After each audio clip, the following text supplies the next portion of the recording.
Swedish, here you go, Master!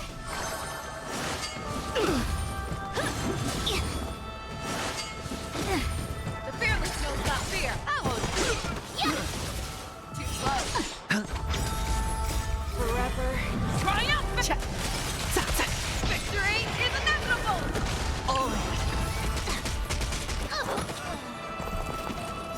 Azure Dragon, White Tiger, less carbs, what's this?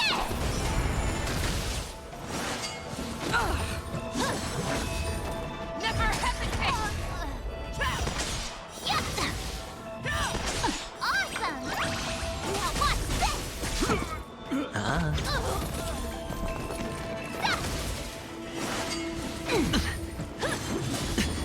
Watch your head. Bust. Or maybe I'll take it all. Forever. Triumph! Victory is inevitable! The fearless knows not fear. I won't do. Too slow. Oh, I get it! Azure Dragon, White Tiger, less carbs, what's this?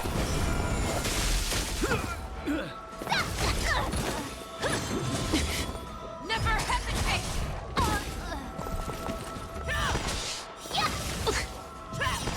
Awesome! Forever. Triumphant! Victory is inevitable! Watch this! Azure Dragon, White Tiger, less carbs, what's this?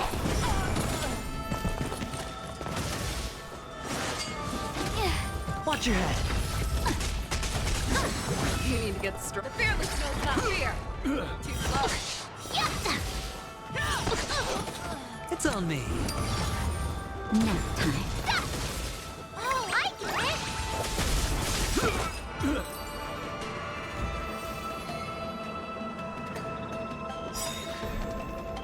Azure Dragon, White Tiger, less carbs, what's this?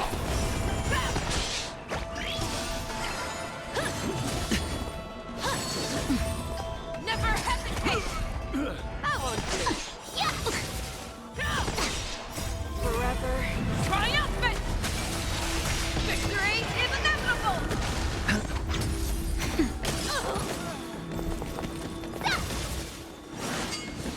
No dirty.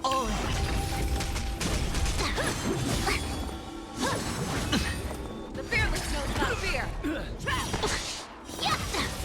Too slow. Watch your head.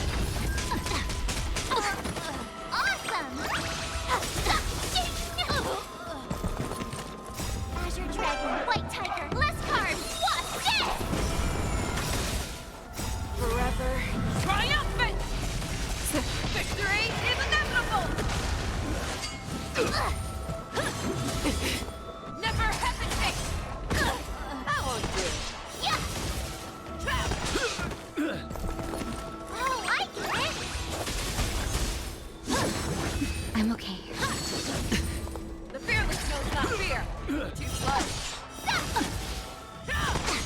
spend freely. Bust. Or maybe I'll take it all. Nap time. Forever triumphant! Victory is inevitable! Awesome! Azure Dragon, White Tiger, less carbs, what's this? Now that's better! Never hesitate! Yeah! Watch your head.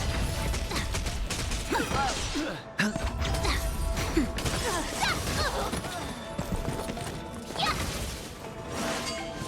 Not very sportsmanlike. The fearless knows not fear! That won't do! Forever triumphant! Victory is inevitable! Oh, I get it! Azure Dragon, White Tiger, less carbs, what's this?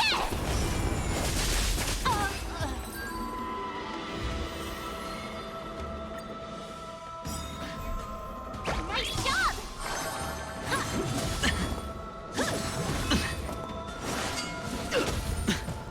Never hesitate!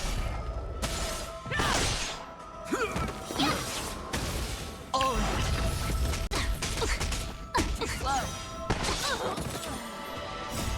Forever triumphant!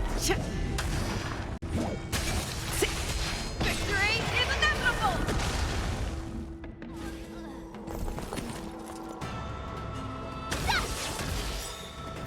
Azure Dragon, White Tiger, less carbs, what's this? I'm okay. The fearless knows not fear! That won't do! Yeah! Awesome! Now watch this! Nap time. Never hesitate! Too slow! Yeah! That won't do! Oh, I get it! Forever triumphant! Victory is inevitable! Watch your head.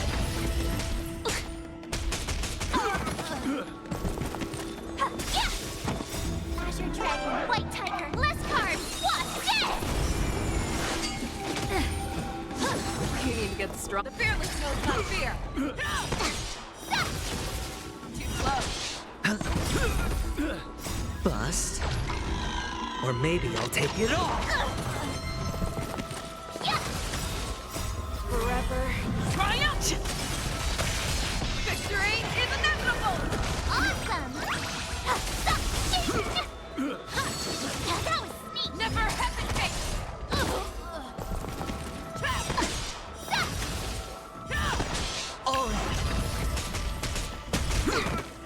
Yeah! Azure Dragon, White Tiger, less carbs, what's this? The fearless knows not fear!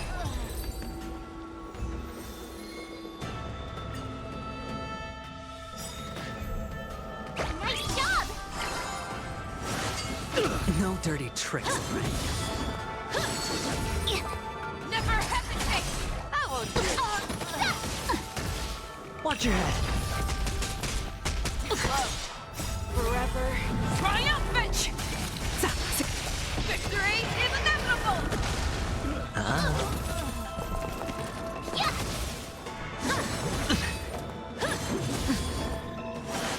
The fearless knows not fear!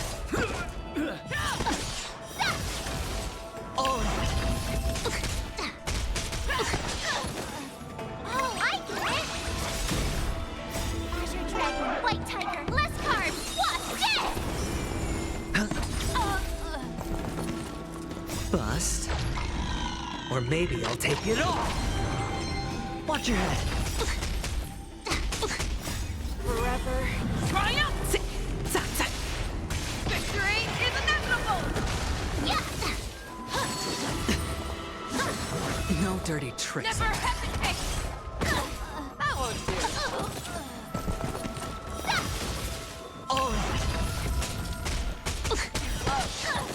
Awesome! Now watch this! Yeah! The fearless knows not fear!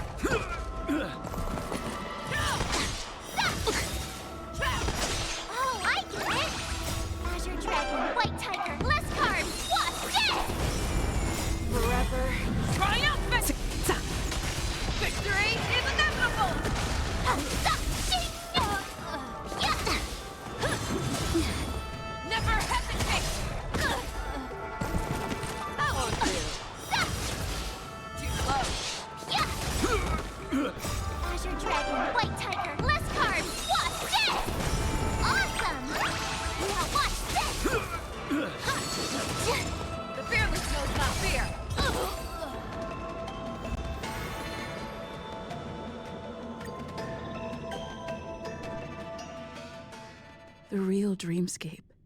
The land of the exiles.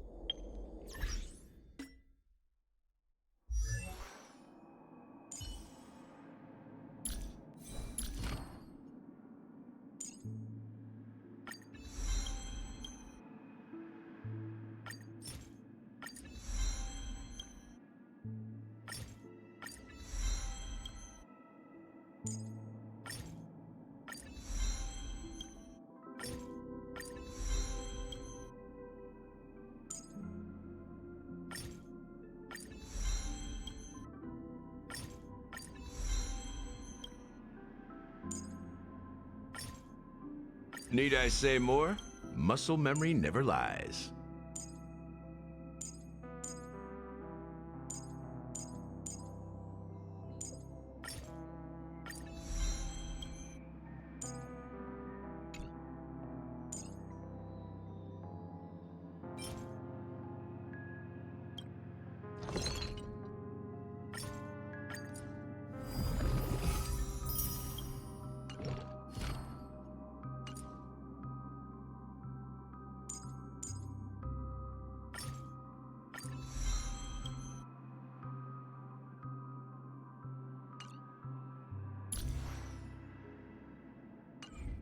Before we go, should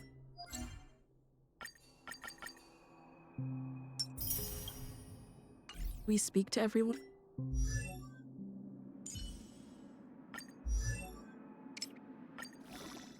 Finally, all contingencies covered.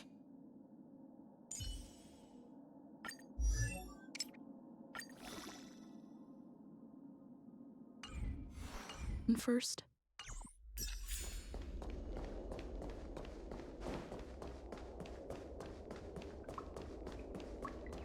Keep going straight down this alley and it'll lead to an elevator. It'll take us to the center of the land of the exiles. What a huge clocky. Looks like the watchmaker also left his mark on Dreamflux Reef.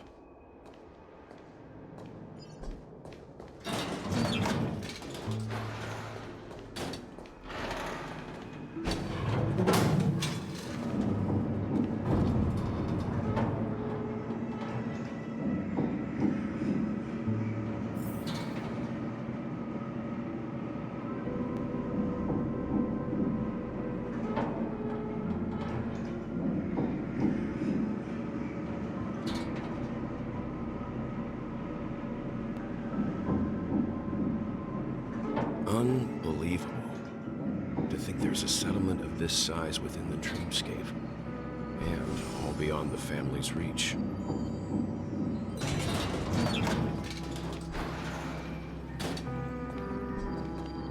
The atmosphere in this fortress is pretty different from that in the beautiful dream. When I first saw it, I was in awe too. The sky here, it's like a reflection of the 12 dreamscapes. What's even more bizarre is that this place is also separated into trade and residential areas. The layout may be simple, but the facilities are very comprehensive. It seems that there are quite a number of people living here. Though both dreamscapes have distinct styles, the architectural designs are quite similar. Works of the same hand, perhaps. Hard not to speculate on the connection. But there's no point in overthinking things. Let's meet up with Himiko and the others first. Take a right turn at the end of this road and you'll reach the trade district. There are more people there. And perhaps someone knows where she is. Not coming with us? The Astral Express likely needs room for some internal deliberation. In the meantime, I'll try and locate Gallagher. Sure. Let's reconnect later. Letting her go was the right decision. Further observations are needed before we decide whether to trust her. But first, there's someone I need to talk to. Let's go. I'm sure you've already noticed him. He's right over there. the Reverie Hotel's bellboy. How did he end up here? And right after Miss Acheron severed the beautiful dream. We'd better check, just to be sure. This trash can is perfect for me. Huh? You're the guest from before. We meet again! And a new friend. Forgot to introduce myself. I'm the hotel's bellboy, Misha. Hello, Misha. I'm Welt. We met in a dream. Oh. And who might this be? Tick-tock! Old friend and new friend! Let's high-five! You're a memory zone meme? Nope. Clocky is a good friend of mine. We all live here. How did you two get here? This dreamscape isn't supposed to be open to the public. I wonder if it has something to do with Sleepy. So, this is your home?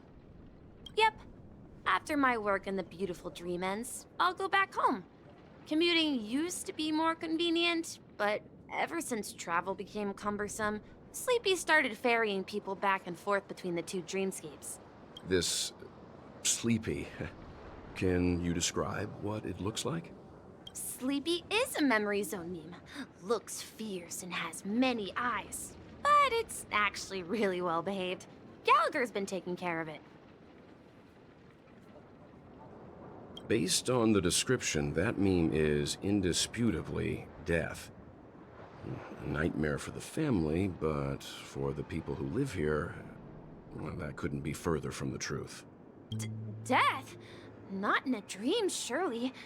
Sleepy's just a little aggressive, and sometimes messes up by fetching the wrong guess. But it would never hurt anyone. I see. Has it brought back any guests recently, say, in the last day or two? We're currently investigating a missing person case that occurred within the beautiful dream. I see. Then you'll have to speak with Gallagher. But he's currently busy hosting a visitor from the Oak family and specifically asked not to be disturbed. Mr. Yang, the person you're looking for, is it Miss Robin? Just as I thought. Considering what happened with Miss Firefly, this doesn't come as a surprise. If you're looking for Miss Robin, I can lead the way. She told me that she'd be willing to meet with outside guests. If it's not too much trouble. Also, we're looking for our missing companions. A woman with red hair accompanied by a girl with pink hair. Have you seen them? Oh, I haven't. But please, rest assured. Dreamflux Reef is a small place, and it's not as bustling as the beautiful dream. But its safety is unmatched. How about this? Since it's your first time here in Dreamflux Reef, I'll be your guide and help you find your companions. And then we can all go visit Miss Robin together. She's gone to Mrs. Grace's to visit the children. She won't be leaving anytime soon, so there should be enough time. All right then, we'll follow your plan. Well, we now know the answer to both murder cases that have caused such commotion in Penacony. As for the intentions of the mastermind behind it all, we're still none the wiser.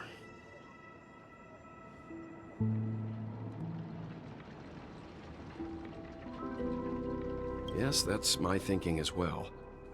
I'm not entirely certain, but we still have to find him one way or another. Say, you mentioned before that you saw Clocky that only you could see, right?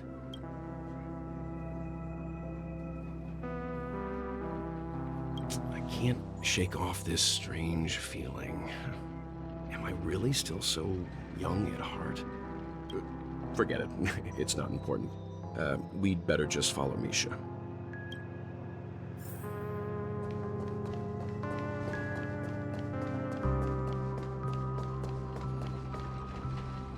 Everyone, look! From here, you can see the most spectacular view of Dreamflux Reef. A black hole? No. An accretion disk formed from consolidated memoria? Was Dreamflux Reef built on such unstable memoria? Oh, so Mr. Yang is also versed in Memoria dynamics. I was just trying to figure out how to explain this huge hole to everyone. I bet you guys have a lot in common with Miss Kami.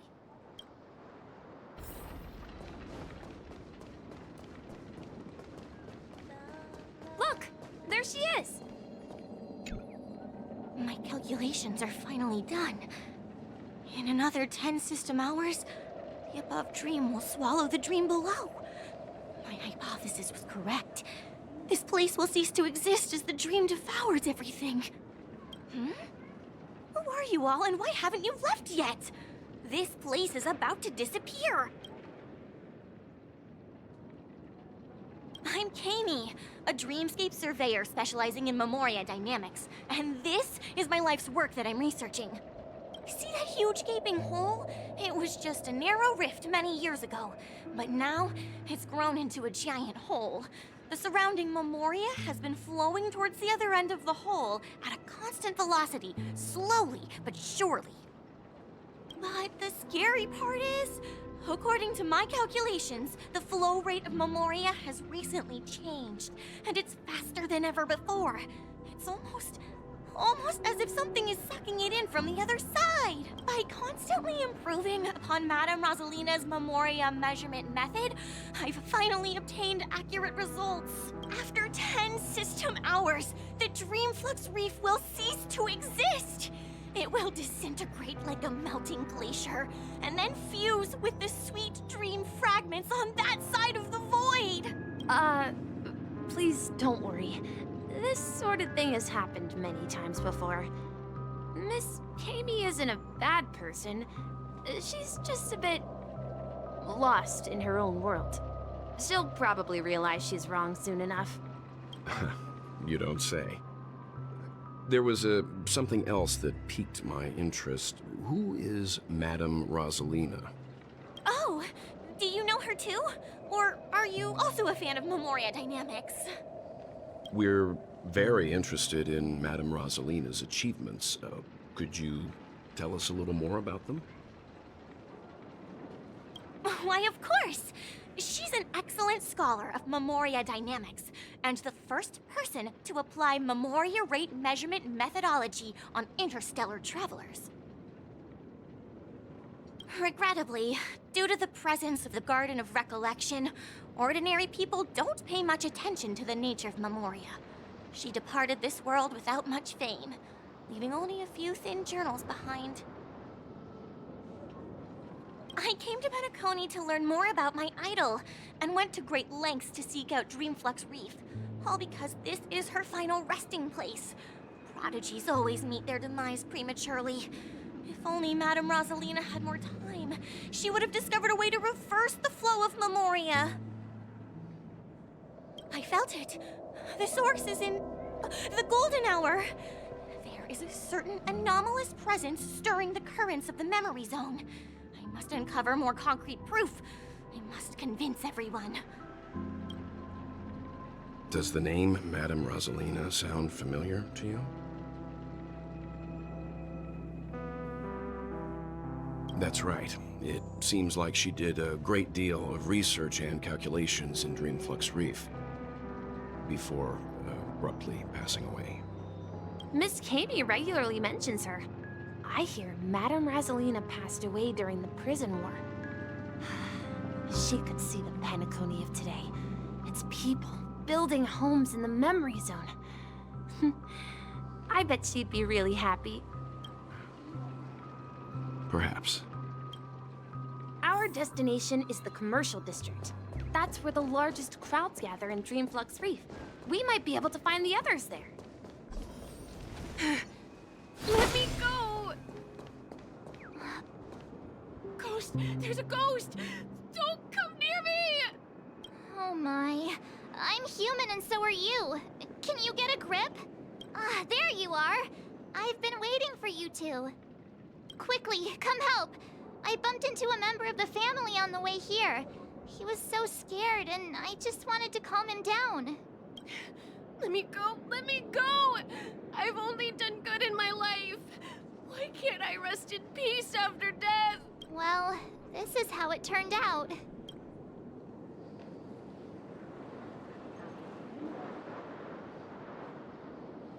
Me? A ghost? Don't make me hit you. He thinks he's dead. Although, when I first fell in, I also thought the same. Dear guest, this is not the afterlife. This is Dreamflux Reef. That's right. Did you hear that? Repeat after me. Dream Flux Reef. You're talking to someone invisible. If I'm not dead, what am I? I shouldn't have pushed my luck and tried sleeping in my dream.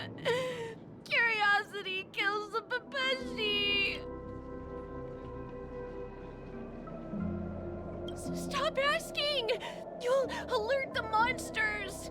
All the dead are right here. All of them. You're not talking about the Memory Zone meme, are you? Don't say that name! It's all your fault. They're coming!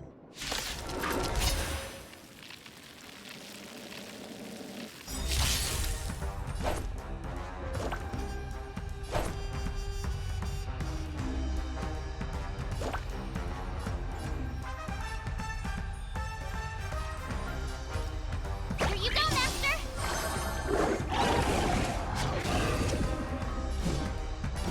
Wilt here.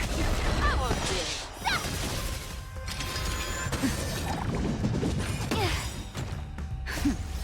Just a little something. Think nothing of it. Thank you. Not Stay your safe. sportsman time to show you what I can read. Azure Dragon, White Tiger, less carbs, what? Dead! The fearless knows not fear. Time for a shot. I venture forth to forever. Triumphant! Victory is inevitable! Nap time. I could take 10 of ya! As you wish. Never hesitate! I won't do. Yeah!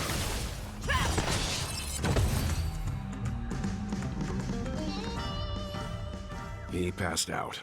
His intense negative emotions attracted the nearby Memory Zone memes. I see. But why aren't the other people around here scared? Unlike in the Sweet Dream, people here don't see Memory Zone memes as dangerous monsters. And even if they pose a threat, people can easily escape by forcing a wake-up call. But we can't just leave this man here. Can we take him somewhere safe? We can ask Jessie for help. I've gotten to know many locals while waiting for you guys. Everyone here is living a self-sufficient life. I don't know how to describe it, but this place feels like the real dreamscape.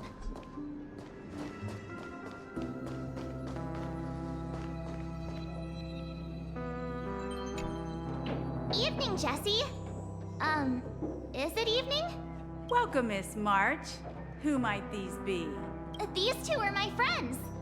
As for the man lying on the ground, he's a scaredy cat who fainted from fright. I see. Another poor guy who accidentally ended up here. I'll take care of him. There have been a lot of new faces lately. Things must be tough in the beautiful dream. The few remaining havens of freedom in Asdana will soon face trouble. Do such things often happen here? Not really, but they're becoming more frequent now. Guess it's one of the signs of the Sweet Dreams collapse. This man has had quite the shock. Could you help me find a Halovian lady, March? Her songs can heal mental wounds. A Halovian lady? That must be Robin. She's also here in Dreamflux Reef. Huh? Robin? But I thought she... Oh, right. If Firefly is here safe and sound, then it means Robin must be okay too. Misha is about to take us to her to find out what happened. But before that, let's meet up with Himiko. You were with her earlier, right? We met some stowaways in the residential area. Most of them came from neighboring star systems. I heard that places like Dreamflux Reef are scattered throughout the memory zone of Asdana, like islands in the ocean. They existed before the family arrived. I also heard that when Dreamflux Reef took shape, it was the center of all dreamscapes in Penacony. If that's true, it's no wonder there are so many similarities between this place and the Sweet Dream. Himeko must be gathering information. Let's hurry up and get going.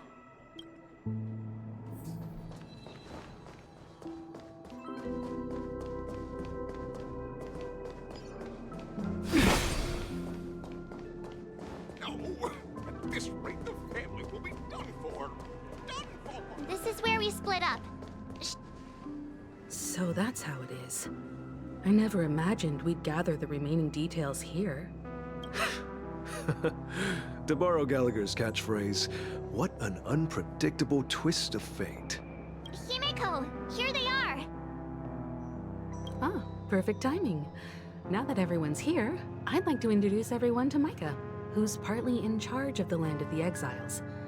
Micah, these are my companions. It's a pleasure to meet the Nameless. You know us? I've been keeping an eye on you since the day you arrived in Penacony.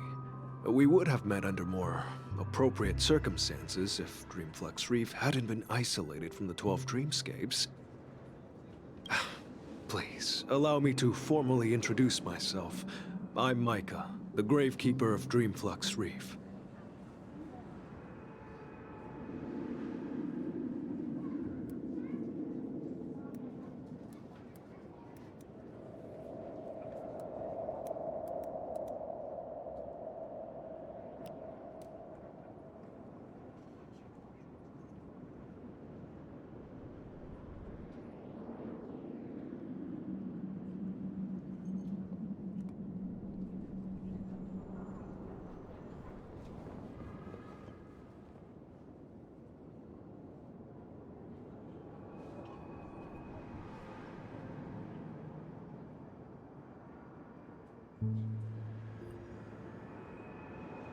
Gravekeeper? Life in Dreamflux Reef is pretty liberating. Everyone here mostly keeps to themselves, without meddling in others' affairs. My daily task involves cleaning a few tombstones. You're too modest, Micah. When lost dream chasers stumble upon this place, you're the one who takes care of them, guiding them back to the sweet dream, or showing them how to survive the wild dream chaos. So, guardian of sorts. Were you talking to me, Mr. Yang? On that note, Mr. Mika, which tombstones are you referring to? We didn't come across any graveyard when we arrived. They're actually just symbolic stones. But since you're curious, Mr. Yang, I'll take you there. I have a feeling you might find something of interest there. But before that, you have an important guest joining you.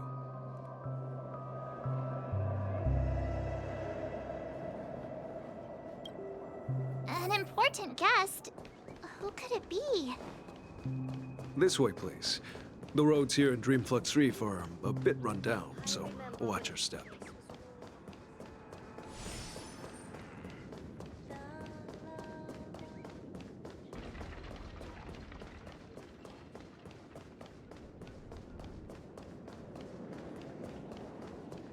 There she is. Everyone sang so wonderfully. It's not often that I tried this music style, but I've gained some valuable insights from it. Oh, I can't thank you enough, Robin. Well, these kids have made incredible progress in only a few days. It was nothing, Grace. I merely taught them how to sing. It was you who brought hope into their lives. Life must be quite difficult for them in reality, I imagine. That's right. Whenever it's time to say goodbye to these kids, they're reluctant to leave. But I've explored every corner of Dreamflux Reef, talked to everyone I met, and they all told me the same thing. This shattered dream is not worth clinging to. It seems you truly are a child of the Harmony. Emma and Andy are orphans I took under my wing. Carol there, with her blind eyes, used to work at a nutrition center in the outer ring of Penacony. And as for Gary, he's been living with autism since he was a child. They're not old enough to enter the sweet dream managed by the family. If we compare people to birds, these kids are like fledglings with impaired wings. But in this dream, well, they can fly freely. Even if they stumble along the way, well, they're still relying on their own strength. And me, an old lady with no legs. Well, without this dream, I couldn't even walk toward them. I'm glad that you found a new life here in Penacony. It's just... Don't worry, Robin. Dreams have their significance, but they aren't everything. Both the children and I understand this. No matter how long we fly through this dream, we will one day return to reality. But you know what? Emma and Gary aren't plagued by their insecurities anymore. No, and Carol is learning how to cope with her blindness. And Andy is livelier than ever. Well, even I've become more optimistic. You see, in dreams, we learn how to live. Once we return to reality, we learn how to survive. And should our feathers be damaged, then we share our wings with one another. There's no need to covet an illusory sky in dreams, because we have the right and the ability to fly towards a broader horizon. It's a relief to see you safe and sound, Miss Robin. It's nice to see you all again, Astral Express crew. I heard my disappearance caused quite the commotion out there. I'm really sorry about that. Since you're here, can we assume that you're fully aware of the situation in Penacony? Ever since I returned to Penacony, my voice started to change, until it gradually faded away.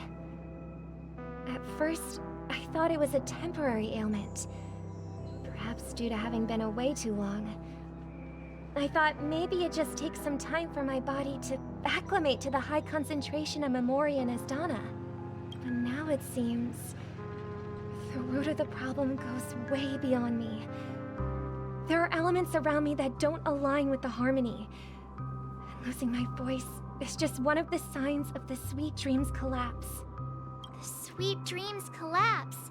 That memo keeper mentioned the same thing. So it's real. While I was away from Penacony, the boundaries of the 12 dreamscapes kept expanding outward.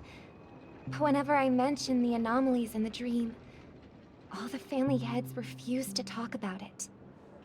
Only my brother was willing to respond. Later, I discovered the secret letters from the IPC ambassador, which further convinced me that there are hidden secrets beneath the surface of Penacony. So, following the clues in the Oak family's dossiers, I found my way here. The land of the exiles, concealed by the family under the guise of death. A dream within a dream, where Penacony's past is buried. Hearing you speak, it sounds as if your voice has made somewhat of a recovery. I hate to admit it, but the harmony in this place resonates more broadly than within the Sweet Dream. It's regrettable, but the family has experienced betrayal. The traitor, or traitors, abandoned their original principles and, using the name of Harmony, exploited people's weaknesses to turn Penacony into the planet of festivities, trapping everyone in the illusion of the Sweet Dream. This is not the strong defending the weak, but rather the strong exploiting the weak. A world without equality won't ever be favored by the Harmony. And naturally, those voices blessed by them have lost the ability to sing.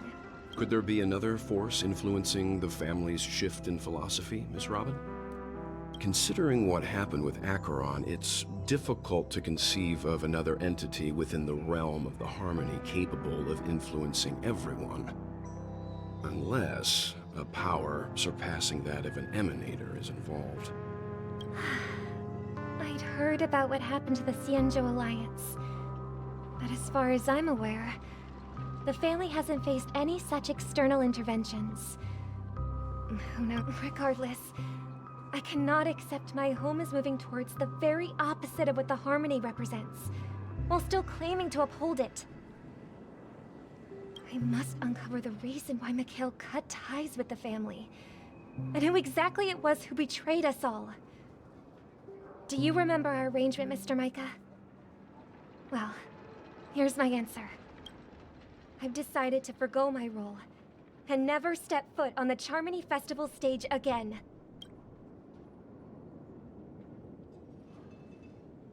Look here, brother. A little bird. Looks like a fledgling Charmony dove, but Charmony doves don't live here. So how did this little bird get here? Maybe its parent... It looks weak and frail. Why don't we find something soft and make a nest for it? This place is too dangerous for a fledgling. Let's take it with us. We can put it on the wooden shelf in front of your window. Okay. A bird like that must have a beautiful singing voice. But where will it live? I'll ask the family head to build a cage for it. A cage? But then it won't have the freedom to fly. Let's see. What is it that has captured the attention of the two best interpreters of the Great One? To the point that they've forgotten how to enjoy their dessert. Oh, poor little thing. Doesn't look like it's doing well. Do you want to rescue it? I do. But I don't want to lock it up in a cage. Why? Even if it's small and not fully feathered and can't sing, it didn't come into this world just to be locked up in a cage. Birds belong to the sky. That's quite the romantic idea. And what about you, a young scholar? Do you agree with your sister? I think she's right. But if we leave it out in the wild, it won't survive for more than a few days at best. Ah, I see. It seems our little scholar is still a bit unsure. Well, let me tell you youngsters a story. As you probably know, Charmony doves can fly through the air. When they fly really high, the friction caused by the flapping of their feathers against the atmosphere creates amazing lights, so that they look like shooting stars. We've seen this spectacle so many times that we think it's just something they can naturally do. But that's not the truth. Their radiant display is the result of countless struggles against nature over generations. Their ancestors were too weak to survive on the ground. So, to escape predators, they started seeking new opportunities in the air. After countless attempts by many generations, one of them finally figured out how to fly. It soared into the sky and never looked back at the ground again. So, you mean birds aren't born to fly, but they find a way to do it through their determination, right? Well, that's an idealistic way of putting it. So, what are your thoughts, Sunday? I think people believe birds are meant to fly because they've never seen those birds crashing to their death. That's an interesting perspective. So, have you decided what to do with the bird now? For now, I'll keep it in a cage until it can take care of itself because I want it to live, no matter what. Well said, kids. It seems each of you has found your own answer. Your insights are truly remarkable. And I hope they come true in their own... We will take good care of it. Won't we, brother? Yeah. But, Mr. Gopherwood, there's one thing I don't quite understand. And what might that be, my son? What if this little Charmony dove never learns to fly in the end? I mean, if there are fledglings in this world that can never fly throughout their lives, should we let them go back to the sky? Only to see them crash to the ground and die?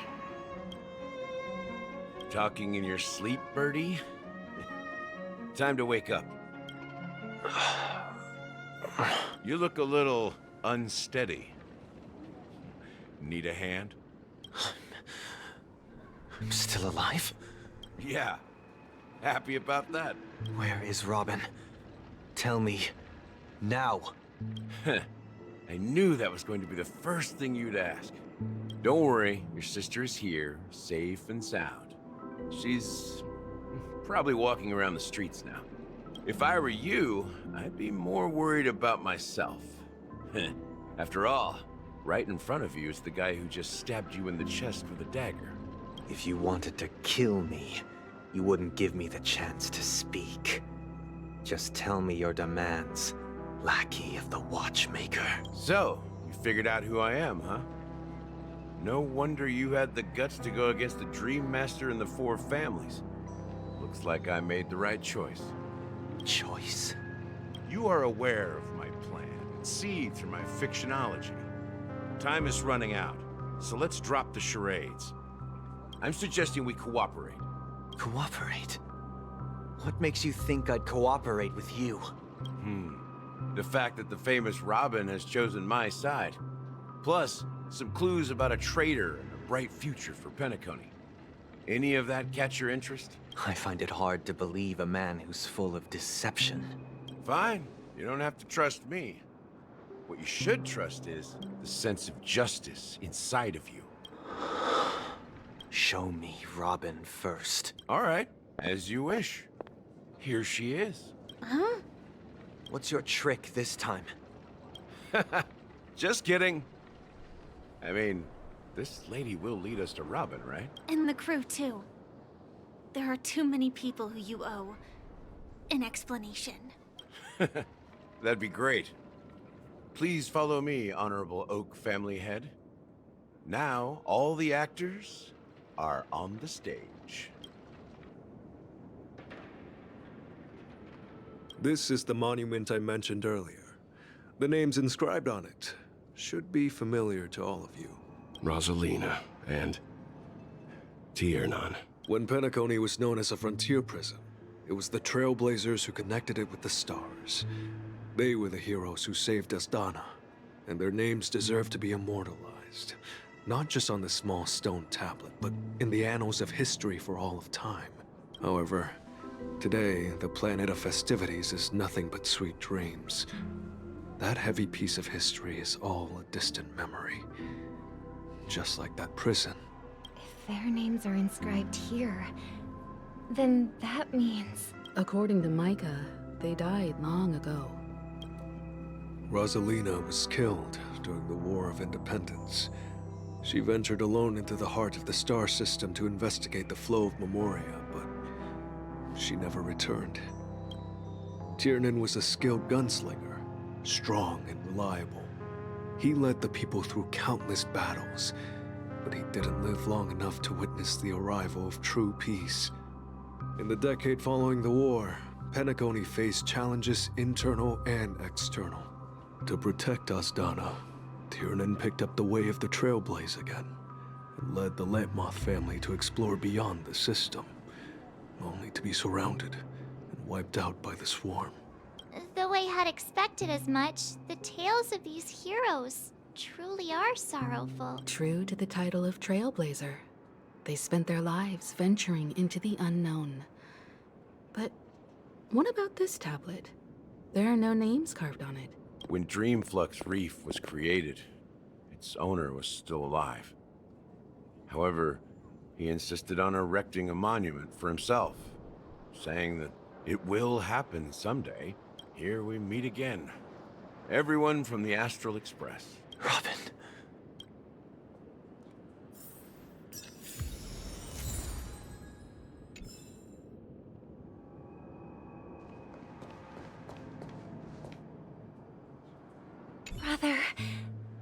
There's no need for words. You're safe, and that's all that matters.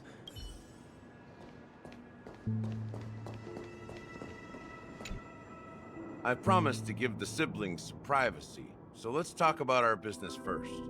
What do you say? That sounds sensible enough. Since you went through the trouble of gathering the family head, the crew, and the Stellaron hunters, I'm guessing you have something important to say, Mr. Gallagher? Oh? Is it that obvious? The look on your face is practically screaming, I'm the one behind all this. You're right, Mr. Yang. It is indeed time to come clean on everything. The siblings already know what they need to, and they've made their choice. But you, Nameless, arrived a bit late. So it's only fair that I answer your questions. Before we begin, let me reintroduce myself. I'm the founder of Dreamflux Reef, the deputy of the Watchmaker, and the one who sent out that invitation. As Gallagher, the history fictionologist, I humbly extend my greetings to you all. History fictionologist? So what, everything you told us was made up? Well, don't worry. Almost everything I shared was true.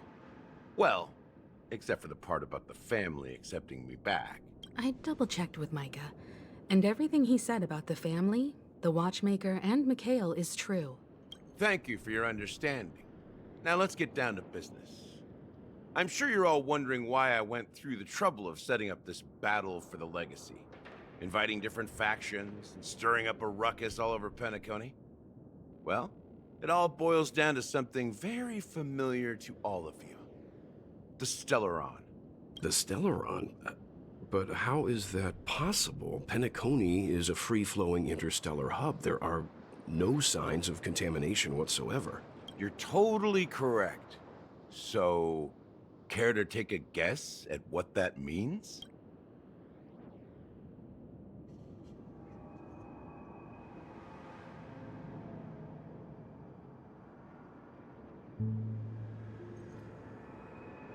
I wish that were the truth. But if that were the case, I wouldn't have invited all of you. The sweet dream doesn't come out of thin air. If you think of the memory zone as the sea, creating the land of the dreams is like filling that wild ocean with earth to make an island. To achieve this feat, without the help of an emanator of remembrance or enigmata, the only way is to use a Stellaron. And that's not something you can achieve with a simple wish. It requires vast quantities of knowledge, time, and manpower. I'm sure you get what I'm hinting at. In Azdana, the planet of festivities itself is a Stellaron disaster. The planet of festivities itself is a Stellaron disaster? It all started a long time ago, back when the Watchmaker and his crew liberated the frontier prison. They faced countless challenges as they began building Penacony from the ground up. That's when the idea of using the Stellaron came into play. The Stellaron first entered the Azdana system during the war. The Nameless warned everyone against the folly of attempting to tamper with such a power, and most heeded their words. But there are always people in the shadows with ulterior motives. The turning point came after Tiernan's death. With two of the Nameless gone, the Watchmaker had to go to the front lines. It was at that moment his rivals saw an opportunity. By the time a representative from the Montour System's family arrived at the Watchmaker's call, the Stellaron had already been activated and was seeping into the primordial synesthesia dreamscape. And I suppose the family happened to possess the knowledge to seal the Stellaron? Not just that. They knew far more about the Stellaron than the average person. They helped Mikhail swiftly quell the civil unrest and played a part in building Penacony under the disguise of the Harmony. Those three eras were known as the Age of Dreaming. The Watchmaker, who had been left in the dark, sent out invitations across the universe, spreading the hype around the land of the dreams. Then, how did they turn against each other? Remember the island in the ocean metaphor? The truth is, the Stellaron was never truly sealed. It existed in a different form within the dreamscape. Think about this. What would it cost to create and maintain such a lavish dreamland? It's people's lives. The opulent dream is built upon the decay of spirits, with a toxic elixir called pleasure flowing through the dreamscape. It tempts people to indulge in the dreamscape, and gradually their minds succumb, becoming nourishment for the sweet dream. Confusion, laziness, and cowardice, weaknesses that plague humanity, were magnified and nourished by the family. Penacony became a new kind of prison, even more impenetrable than the previous one. Sadly, we realized this far too late. By then, the family had a firm grip on Penacony, swiftly quelling any opposition that arose. At my wit's end, I had to use the power of the Enigmata, and sought refuge in this chaotic memory zone. Over the years, I fabricated a meme within this dream for our use. Dormancy. That's its real name. We exploited a loophole. You see, regular people can't fall asleep again while they are inside the dreamscape. So this is the true meaning of the impossible. You sent out invitations in the Watchmaker's name to find forces capable of resolving the Stellaron disaster and draw them into Penacony to uncover the truth. It's not just that. Above all, I wanted to see what happens when the major factions engage in a struggle for the legacy. Since this is the Watchmaker's first announcement in decades, the traitor within the family is bound to reveal themselves. So, the legacy is just a facade. If you want to consider the Stellaron as the legacy, I'm totally fine with that. If that's the case, where is the Stellaron now? That's a question for Mr. Wings. The Stellaron is still under the family's control, and as the head of the Oak family, I'm sure he holds all the answers.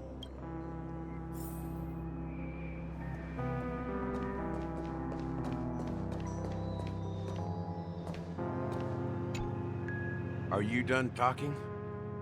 So, will you tell us where the Stellaron is? It is the Penacony Grand Theater itself. As I suspected. It's the embodiment of the family. The edifice that first materialized within the Sweet Dream. That's what turned Penacony into its current state. As for the person who employed its power, it is in fact Mr. Gopherwood, the current Dream Master. Well, that was easier than I thought. Did you conduct your own investigation already? Correct. When I was trying to track down the person who murdered my sister, apart from you, Gopherwood was my second suspect. Confronting me first turned out to be a smart move on your part. I didn't have other options. The Dream Master has been elusive, and even the heads of the families can hardly get an audience with him. Moreover, Mr. Gopherwood has been kind to my sister and me. And I didn't want it all to end like this. What do you mean by that? To be honest, my brother and I are also victims of the cancer of all worlds. We grew up as orphans, and were adopted by the family when they came to help. Mr. Gopherwood recognized our potential and brought us to Penacony. But I can't just stand by and watch Mr. Gopherwood become an enemy of the Harmony. I won't use my voice to support an evil cause. I won't step on that stage and sing, no matter who the traitor is, or what orders they give me. I won't let the Charmony Festival become an event that destroys Harmony itself. Or the paradise in our dreams. Indeed. For the paradise in our dreams. As the head of the Oak family, I'm responsible for ensuring Penacony's promising future. Robin and I will head into the Sweet Dream and confront the Dream Master. And if it turns out that the family has truly strayed from the Harmony, I'll fight alongside you.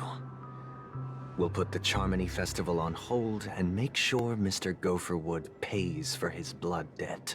The enemies you are about to face aren't like this old dog here, who can barely even bark. Since our interests are aligned, why don't we team up? Maybe, just maybe, we'll have a shot at success. We have always been following in the footsteps of our nameless predecessors, and there's no reason to stop now. Yeah, we Nameless won't back down from a challenge. Isn't that right, Miss Trailblazer? Come on, don't crack jokes at such a serious moment. Rest assured, sitting on the sidelines isn't in our nature. Mr. Sunday, Miss Robin, I'm willing to accompany you on behalf of the Astral Express. Having a third party present should help with negotiations, and could make all the difference if things get ugly. Thank you, Mr. Yang. Thank you all very much. The Charmony Festival is about to start, and time is against us. We must hasten. Everyone, let's gather over here. We still need to make some preparations.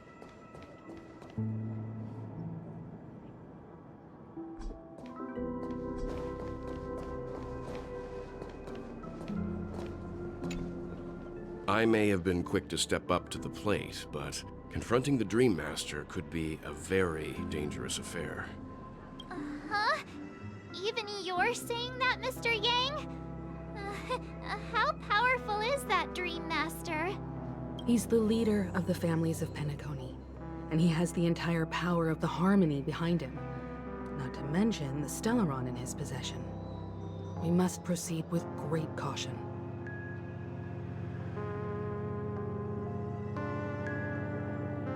Maybe you can just stay behind this time, Mr. Yang? No, that won't do. Even if we count Robin as an ally, something felt off about Mr. Sunday just now. Although, I can't quite put my finger on it. I have to make sure he won't turn against us when things start to get dicey. You're still carrying the keepsake the IPC envoy gave you, right? May I borrow it for a moment? Huh. I knew it. As I suspected, this chip Aventurine gave to you is actually a miniature transmitter. If I'm right, he intends to use it to track your location or contact you when needed.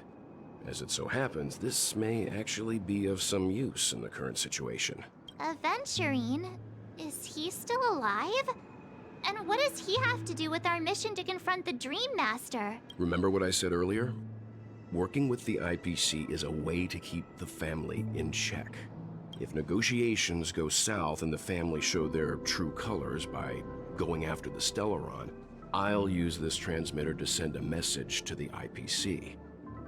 It'll be just the opportunity the IPC ambassador was hoping for.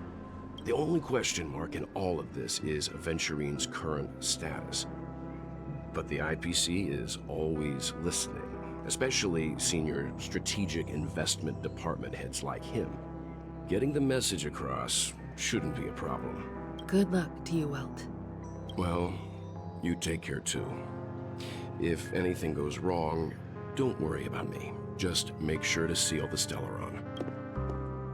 Spoken like a true hero. Even if the Dream Master is innocent, the family's corruption runs deep. I won't make the same mistake Mikhail did. Let's wish him the best of luck. Don't you have something else to tell us, Gallagher? Why would you say so? Before we departed, the conductor asked us to inquire about the three Nameless in Penacony. We've already collected intel about Razelina and Tiernan, so the only one left is Legwork, if I'm not mistaken. We've already met him somewhere, haven't we? It's not enough to say meet, but the answer is pretty obvious. After all, I've hinted at it in quite an evident way. I've been watching over you ever since I received the reply from the Astral Express. And I've seen the great effort you all put into linking different realms together across the cosmos. And now, after getting this far all in one piece, you have truly proven yourself. Miss Himiko, were you the one who repaired the Express and got it sailing through the cosmos again? Yes. And you two, young Nameless, you have very interesting life stories and extraordinary skills.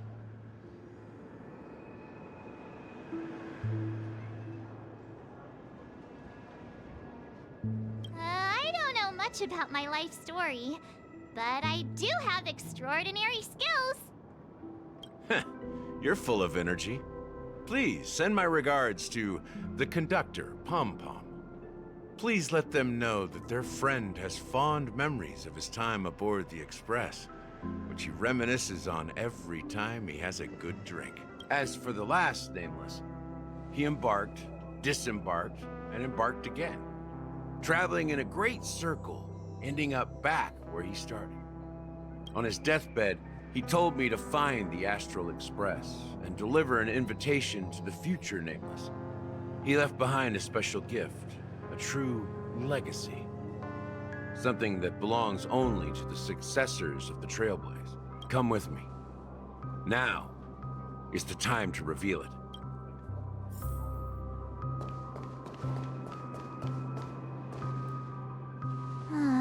Back here again. Sometimes I feel like you're still alive, old friend. Like you've still got so much to say and do. I've kept my promise, brought the future Trailblazers you've waited so long for. I don't know why you were so obsessed with that train, but I remember your last words.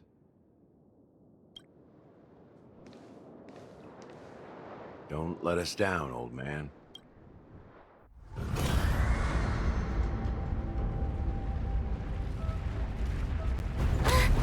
What's happening?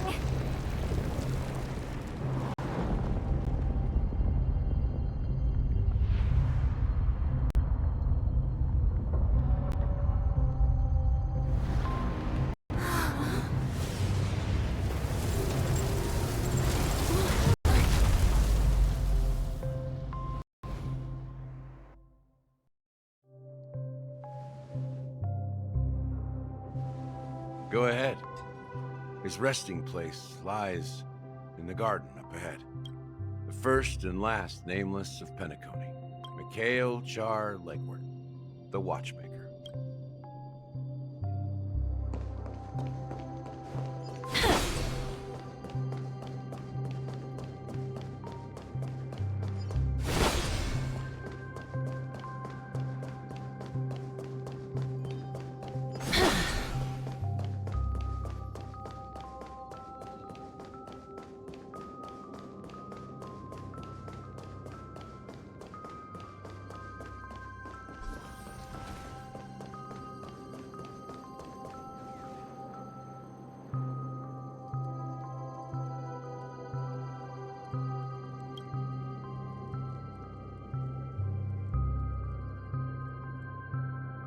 Sure enough, the Watchmaker is the third Nameless.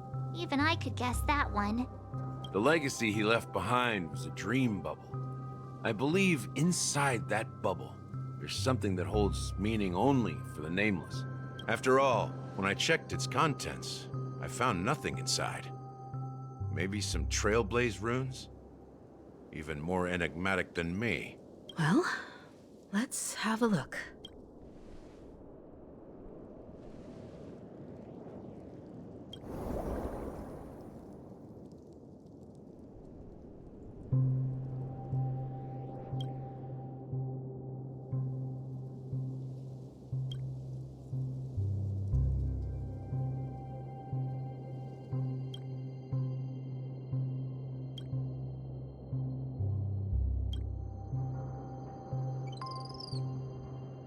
Wait, seriously?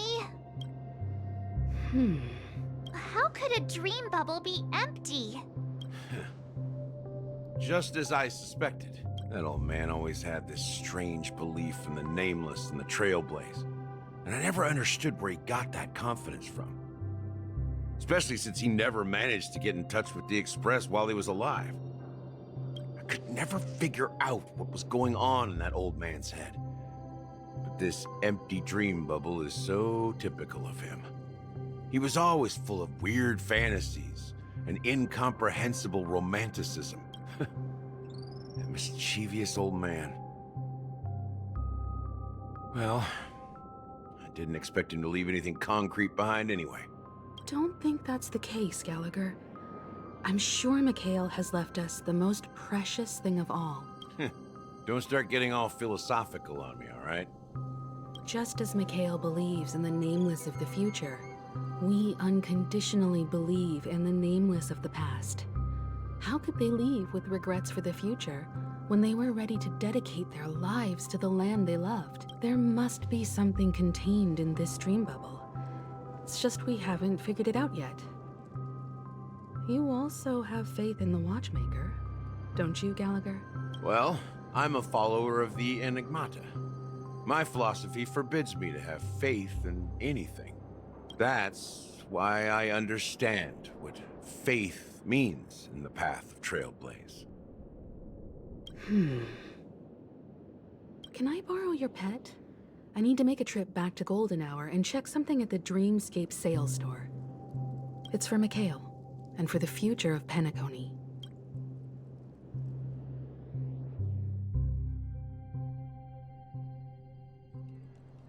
Welcome to the Reverie Hotel.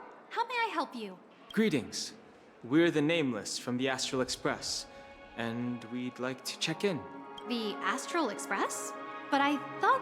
Yes, my companion's already checked in. My name is Dan Heng, and I believe my personal information is recorded in your system. I see, but your companion said you wouldn't be coming due to a change of plans. Now the plans have changed again. And you... Me? I'm... Pom Pom. He's my fellow trailblazer. We responded to the family's invitation before he boarded the express, so... Oh, I see. Another one of the Nameless had a similar situation. Seems like a lot of... Since there's a precedent, it shouldn't be a problem. Just give me a second to contact your companions. I'm sorry, dear guests, but it seems I'm unable to reach the other members of the Astral Express. What do you mean by unable to reach them? My apologies. This is the first time I've encountered a situation like this. However, the system indicates that those guests are still in the dreamscape. How about this? Give me their room number, and we'll go check on them ourselves. I'm afraid that's not possible. I need to verify both of your identities before I can share any guest information. How about you just wake up someone? Let's say... I'm sorry, but there are strict rules regarding forced awakening. It cannot be done without the proper clearance. So nothing works, huh? What's... Please be patient. And now it seems you need to confirm our identities before you can contact our companions. It seems so. Oh, fudge.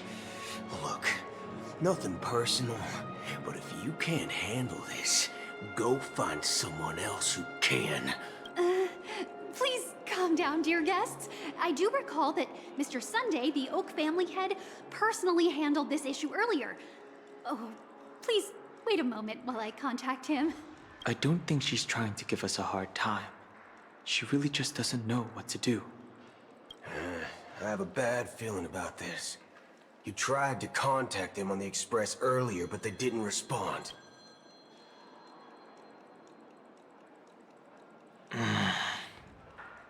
Something doesn't seem right. I need to leave for a moment. You can stay here with the receptionist. Sure thing. Just don't keep me waiting forever. Don Hung seems pretty worried about his companions. I should give him some space. Stressing out about it won't help anything.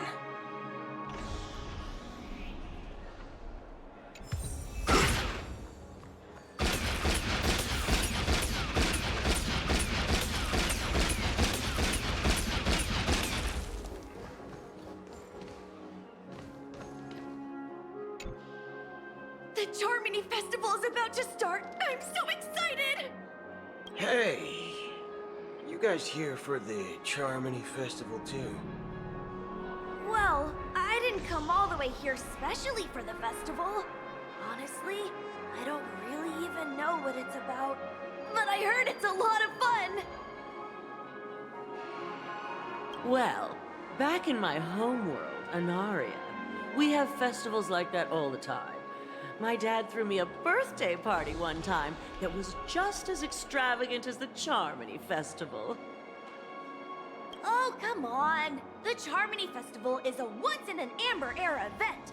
How can a birthday party compare? Well, you never know, right? Maybe on her world, birthdays only happen once in Amber Era.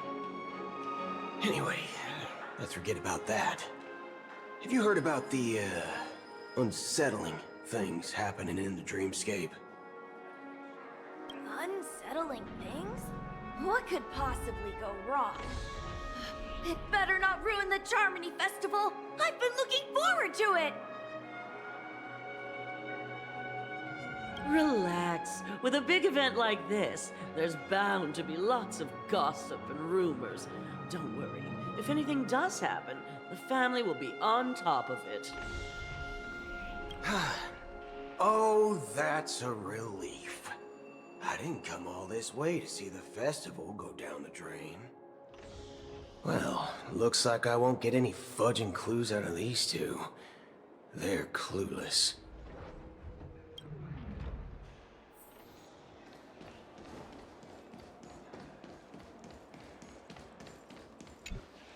Greetings. I'm Cody of the Bloodhound family, head of security for the hotel. How may I assist you? Hello. So, there's something I wanted to ask about. I've been hearing some unsettling rumors about certain incidents that might affect the Charmony Festival. Do you think there's anything to be worried about? I've traveled all the way from the Hayahi Federation, and I don't want my trip to be ruined. What do you mean? Wait. You haven't heard? I'm not sure where you heard those rumors, but they're completely baseless.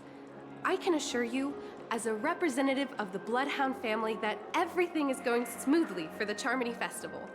At present, all of the families are focused on making sure the festival starts on time. Even the Dream Master himself has arrived. So don't worry, your trip won't be in vain. That's a relief to hear. She doesn't appear to be acting. So, it seems that even the hotel staff are out of the loop. Back already? Hasn't she returned yet? Nope. I'm starting to wonder. Sending her to contact Sunday was a good idea. Neither the staff nor the guests seem to know anything about what's happening in the dreamscape, and wherever we go, all we see is people enjoying themselves. Definitely not a good sign. I agree. Another unusual thing is that the Oak family is supposed to be in charge of organizing the council and managing everything inside and outside the dreamscape. However, I walked around the hotel, but didn't meet a single member of the Oak family on such an important day. Well, I'll be forked. If I remember correctly, the head of the Oak family is that Sunday guy, right? We shouldn't linger here too long. Let's go back to the Express for now. Not so fast. Have you ever robbed the IPC, bro? If you run away now, everyone will be chasing after you. Are you suggesting we sit here and do nothing? I wouldn't say do nothing. But let's stay put for now. Even if the family has ulterior motives, they couldn't have anticipated us showing up here. We're the surprise factor for them. They don't want to attract unwanted attention from certain outsiders, so they won't do anything reckless. See? The IPC lackeys are keeping a close eye on this hotel. If I were a family member, I'd find an official excuse and keep the surprise factors here. If we just wait here, that would be like walking into their trap. Of course, we don't need to walk into their trap. I gave a backup plan to the Memo Keeper. If it turns out we won't be allowed to enter the dreamscape, she'll order a drink for me in the VIP lounge at the hotel. In reality... A secret signal. That's right. Oh, a concrete object can indeed help the Memo Keeper establish a connection with you.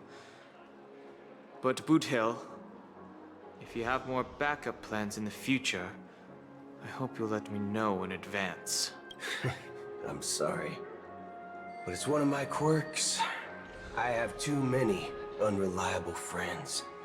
And if I reveal that I have backup plans, things can go awry. And that would leave all backup plans completely useless. How do we get into the VIP lounge? This is where my street smarts come into play. You're the lobby manager, right? Yes, I am. How may I assist you? We're the Nameless from the Astral Express. We wanted to check in, but there's something wrong with your system. The lady at the front desk said she would contact the manager, but now she's nowhere to be found. Now, we've been waiting here forever, without any food or water. What the fork, man? Is this how the family... Is this your idea of street smarts? Starting an altercation? It's called standing up for your rights. I apologize for the inconvenience. Please wait while we try to contact Mr. Sunday. I'll arrange 2 premium seats in the VIP lounge so you can rest there while you wait. See? Just like that. Just don't call yourself Nameless next time. Wow, this bar's something else. Certainly worthy of the planet of festivities. Good evening, gentlemen. Hey, I have an order for a bottle of Hasdana's White Oak. Can you help us find it? Hasdana's White Oak? I think there might be a misunderstanding.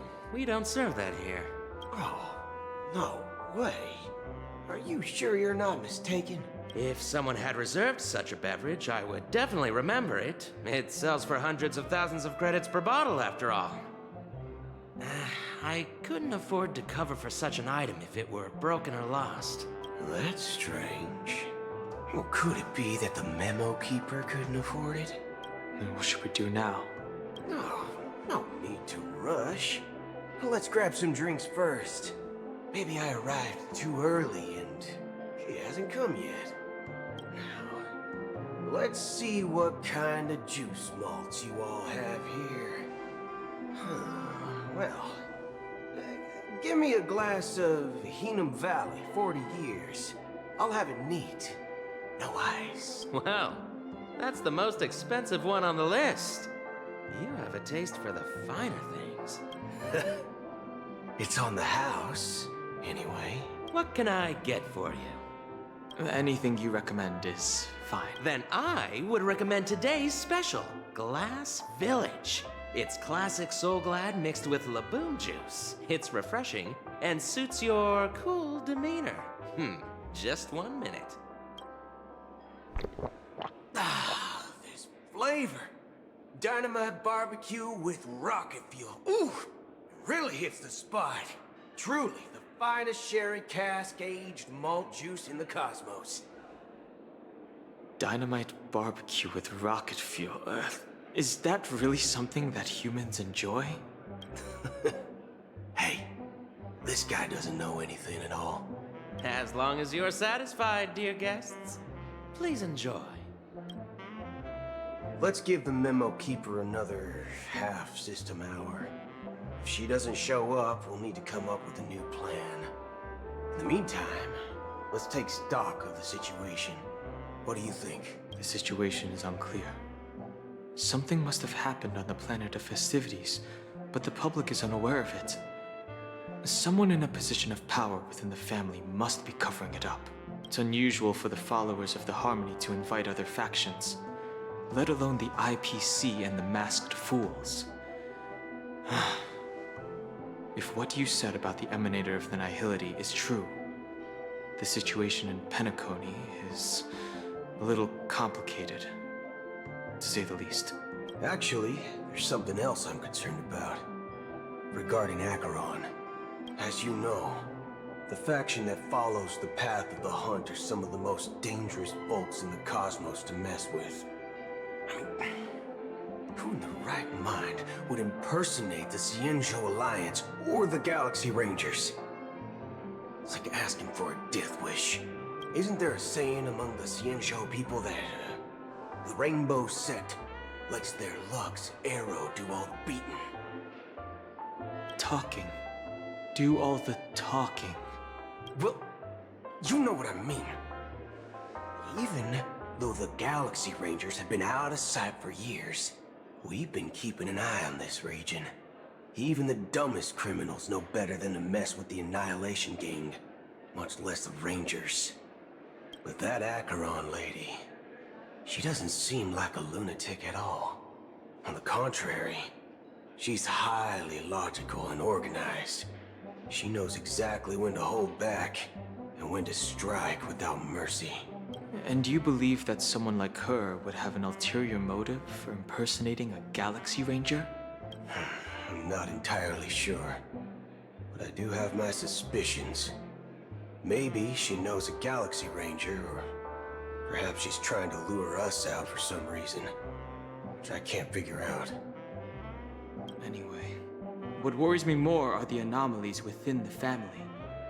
They've summoned followers from various paths for the festival. No matter how generous the family might be, this move seems highly unusual. Unless the invitations weren't sent by them.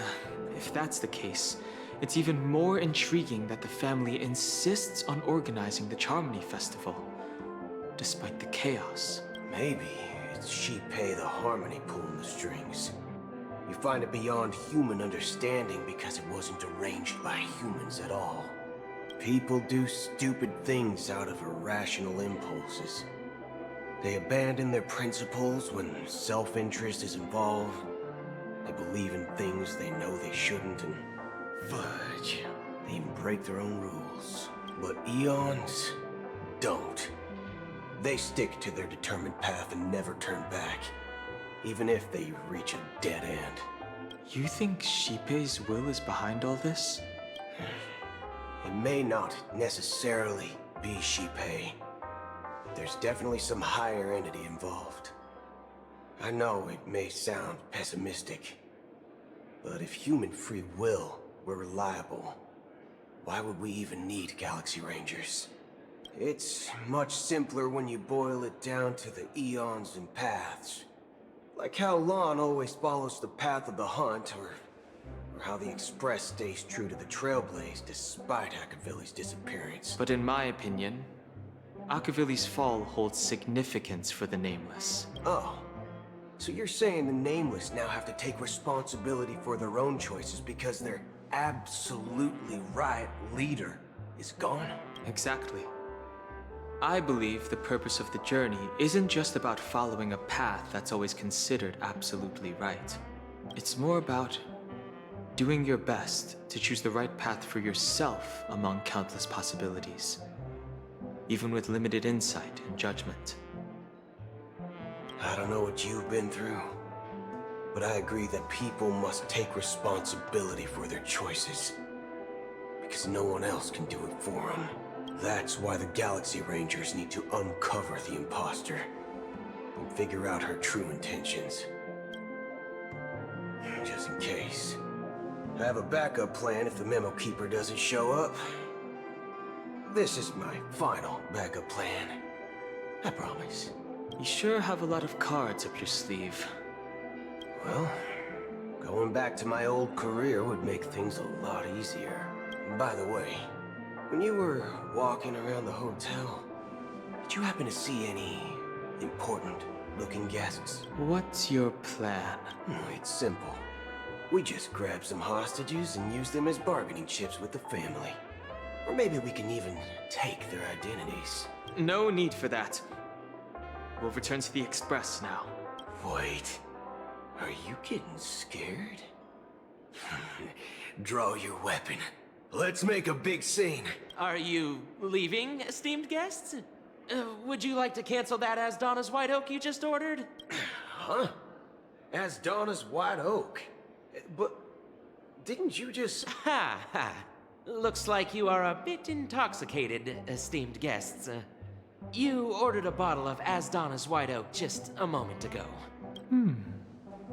Looks like your memo keeper friend has finally arrived. Oh, right. Sorry, my memory's not the best. You know, too many modifications and all. Anyway, let me check. Well, fork me.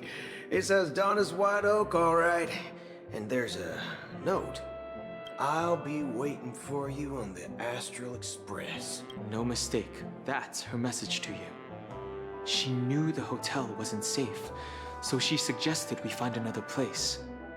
Well, looks like we took a detour, but now it's back to the Astral Express. So, what are we waiting for? Let's go.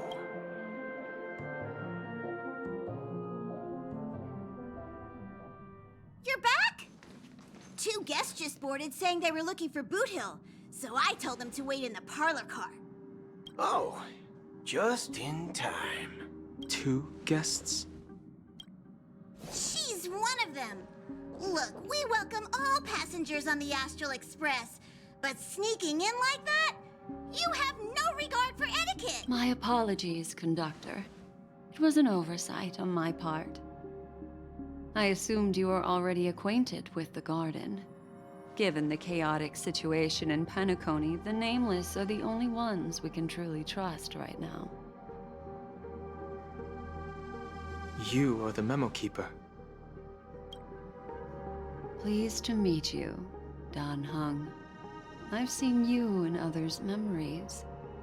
And as for Boot Hill, this is our first face-to-face meeting. I hope you enjoyed that bottle of Astana's White Oak. You sure have a refined taste. Finally, Memo Keeper. Well, let's cut to the chase. Spill everything you know. That's precisely what I intend to do. But before that, please allow me to introduce myself. My name is Black Swan, and I serve the Garden of Recollection as a memo keeper. As for Acheron's story, I'm sure she knows it better than I do. Greetings. I'm Acheron. What? You Garden of Recollection shirtbag! You betrayed me! I apologize, but she did that at my request. Due to certain reasons, I have been exiled by the family. Thankfully, this memo keeper came to my aid and helped me escape their surveillance unnoticed. To be honest, it was more like stalking than helping. And the process was far from unnoticed. But we did escape. I asked her to guide me to a place beyond the family's reach and to contact a few trustworthy individuals. Namely, all of you. Trustworthy? Son of a nice lady. You think I'm dumb or something? How about this? I'll put a few bullet holes in your head and see what secrets spill out. Then, we can talk about trust. It doesn't have to be like that. I'm willing to answer all your questions, but not right now. If my cover hadn't been blown, we might have had more time, but at the moment, we don't have any other options. No other options? What do you mean? This is the only way I can ensure everyone's safety. I kindly request an immediate warp jump out of the Astana star system. This passenger is requesting... As far as I can tell, she's not a threat. and seems to be telling the truth. I've briefly traveled with your companions and know their whereabouts, Dan Heng. Please rest assured, your nameless companions are safe, but they need our help. As for Boot Hill, you may have guessed. I've been waiting for you. Galaxy Rangers are known for their elusive nature and limited contact with each other, so this was the only way I could reach out to you. Only by doing this can I find a true Galaxy Ranger and fulfill a long-standing promise. To return his relics to their rightful owner. Someone once told me that every rainfall is like a gift from the heavens. Raindrops are said to be the tears of the gods, shed in response to the sorrows of the world. Their constant pouring is a reminder that the gods haven't abandoned us yet. So, how long has this rain been going on for? I used to believe, just like you, that it would eventually stop. Years and decades passed. And in the end, such hope faded away before the rain did. Looks like the god you mentioned doesn't exist after all.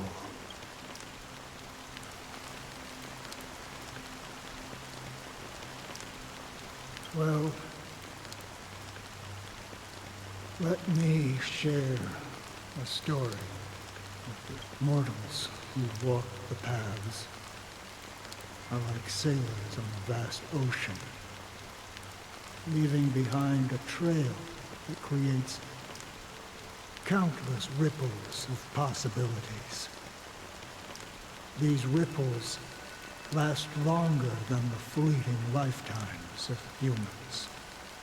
And for some, their presence leaves such a strong mark that it's reflected in the waves. Like those shadows on the ocean. Sin-thirsters, the obsessions of the Pathstriders. They emerge from the depths of IX, seeing themselves as masters of their own destiny, unknowingly repeating the actions of their past lives. They emerge from the nihility and head toward it, leading purposeless lives. However, these hollow phantoms, they were once my dear companions. A group of Galaxy Rangers. Are you watching over them? Watching over them? No. I'm guiding them toward transcendence. It was a brutal war. A crusade that shook the universe. The universe witnessed the fall of Zuro, the Lord Ravager, but it came at a price. A price so hefty that only those who were there still remember. The unwavering determination of the Hunt followers persists even in death. So someone must guide these lost souls to their life beyond. They were heroes in their time, and they shouldn't be reduced to mere puppets of the nihility. As for me, I've suffered too many losses on that battlefield to advance any further. And that makes me the most fitting person to carry out this task. But you know, these sin-thirsters, they're not who they used to be.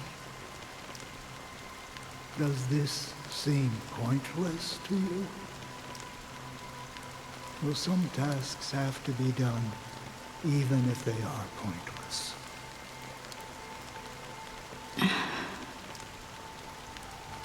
I can help you. For what? For the meaning of the nihility. That's what I've been seeking. I see. After all, this realm is off limits to ordinary souls, right? Thank you, stranger. I wish that you find what you seek. Before we part ways, I have one more question. It is true that their actions and even their entire lives may seem pointless from our perspective. But if, and it's just an if this is what the departed ones expected, should we try to change it? A good question. And a profound one. I don't know the answer. What I do know is that one day I too will pass away. I hope that when that day comes, someone will stand at my grave and place a bouquet of flowers.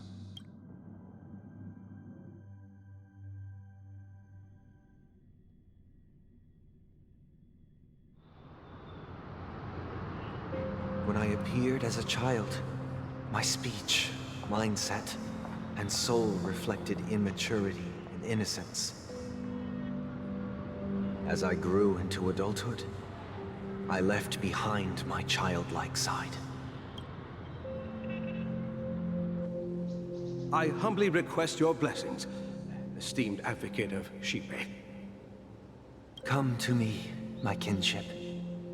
I have sought their presence with us. As you wish.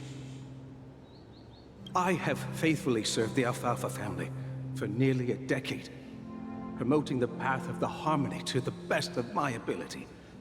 However, I made a mistake yesterday. While I was preparing dinner for the family head, I accidentally dropped a prepared dish on the floor out of laziness. I lied and claimed that everything was ready.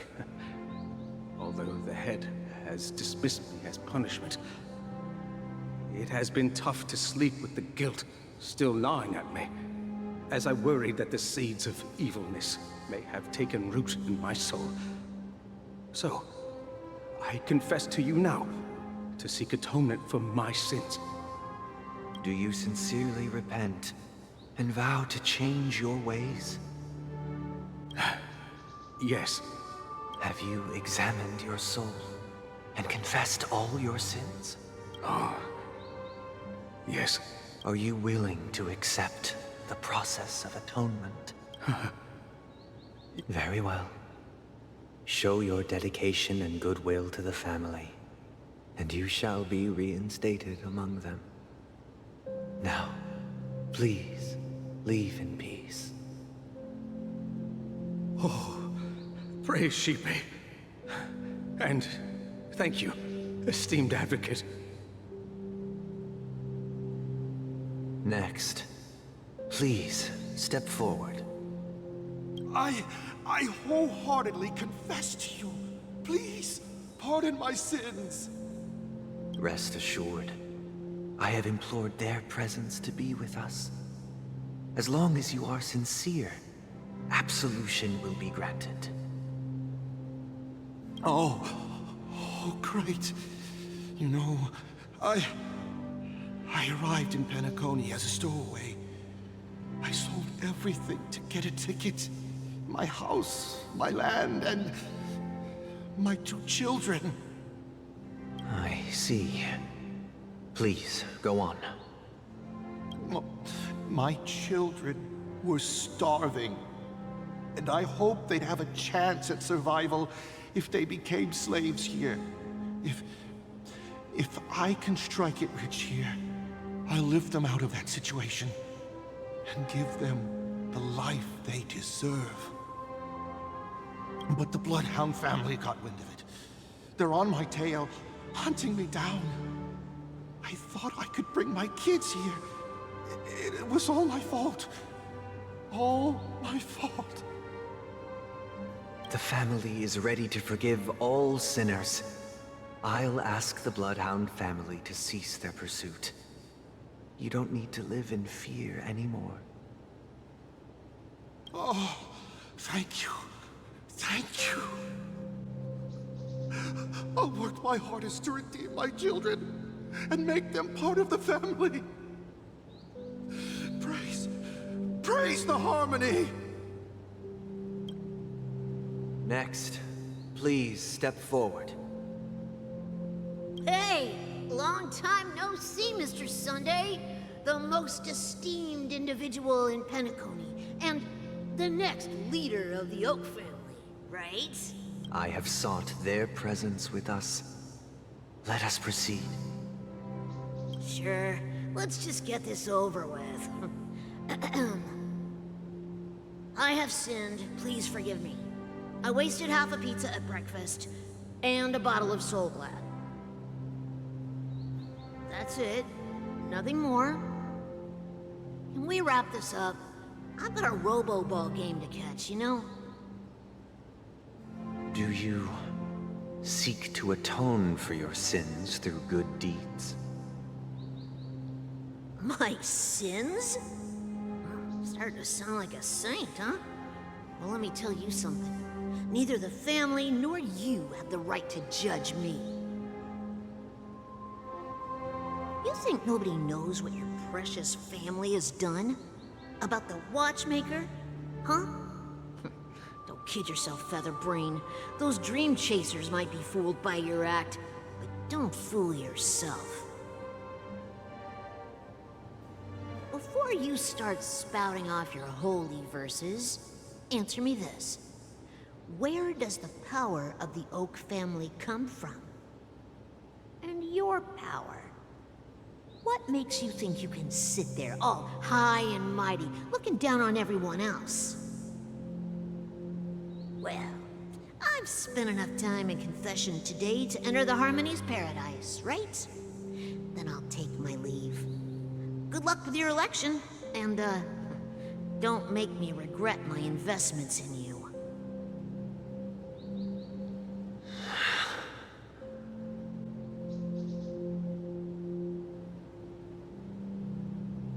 Oh, revered triple-faced soul, hear my doubts. Who can judge the strong when their power hides their crimes? Who can vouch for the weak when they will pay any price to survive? Who can comfort the purest souls when even they get led astray? If the strong defending the weak is truly the foundation of paradise, then who is responsible for the suffering and anguish in this wretched world?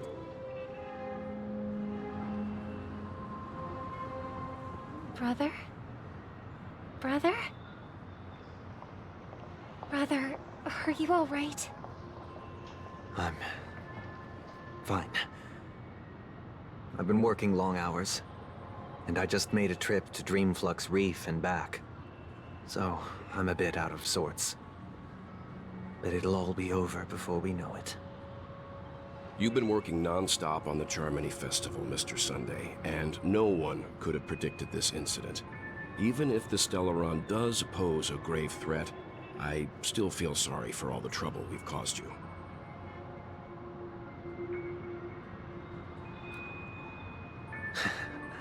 No need to worry about troubling anyone. The Charmony Festival was meant to spread joy and harmony across the cosmos. But now that we know the truth, I'm afraid we'll have to cancel it. It has always been our wish to make everyone happy, so... we'll do our best to explain everything to the Dream Master. I'm sure he'll understand. Even if the negotiation does not go smoothly, I'll refuse to go on stage. Without the Chord Master, the Harmonious Choir would not arrive, and the Charmony Festival would be just a grand performance, and nothing more.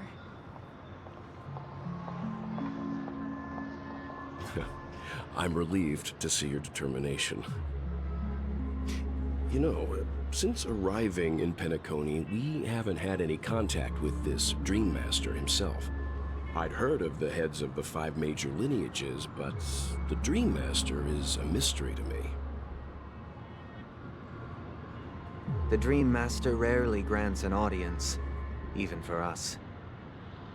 But, given the urgency of the situation, he's agreed to meet us in person. Perhaps you'll be the first guest to meet the Dream Master in years, Mr. Yang. Let's hope we can reach a consensus that satisfies everyone. Indeed. Let us hope so. It's about time. We'll have to get ready for the meeting. I apologize for any inconvenience caused by the urgency. Don't worry. I'll be waiting here. Dear, it's Mr. Sunday! Hey, come over here! Looks like someone needs help. Let's go check it out. Mr. Sunday. Hey there! Okay, see the moon in the sky? It's about the size of the cap on my Soul Glad bottle. If I just reached out my hand, I could grab the moon, couldn't I? The moon? You mean the Grand Theater? Yeah. Look at me. I've been away from home for too long. I must be missing that moon. But it's no big deal. The Grand Theater here looks much better than the moon back home. It's just magnificent. They told me not to sell everything I had just to come to Penacony. How short-sighted. Selling everything you had? Why would you go to such lengths? Why? Can't you see? Life back home is miserable. It's not really living at all. It's better to be here at Penacony. No pain, no worries about tomorrow, just sweet dreams. You can do whatever you want. That's what I... Is this truly living? Huh? What did you say, young lady? I didn't quite catch that. Oh, it's nothing, sir. You see, the traffic on Glock's Avenue can be dangerous.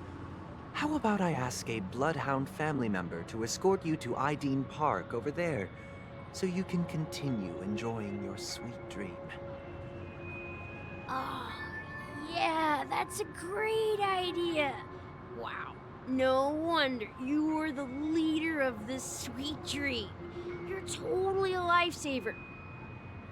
See you around, Mr. Sunday, and it was nice chatting with you.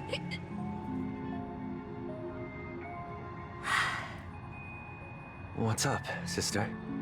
This is the land of the dreams. But why do they live like this? The man we ran into, he doesn't seem happy at all. Even though sweet dreams are nice, they're just illusions. But for him, they're the only way to survive, even if it means giving up on reality. That's not really living at all. I suppose you have a point.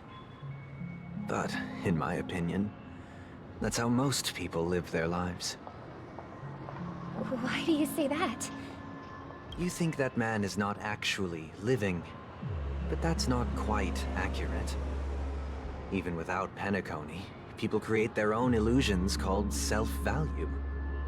People believe they have a predetermined value to fulfill. Gaining value means gaining power, and those deemed worthless are seen as the weak. However, value doesn't come out of thin air, and there's a limit to it. To accumulate value, people have to take from others. So, the weak get exploited and oppressed.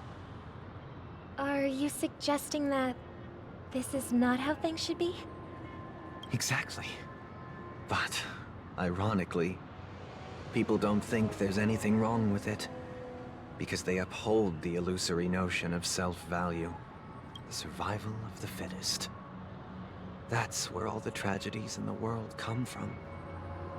People come to the sweet dream in Penacony to escape from that reality and find solace. No tragedies exist here, only happiness, although in its nascent form. Isn't that the same paradise we yearn for in our dreams? Perhaps that man is just an exception. Let's not jump to conclusions. We should experience the dreamscape ourselves. Just as I did at Dreamflux Reef. Yes. Seeing is believing. I'll accompany you. The Dream Master hasn't shown up yet, so we have some time for a stroll.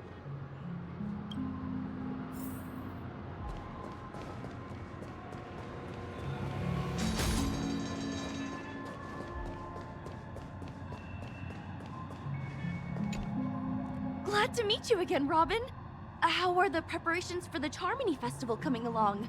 We're all so excited about it. It's going smoothly. Thanks for making the trip to join the festival. You're too kind, Robin. It's a pleasure to have guests from all over the universe celebrating day and night.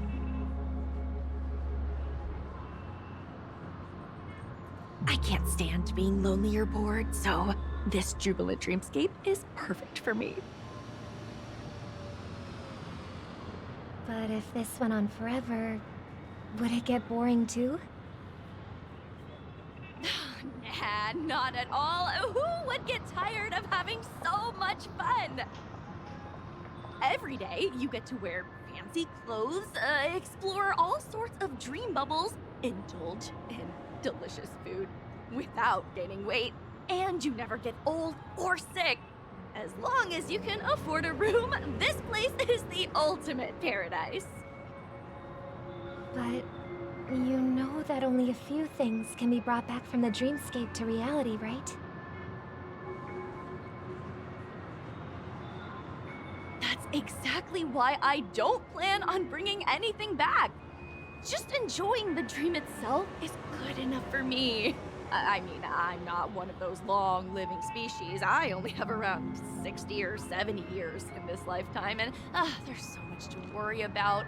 Being happy here is pure bliss. Only in this sweet dream can I truly feel like I'm in control of my life and fate. Who would want to go back to reality after experiencing this bliss?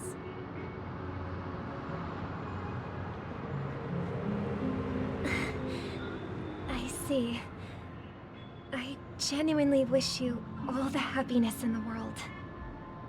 And I wish you a fantastic performance, Robin! I'm off to the Blue Hour for the ball. See you later.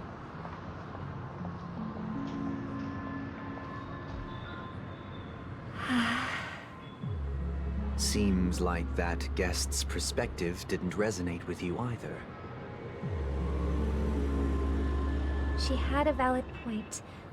I could sense her genuine happiness. It's just that...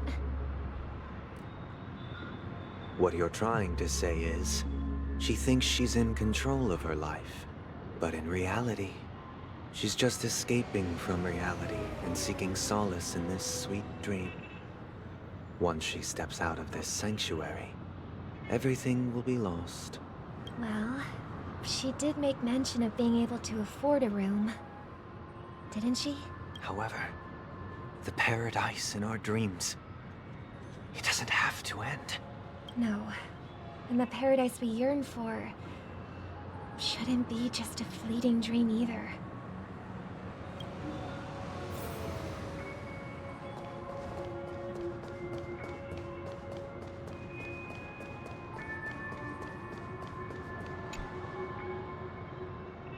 The scenery in this dreamscape is truly breathtaking, isn't it? Oh, Robin. Can't believe I'm meeting you in person here. What an honor. You're right. Even though time stands still in this dreamscape, it always feels fresh. I find something new every time. A philosophical mind. I hope I'm not intruding. Oh, not at all. No. With little time left, I yearn for meaningful conversations, especially with someone as esteemed as you. Do you mind if we chat? It's my pleasure. No need to be formal. Just speak your mind. You said, with little time left. Please, forgive me for being blunt. But is that why you came to Penacony? Yeah. I was part of a war, and while escaping from the Sarkosian mothership, I got exposed to some radioactive materials. And then, all my comrades died, and my hometown was wiped out by neutron bombardments. I couldn't bear to live with everything I knew gone. That's when I heard about a possible solution here, so I came. How heart-wrenching. I hope the family has been able to help you. They have, and I'm truly grateful for that. They provided me with a comfortable room, the most advanced life support devices in the cosmos, and a stellar team of caregivers. My physical body is now in the dream pool, sustained by life support. The me you see here is whole, rational, and no different from any other person. My true appearance. Well, I hope you never have to witness it, Robin. So, you'll be living forever in this dreamscape, right? Just being able to live at all is good enough for me. Whether it's in this dreamscape or not, well, I don't really have much say in the matter. My world has been torn apart, and my life could end any second. So, even if this whole place is an illusion, it's still my paradise. And I'll treasure every moment I spend here. How I envy those everlasting things. That old man's story. It's so tragic. Fortunately, this sweet dream gives him joyful memories to hold on to for the rest of his life. That's precisely why this sweet dream in Penacony exists. However, even this sweet dream has its limitations. While it provides solace to the disillusioned, it can't completely eliminate pain in reality. There will be a way out. Penacony is already on the right track.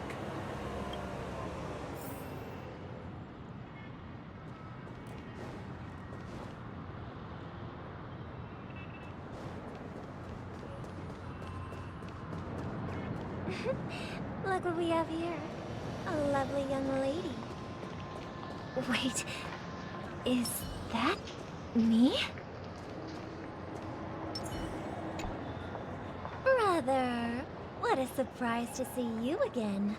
Show yourself. Your trick won't work on us. I've heard that a skilled mass fool received an invitation too. That must be you, right? Did you enjoy yourself? Barely. The people here are way too gullible. A little bait is all it takes for them to bite. And they run away at the slightest hint of danger. In other words, they're naive and cowardly. Now that you've had your fill, it'd be wise to leave before it's too late. The music of the harmony doesn't tolerate discord. What? Now that you have the real Robin, I'm useless? Oh, how disheartening. I've done so much for the family. You should be thanking me, because if it weren't for me cleaning up this mess, Penacony would still be in shambles. Don't you think? That was a personal request from the head of the Iris family, and it has nothing to do with us. Step aside and stop causing trouble for the Charmony Festival. The Charmony Festival? You think you can scare me? You think I have no idea what you're planning? I don't care what you're thinking, Chicken Wing Boy. But I'm pretty sure our lovely Robin won't be appearing on stage. After all, you're well aware of what a sorry state this dreamscape is in under the banner of harmony. Penacony, the land of the dreams. Is this truly the paradise you desire? Stop it. What's the rush, Chicken Wing Boy? Did I get to you? Our paradise is none of your concern, masked fool. Leave now, or the family won't tolerate you anymore. All right. I'll go. But Robin, I suggest you seriously consider... Do you really believe those living in dreams can escape pain and find true happiness? Well, I've done my part. And now I'm simply waiting for the fireworks to begin. Here, the last 2 gifts for both of you. And don't lose them. If by some unfortunate chance the Charmony Festival starts against all odds, remember to use them during the show. And it'll be thrilling. Bang! I heard a raven cawing in the distance. It seems the Dream Master will arrive soon.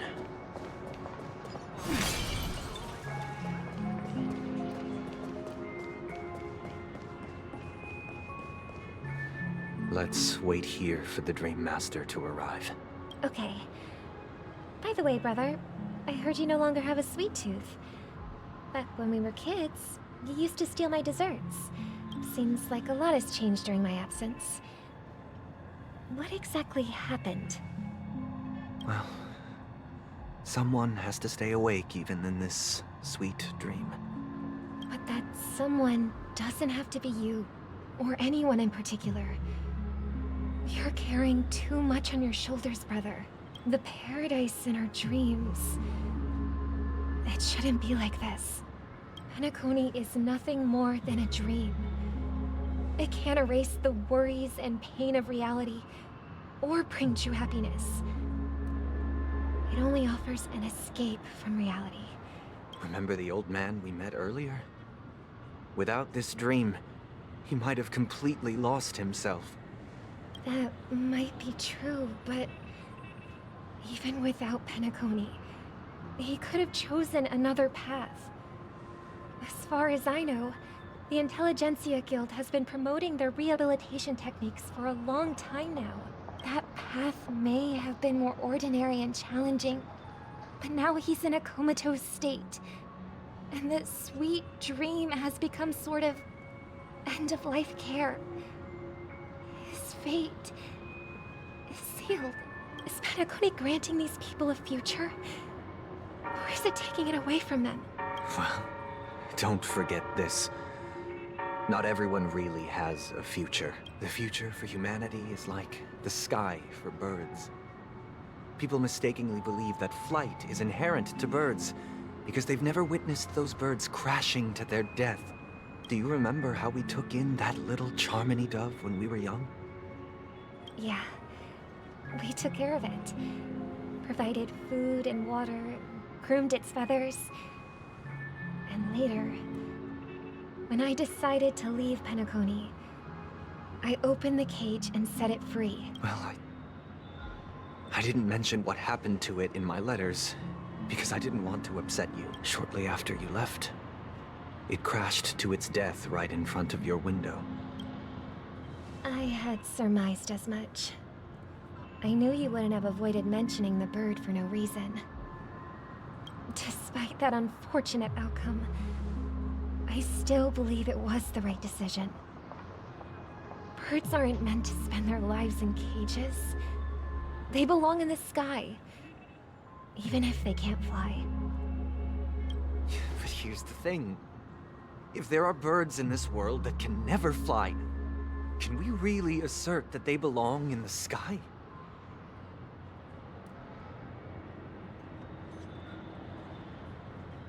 Are you implying that the same goes for humans too?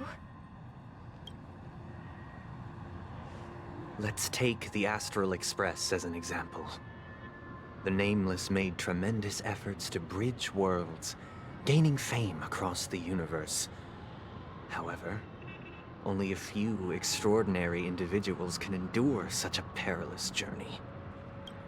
That's because the pursuit of the Trailblaze exceeds the capabilities of ordinary humans. Otherwise, why would this path be filled with broken rails, an abandoned express, and even a fallen Eon? That's just sophistry. If that were true, then only the powerful would have the right to determine the future. Unfortunately, that's exactly what happens.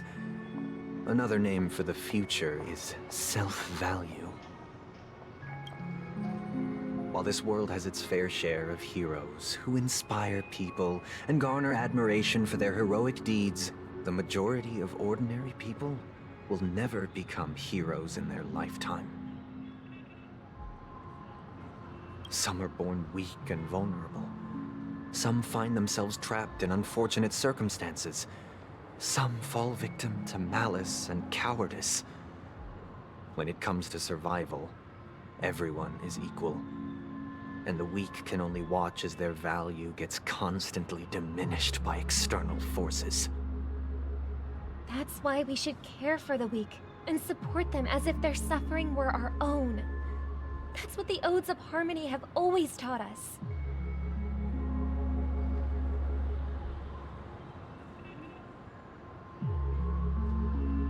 While the Harmony holds noble aspirations, the strong will always be strong, and the weak will always be weak. Even in this carefree dream.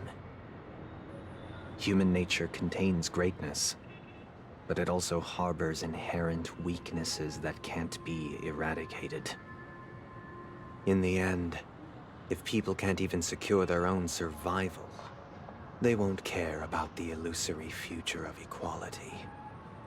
As long as the law of survival of the fittest prevails, there will always be fledglings crashing to their death. But if people don't live for the future, do they merely exist for survival? If even you, my brother, don't believe that the Harmony will save the weak, then which Eon can make our dreams come true?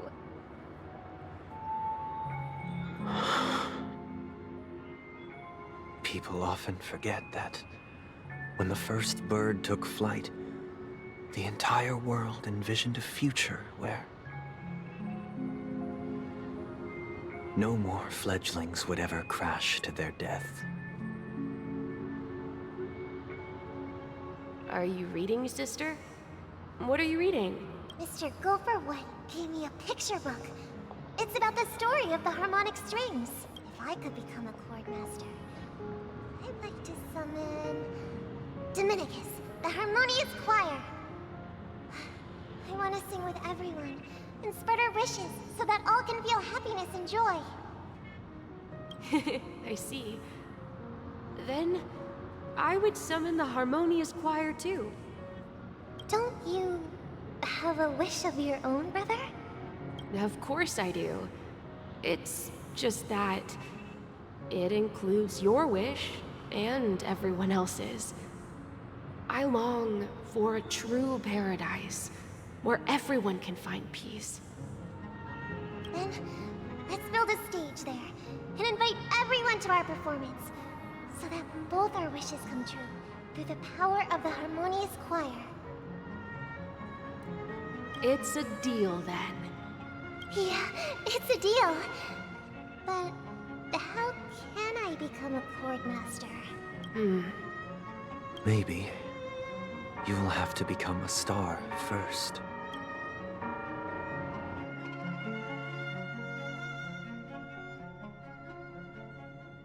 You're back sooner than I thought. Any results? Yes. And now, it's up to us to forge ahead. Huh. Since his last will has now been conveyed, my final mission is complete. But pardon me if I sound curt. It's good to have determination.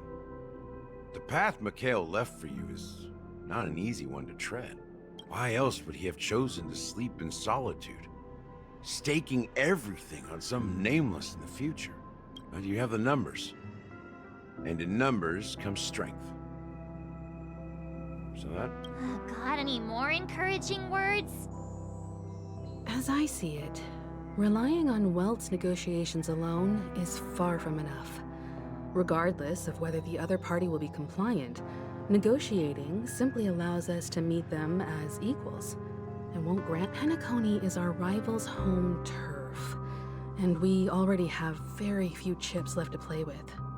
Rather than idly sit around while the family's got us blocked off, an offensive approach might be a wiser course of action.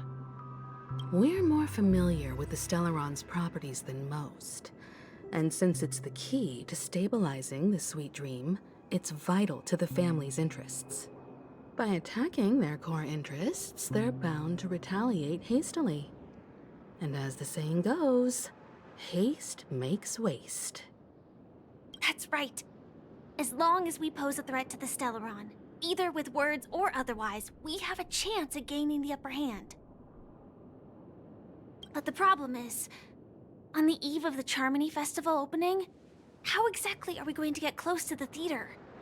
Family security will be airtight, and if we brute force it, even if we succeed, it's too risky. So, no one's gonna say anything? Then I'll raise my hand. I know the answer to this question.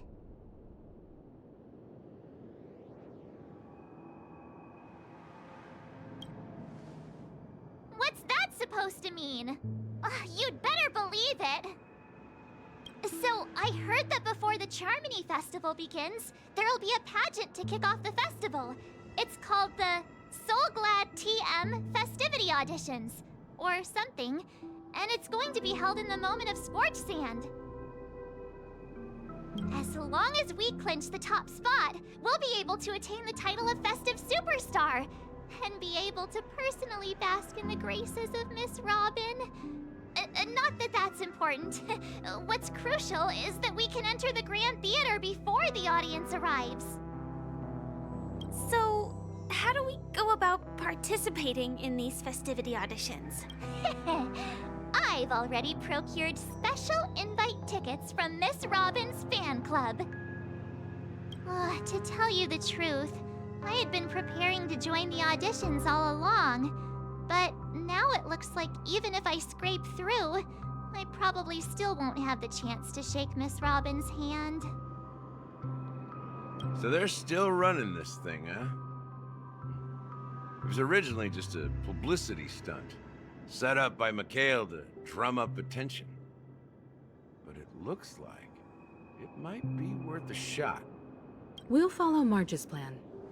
Mr. Gallagher, will you be joining us? I'm afraid I won't have the time.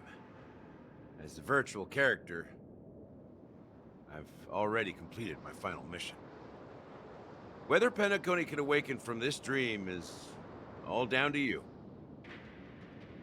Should we ever cross paths again? I'd love for you to visit the Express.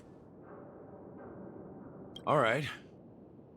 I'll have to add to that databank of yours you've got on the Express. And Miss Firefly, we thank you for all your support. We're faced with a formidable enemy. As long as the Astral Express and Stellaron Hunter's objectives are aligned, we're willing to cooperate with you.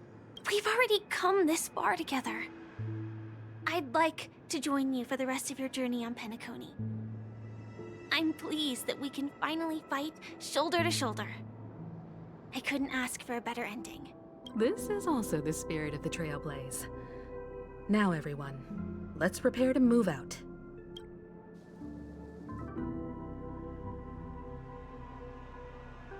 Ladies and gentlemen, welcome to Scorch Sand Hall. This shine, all under the watchful eye of the entire universe. If you have ambition, dreams, and the drive, dear friend, the next superstar of Penacony's Charmony Festival could be you! Oh, wow, they've really outdone themselves. Oh, I'm starting to get excited. Behold, here come 4 friends with spirits high and full of zeal. Are you aspiring to be the superstars of the festival? Is he talking about us? Yes, you! There's no doubt about it. I see you have all the potential of a superstar in you. Excuse me, you 4. What are you hoping to get out of all this? As the last group of contestants, how confident are you in overcoming all of the challenges? Would you be open to a brief exclusive interview with us? It'll be quick. Your journey is long and fraught with peril, yet under a sky blanketed by banners, you vie for the crown. The sword and rose! Protect the beauty, magnificent and majestic. A knight's head is hard as steel. Brotherland's focus is stubborn as a heel. We don't all have to be winners, but if we don't have fun, we'd all be sinners. People are pouring in. It kind of feels like all sorts of baddies are showing up. Let's get in there quickly and enter the competition. Ladies and gentlemen, please make way. Make way. Coming towards us now is one of Penacony's top 10 wealthiest tycoons and the soul-glad business empire's founder, Mr. I. Allow me to introduce myself. I'm the director of Soulglad's factory, Ideen Lida. My 4 friends, introduce yourselves to the audience across the cosmos. Hello, everybody. I'm Himiko, a nameless from the Astral Express, and these are my companions. Don't you guys need to hide your identities? Can't hide it anyways. Penacony is plastered with our posters. And because the Astral Express is so well known, the family won't dare to make any rash moves.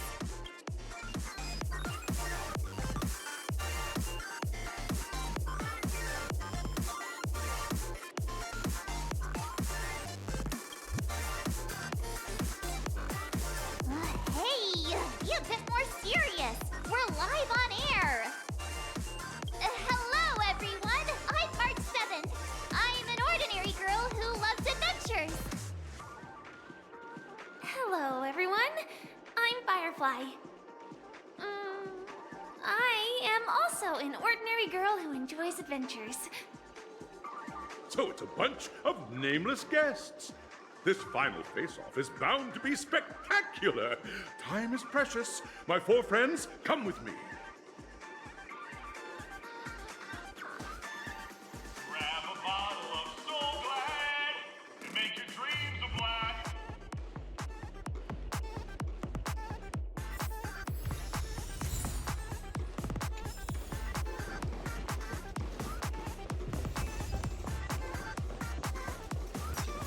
This place is buzzing. That's right. This venue is a miniature representation of that time known as the Era Filch.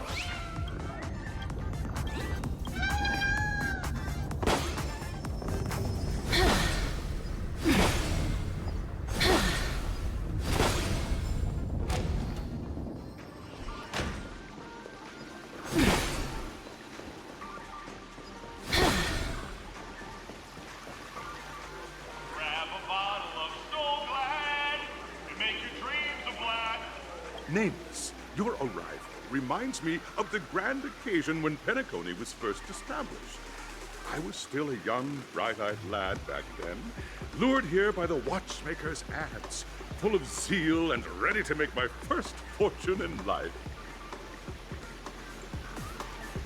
Once, during a particularly grueling day, I passed out and was resuscitated by a drink from Mr. Sousa.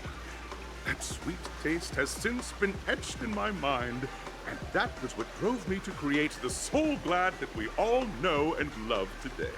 The dream-chasing era was truly a wondrous time. Oh, I miss those days, and the watchmaker. Scorched Sand Hall is my homage to that time of boundless possibility. I wholeheartedly hope you make it to the finish and emerge as the next superstars of Penacony. Now then, is there anything you'd like to say before the competition officially begins?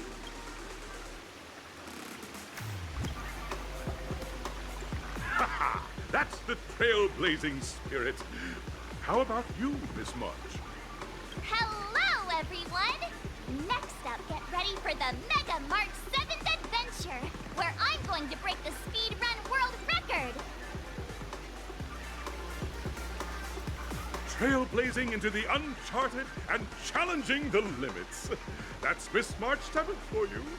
How about Miss Firefly? I hope that by the end of this journey, everyone will have achieved the outcome that they hoped for. Ah, a wonderful wish! Miss Himiko, what are you expecting from your team? Safety first, everyone. Simple words, but full of warmth. Waiting for you are 3 stages, each connected to that era. The first 2 stages offer 2 distinct paths to choose from, with unique challenges on each route.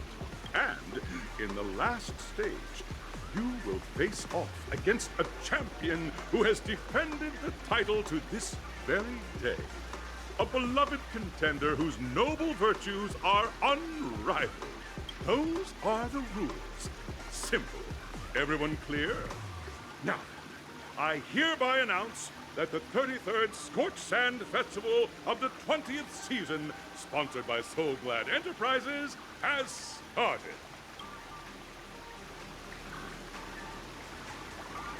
Everyone, as the Charmony Festival is drawing closer, we must reach the end as quickly as possible.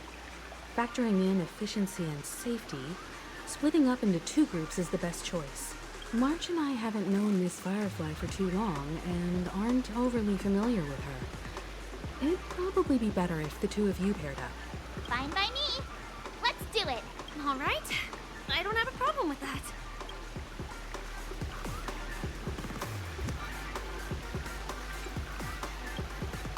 We'll split into the assigned groups then. Let's not waste time.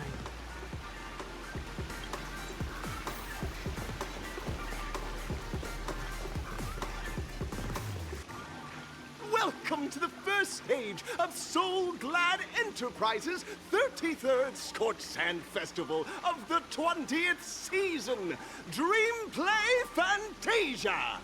In this stage, you can choose between 2 challenges, the School of Acting or School of Action. In the School of Acting challenge, you have to complete 3 performances from 3 scripts and move the panel judges. In the School of Action challenge, you have to defeat 3 groups of enemies convincingly and reach the end. Now, make your choice.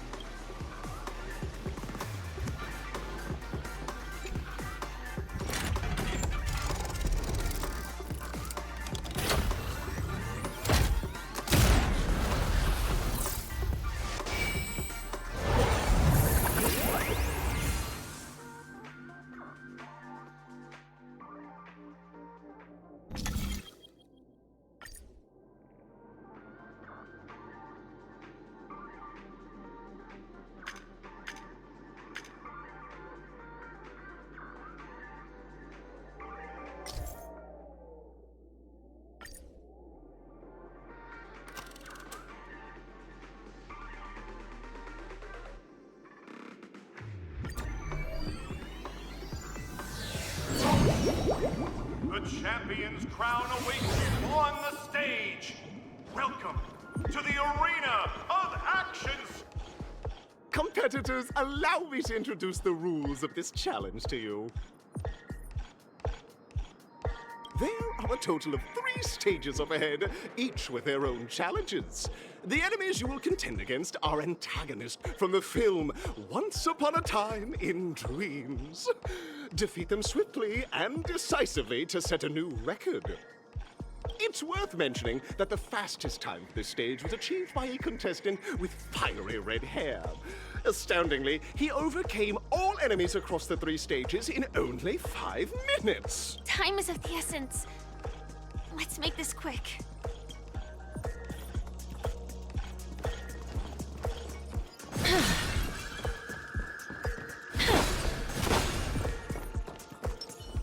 Peach blossoms and divine.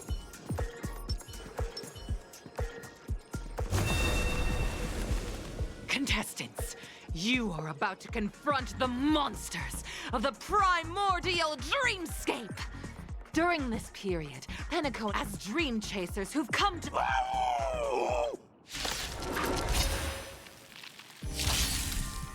Ready to shine. Nice job! Time to show you what I can Azure Dragon, White Tiger, less carbs, watch this!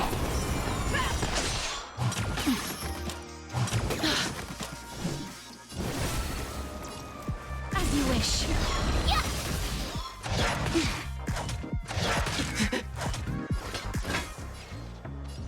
The fearless knows not fear. I venture forth to hunt. Forever triumphant! Victory is inevitable! That'll take just a little something. Think nothing of it. You're the best. That's better.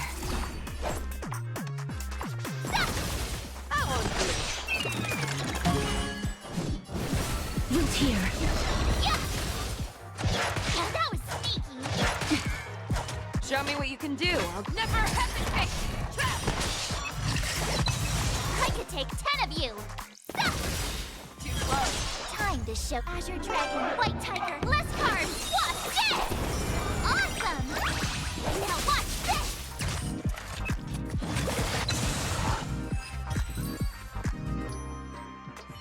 So glad! My Pretty simple.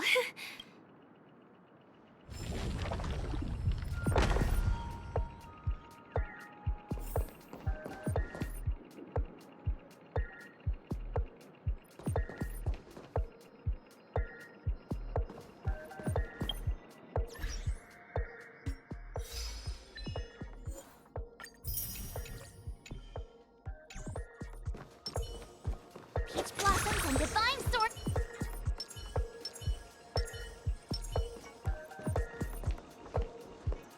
Congratulate just as you're about. Why? Because. Isn't this just no safeguard. Someone else take this one. Here you go, Master. Time to show you what I can really. Azure Dragon, White Tiger, less carbs. Watch this!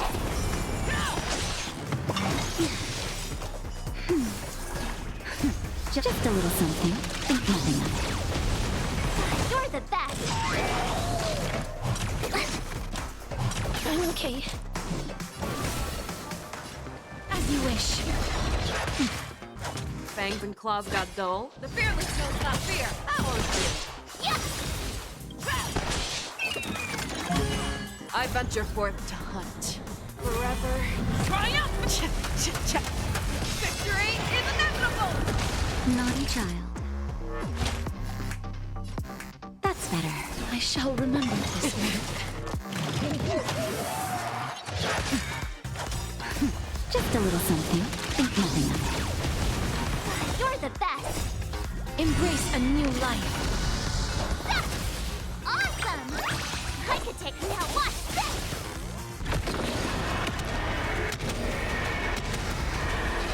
May death protect us!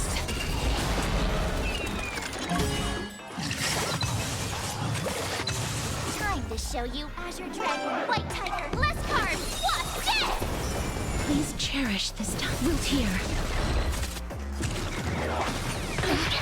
Show me what you can do. Never hesitate! Too close. But I'm a friend of medicine. That'll take more than medicine. Just a little something. Think nothing of it. Thank you. Stay safe. I venture forth to forever triumphant! Victory is inevitable!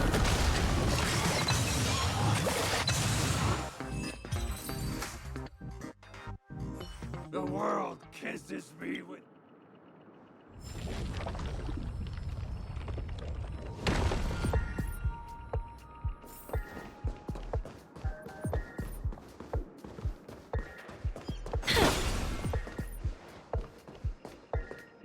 Congratulations! No matter how late... None will take me. Oh, dinosaur! Grab a bottle of salt! Someone else take this one? Here you go, Master! Life is not so fragile here. That hurt. That's better. Not very sportsmanlike. No, that's better. Time to show you what I can read. Azure Dragon, White Tiger, less carbs, what's dead? The fearless knows not fear. Too slow. Yeah! I venture forth to hunt. Forever triumphant! Victory is inevitable! That'll take more than medicine. Thank you. Stay safe. Awesome!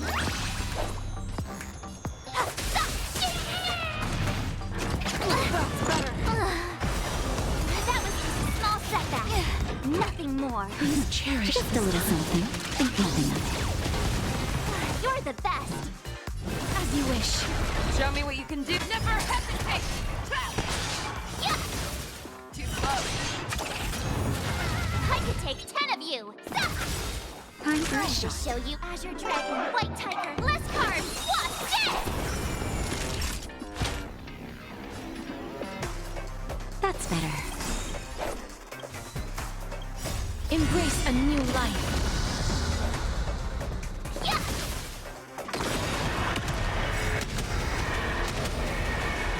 May death protect us!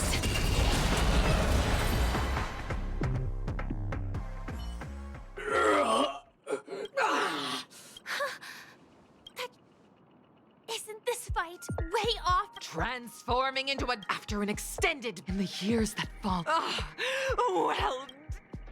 Looks like we won. Let's hurry up and get to the next stage.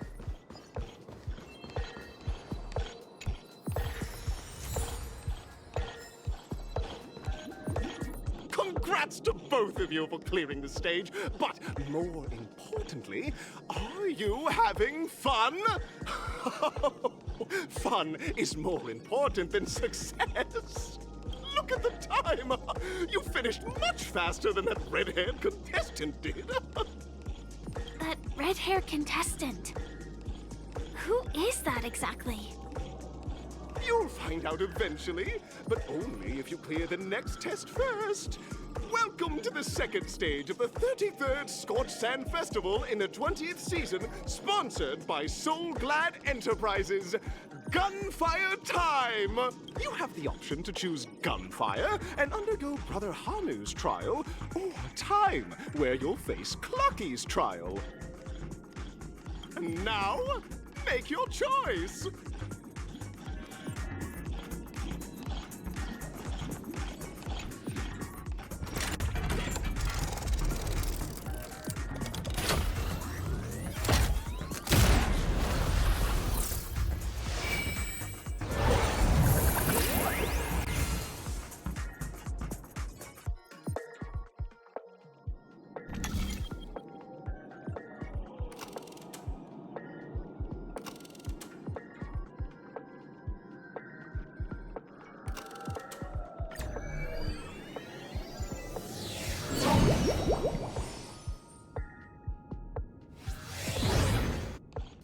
Dear friends, welcome to the enchanting universe created by the Watchmaker. Awaiting you is the morally dubious yet ever-charming character from the animated Clocky series, Hanu! It is said that these cartoon characters were inspired by the Watchmaker's own experiences. According to research by clocky scholars, the original Hanu of reality shared a deep friendship with the Watchmaker, akin to comrades in arms. Enter into the world of Hanu via the TV by the entrance, and partake in an enchanting and suspenseful story with him. Good luck in there! If it's a gunfire trial, we should be able to settle this with a fight, right? I hope this won't waste too much of our time.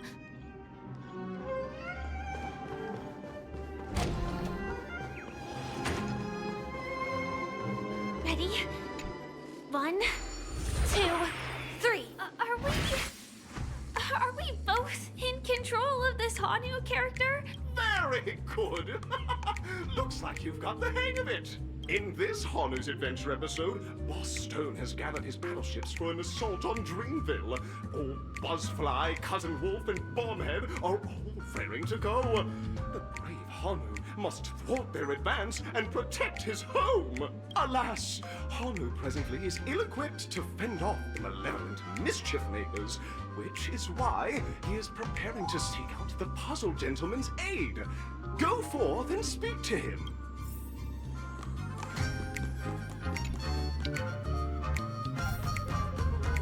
Oh, brave Hanu, you look like you could Long time no see, Hanu. You look pretty stressed out. How about an intense and thrilling game of Dream Jigsaw to blow off some steam?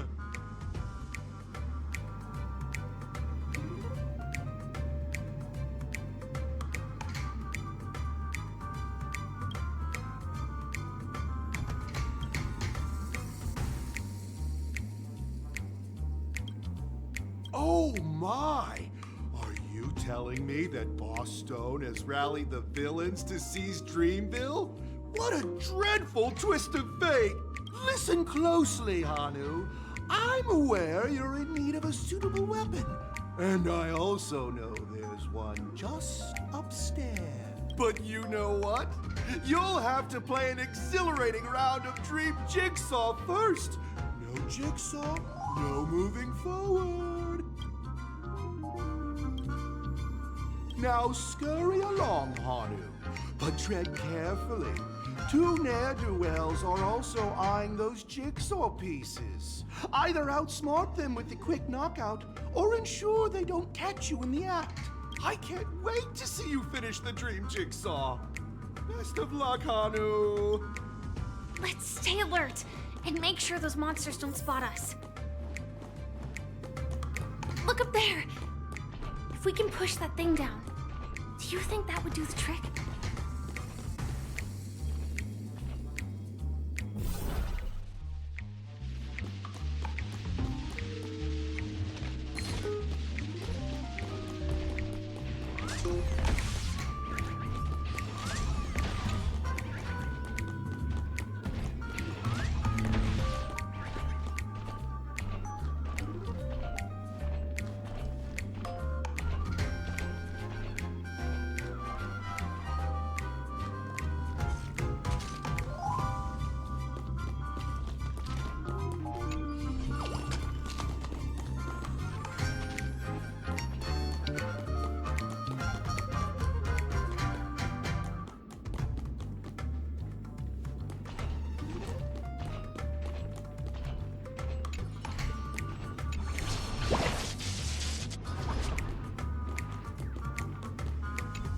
Finally, that's all the jigsaw pieces.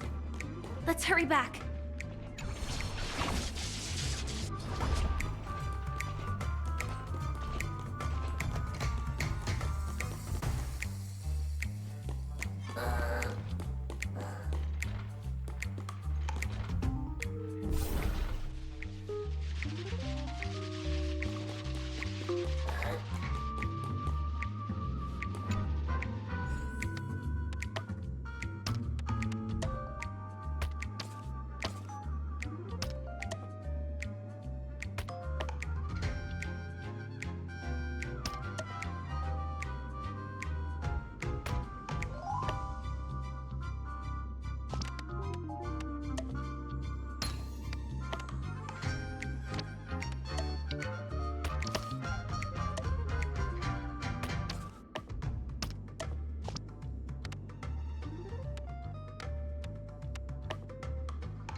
sensation of perfect alignment. My organizational itch has been quite thoroughly scratched. Hurry now, Hanu. Touch that TV set and transform back into your old self. Then head upstairs. Your weapon awaits you. Such haphazard.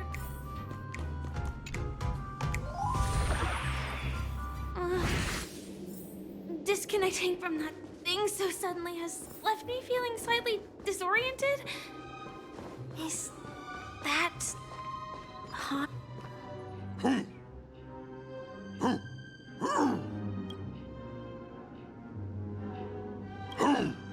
What exactly is he talking about?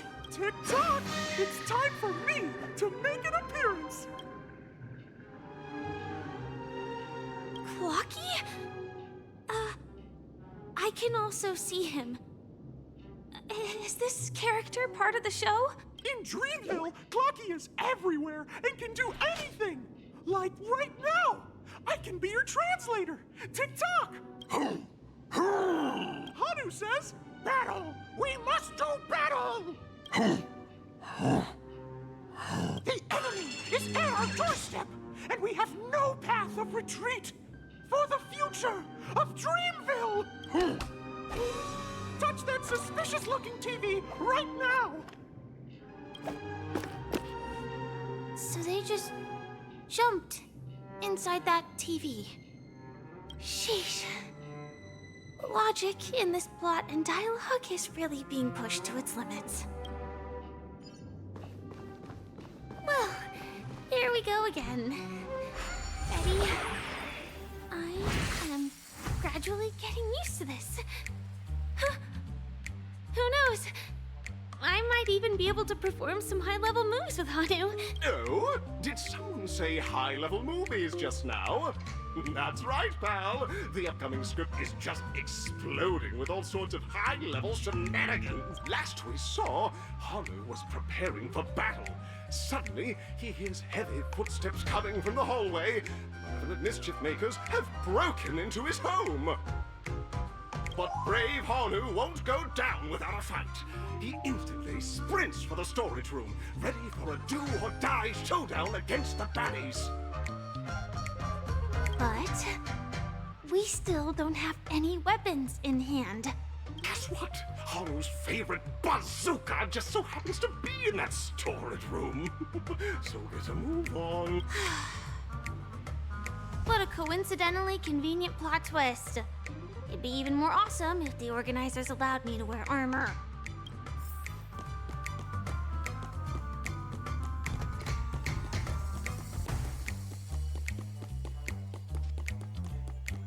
The storage room. It's behind the shelves, right?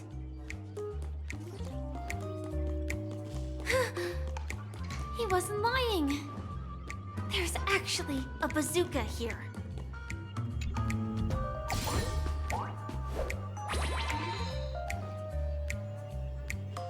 Now we should have a way of dealing with those baddies. This thing feels just like the soaring locust too.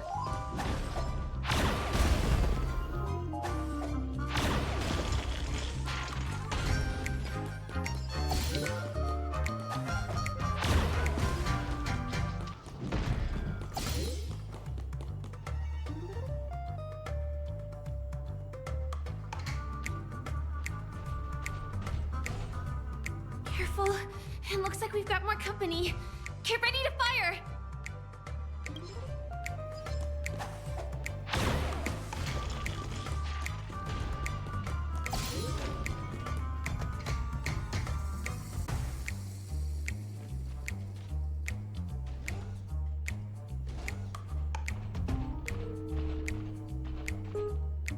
Here we go again. But no big deal. We're pretty handy with this bazooka now.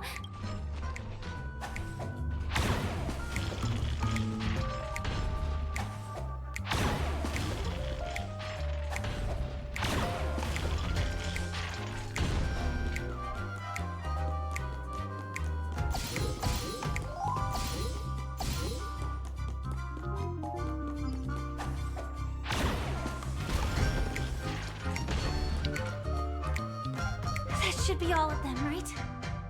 Oh my! Haru is on a streak! Everyone! The stage is complete! Quickly! Head through the TV to the next stage!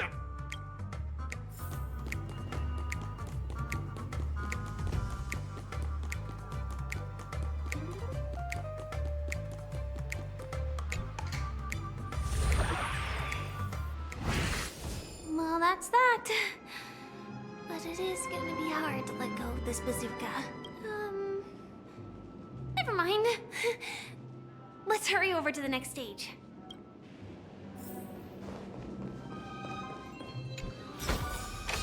Let's take a picture.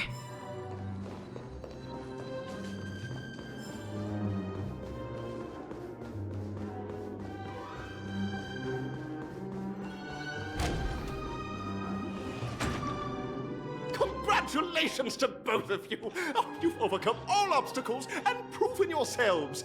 But, unfortunately, there is only one who can be Penacony's festive superstar. In the final stage, you will face the defending champion. If you fail, you will lose the opportunity to become the festive superstar. Welcome to the 33rd Scorched Sand Festival's third stage in the 20th season, sponsored by Soul Glad Enterprises, Superstar Showdown.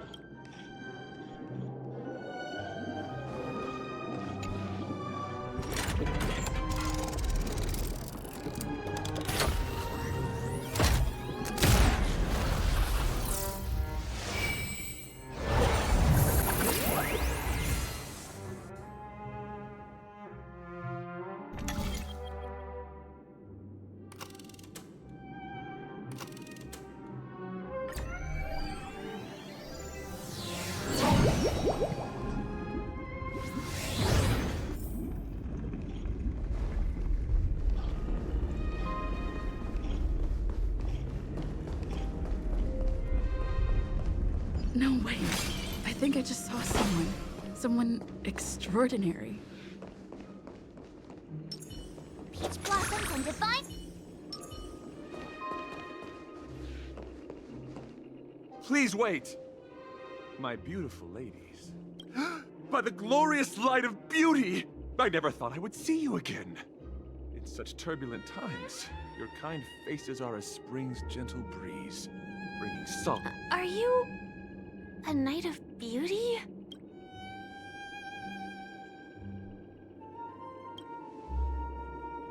Hear ye! The rosy glow of the beauty has rendered you speechless. What an honor. Upon hearing of the impending festivities, I commanded the one and only to bring me to Penacony with full haste. Alas, in a cosmos unguarded by the beauty, disorder prevails. Thus my passage was delayed by tending to the sick and injured. Fortunately, the mini-rabbit mech pilot, stray cat duelist, galactic ninja, and quad-drive Intellitron, along with 32 other souls in distress, all emerged from their predicaments safe and sound. I then led them all here to revel in the harmony with the countless other splendid beings.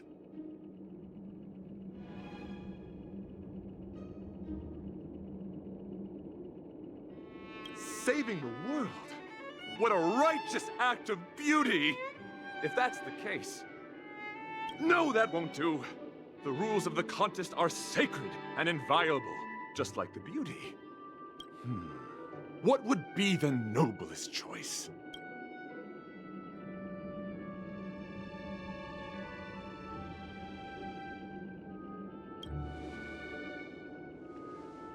That's right.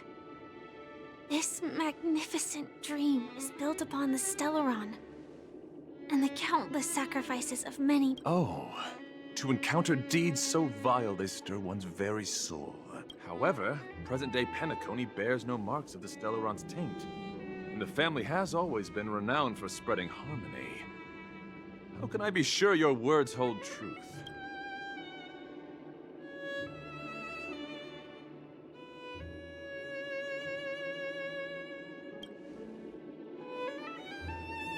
If I'm not wrong, the Knights of Beauty also received an invitation from the Watchmaker, right? That's right. But what does this have to do with the Stellaron? Actually, We've already met the Watchmaker. It's clear to me now. Evidently, you are traveling in pursuit of the beauty's ideals. Go forth, my dear friend. Beautiful miss. The audition's crown is yours to claim. I shall remain here, gazing from afar as you bask in the limelight. Joining the audience and offering you the most heartfelt cheers and applause. Thank you, Knight of Beauty. We don't have much time left. May we meet again.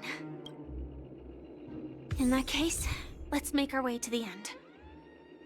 Penacony's really thronging with talent.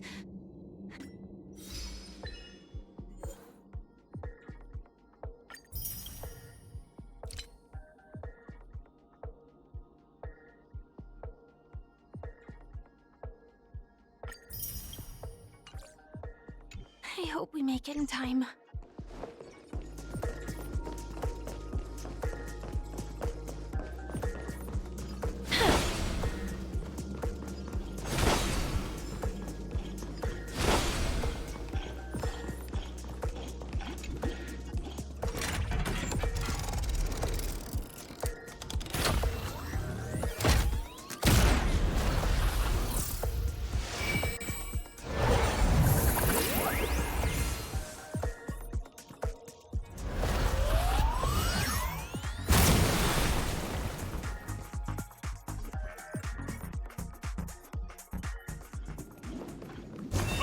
Congratulations to the Galactic Baseballer and Firefly on becoming this Scorched Sand Festival's champions! We look forward to their... Congratulations to the both of you on becoming the festive superstars of this year's Charmony Festival. Before I, on behalf of the organizers, extend my sincere congratulations to you, wishing you joy under their radiance.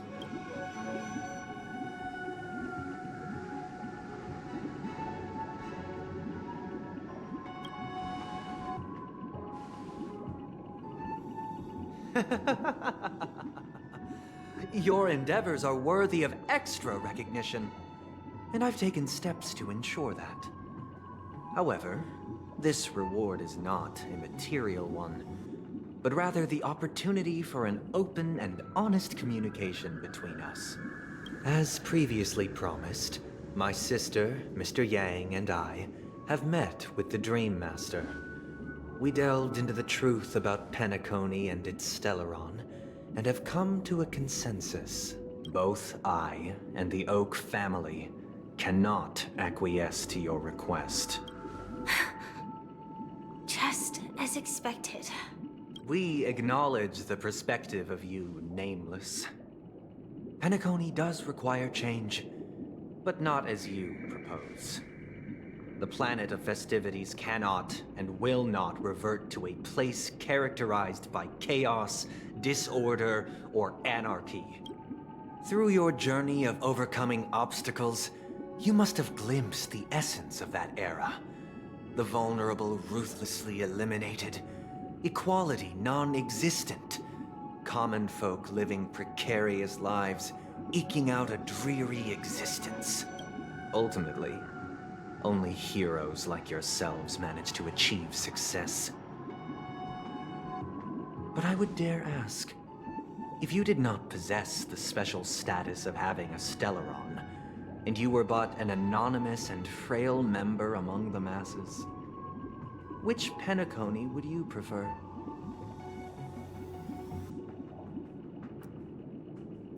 A dystopia for the survival of the fittest, or a sweet dream paradise for all?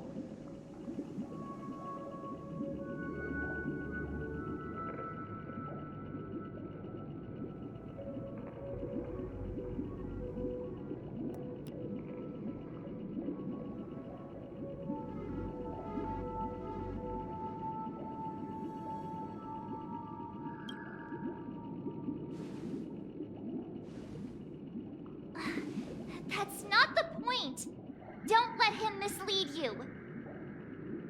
Mr. Sunday, even if the members of the Oak family can't fully agree on what to do about the Stellaron, now's not exactly the time to be holding an extensive discourse about Penacony's past and future, is it?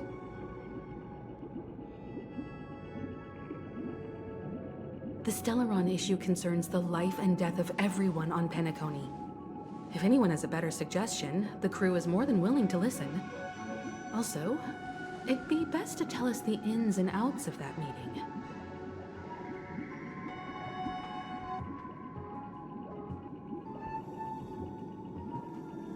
This way, we'll at least know what Welt and Miss Robin are dealing with, and the reason why they failed to make our appointment.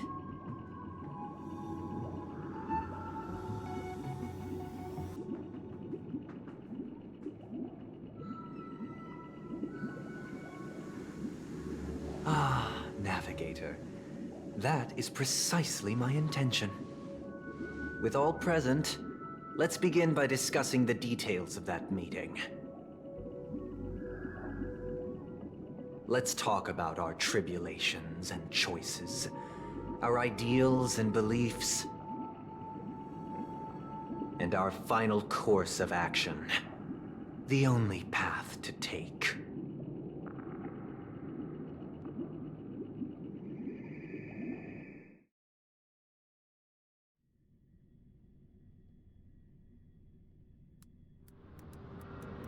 You mean to say that for the longest time, there have been scoundrels who would use the Charmony Festival that I have bequeathed to the masses as a tool to realize their ambition? Indeed, Dream Master. Once the Charmony Festival begins, the Stellaron's powers, along with the song, will be broadcast across the entire planet of Penacony. And then everyone in their dreams will be unable to awaken. This is indeed surprising to me. The dreamscape is maintained by the collective effort of the 5 families.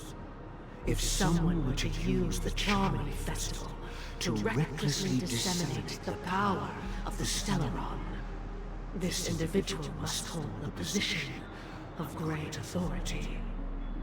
Do you have any suspects? I'd like to ask, did you really not know of the Stellaron's existence? I would have never thought that this nameless would point the spear at me. Quite astonishing indeed. If I have offended, the Astral Express extends its sincere apologies. But the current circumstances are dire and leave no room for meticulous inquiry.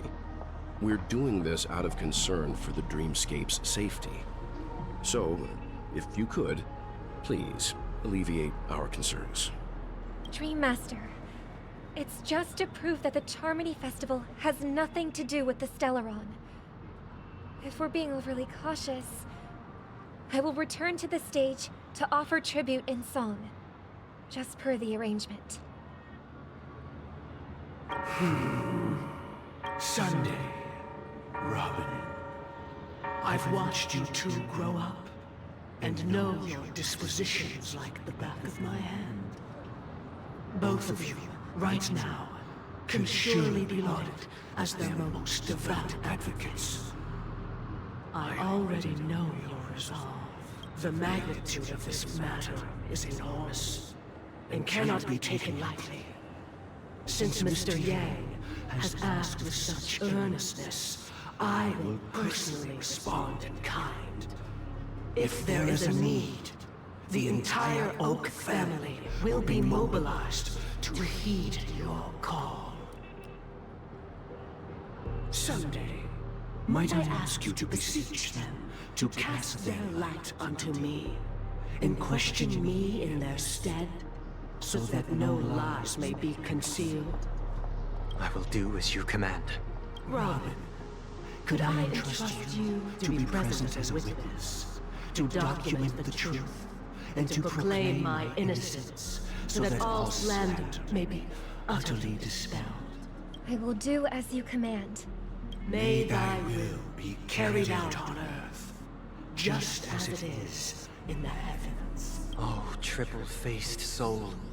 Please sear his tongue and palms with a hot iron, so that he will not be able to fabricate lies and make false vows.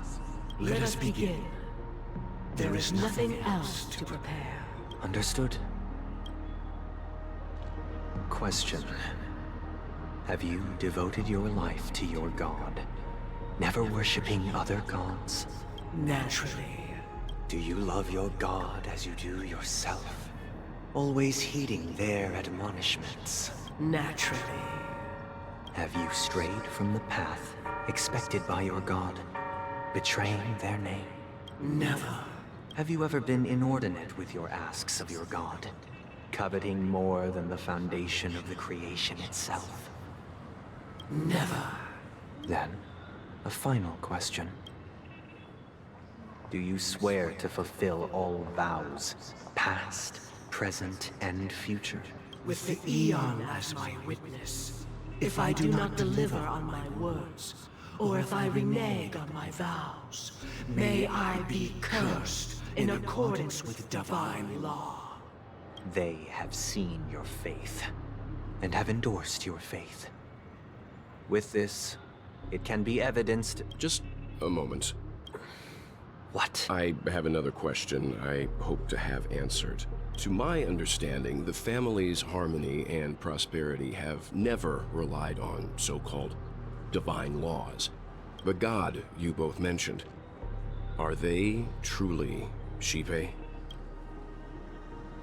Mr. Yang should know that those belonging to the family toil together as if they were kin, embracing solidarity and unity under their light. All duplicity is laid bare before the harmony. Such a delicate and complex symphony. Which other god could perfectly harmonize this, if not for the great one, Shipe? Perfectly harmonized. Therein lies the problem. It isn't an outsider lurking in the shadows who changed the harmony, but a dissonance that has surreptitiously emerged from within this very symphony itself. In the distant past, there existed an Eon. With one flick of the wrist, they crafted the laws of the cosmos. Their followers formed the Beyond the Sky Choir, spreading solemn and reverent hymns throughout the universe. Later, they fell. The route traversed by this Eon clashed with the harmony, ultimately being absorbed and fused into it. The chorus that once reverberated across worlds fell silent, and when it echoed anew, it was transformed into the hymn of harmony. Though an Eon may perish, paths with no masters still linger. In the all-forgiving harmony, echoes of bygone dissonance may suck. Mr. Yang, being overly astute can be a detriment. Especially when you find yourself alone and without allies. So this is how it is. For the sake of our grand cause someday, please afford these two an opportunity to rest. What?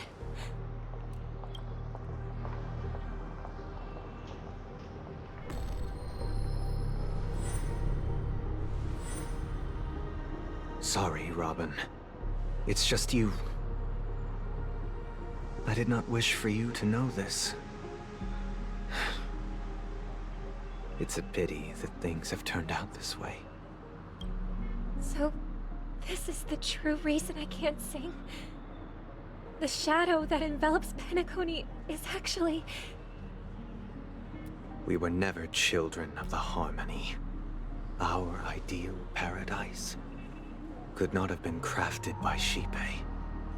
True bliss can only be guaranteed by the one who transcends the many. Within the foundation of law, humanity establishes civilization, and through harmony, we obtain order.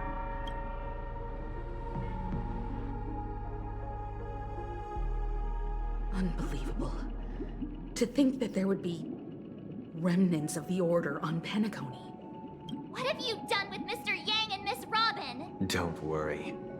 I just gave them some time alone to ponder their fates. You should know that these actions make you an enemy of the Astral Express. Should we need to stand against the Nameless, it would only be myself and the Oak family involved. But we haven't reached that point yet, have we? Your efforts for the justice of Penacony are evident to everyone, and have been widely observed.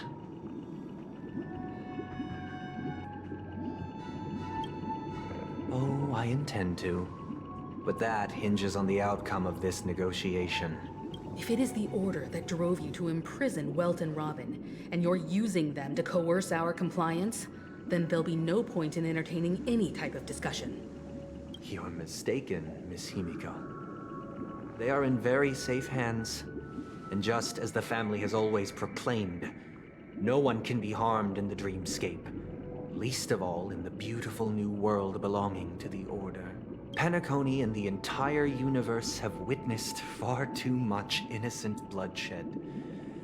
The strong wield their blades against the weak, and the victors push the vanquished to the brink of life. Natural selection. The world abides by this principle, establishing the well-being of humanity atop the corpses of the downtrodden. Only we, or rather, I, possess the power to put an end to this farce. So you've decided to resurrect a dead Eon? No one's ever done such a thing. If Miss Himiko is interested, let's draw back the veil and speak candidly. I've always firmly believed that people can understand one another through peaceful means. I'm willing to divulge the unembellished truth as to the intentions of the Order's Pathstriders, so that you will make better judgment for the Astral Express, for Penacony, and for this stretch of the universe. Words can hardly do justice to the beauty of that ideal. So, come with me, everyone. Let us retrace our steps, and see once again where this road leads. Huh? Where'd he go? Welcome. This isn't any location in Penacony's dreamscape. It's my inner world. The reason the scenery before you remains unchanged is because your consciousness has drawn on similar concepts to fill in the gaps.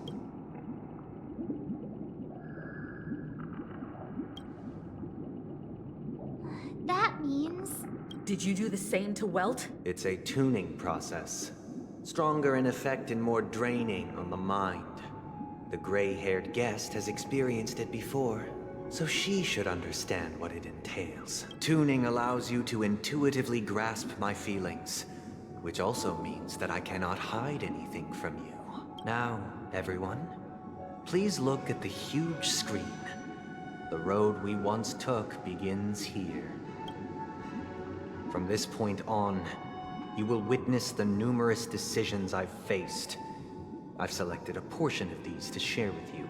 I believe after going through similar predicaments, you'll be able to better understand my thoughts. Let's begin. The first decision. A story about a baby bird. This story happened when Robin and I were very young. We were victims of the Stellaron disaster, and the family's Mr. Gopher Wood, who would later become the Dream Master of Penacony, saw that we siblings had no one to turn to and took us in. Later on, Robin and I lived a time with nary a care in the world. One day, after dinner, while my younger sister and I were lounging about in Mr. Gopher Wood's yard, we spotted a fledgling Charmony dove all on its own. That baby bird was tiny. It didn't even have all of its feathers, and it couldn't sing. When we found it, it was already on its last breath, having fallen into a shrub, probably abandoned by its parents. We decided to build a nest for it right there and then. However, thinking back, that winter was unusually cold, with fierce winds at night in the yard, not to mention the many poisonous bugs and wild beasts in the vicinity. It was clear that if we left the fledgling in the yard, it stood no chance of surviving until spring. So, I suggested we take it inside, place it on the shelf by the window, and asked the adults to fashion a cage for it. We decided that when it regained its strength enough to spread its wings, we would release it back into the wild. The tragic part, something that we'd never considered, was that this bird's fate had already been determined long before this moment. Its destiny was determined by our momentary whim. Now, I pass the power of choice to you all. Faced with this situation, what choice would you make? Stick to the original plan, and build a nest with soft net where the Charmony dove fell. Or build a cage for it, and feed it, giving it the utmost care from within the warmth of a home. I eagerly await your answer.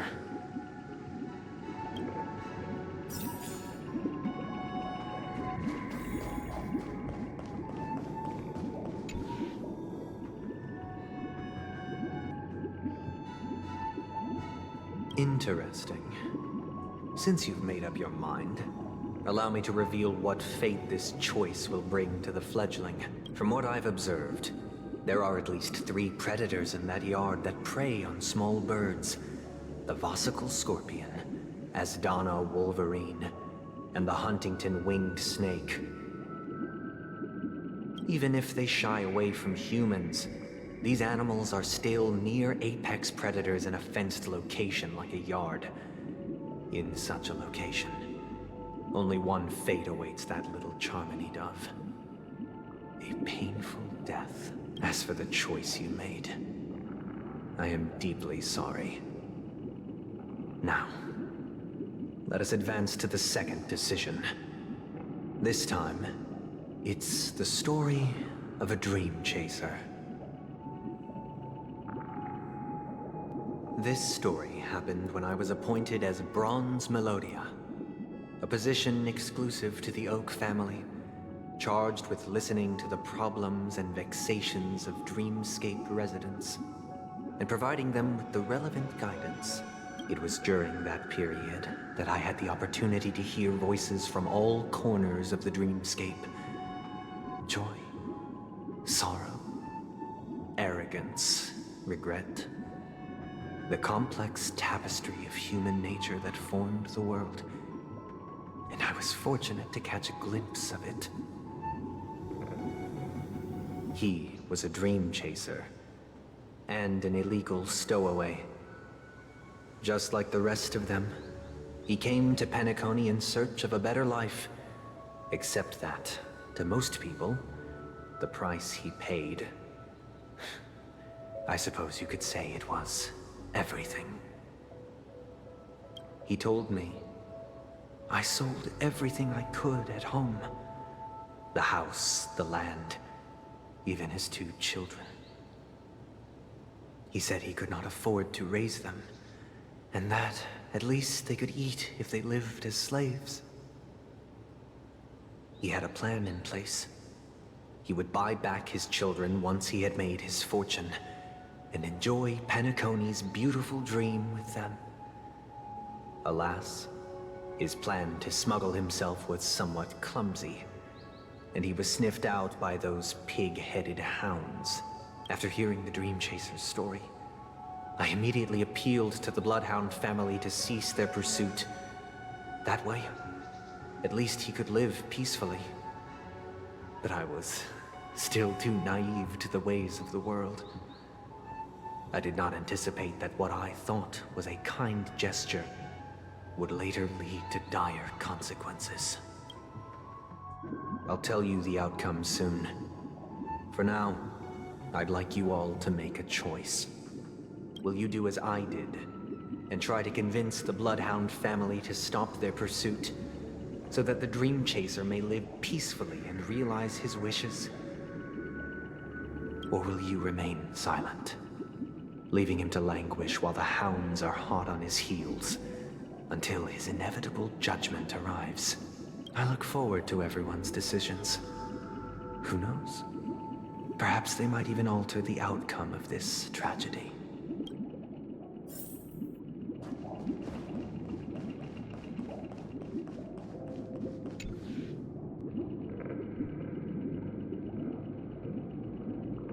It seems you, like me, are pondering whether a different choice could have led to a better outcome. Sadly, his fate would only be more tragic. Say he never gets caught. He would only die from delirium. The methods with which illegal stowaways enter dreams are unorthodox, not flawless like the hotels.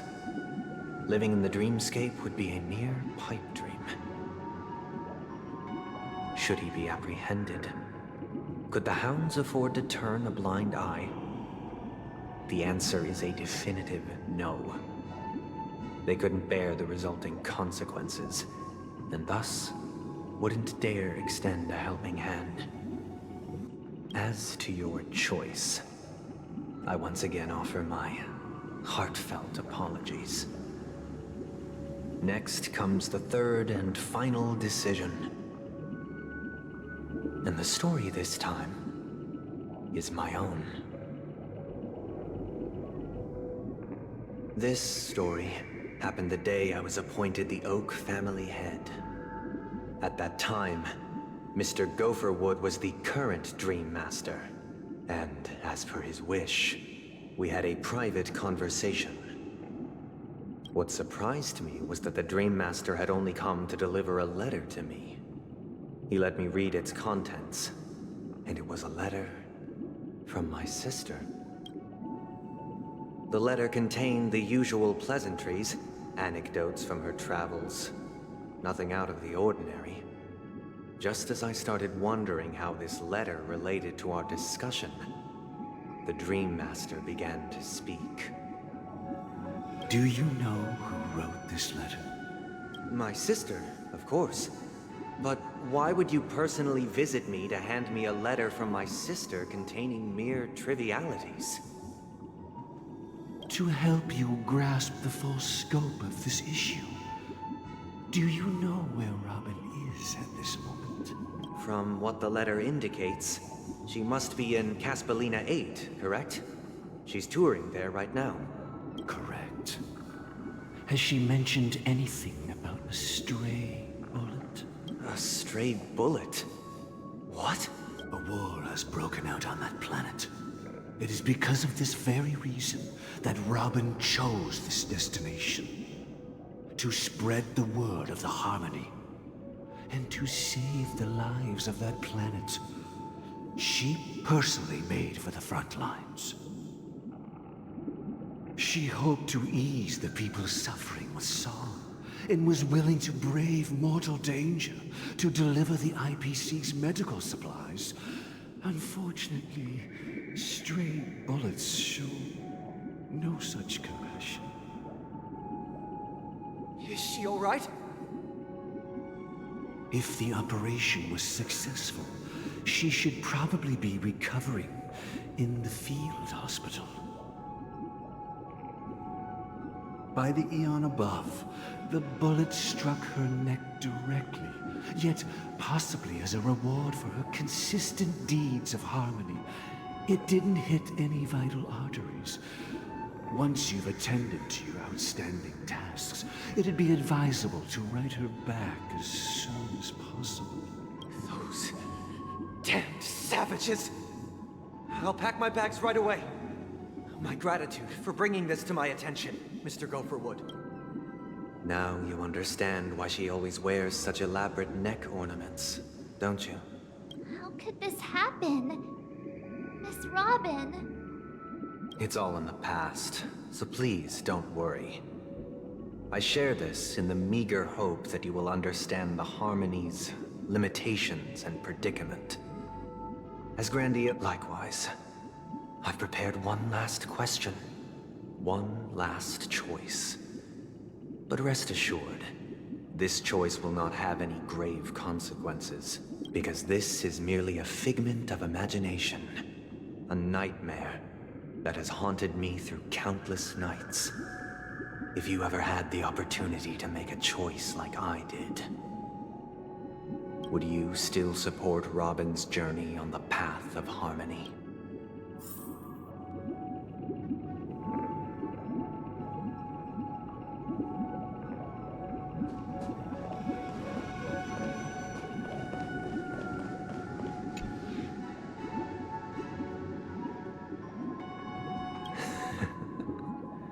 I see. I am now aware of everyone's stances.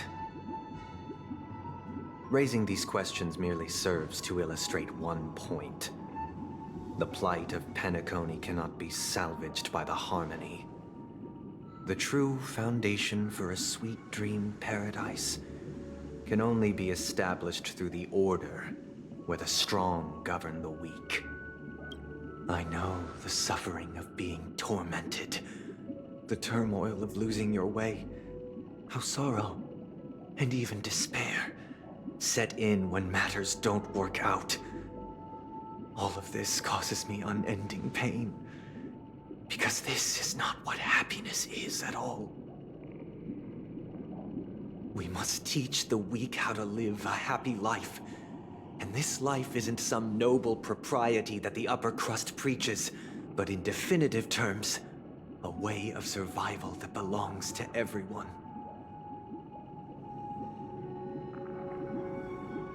So what is your definition of living a happy life?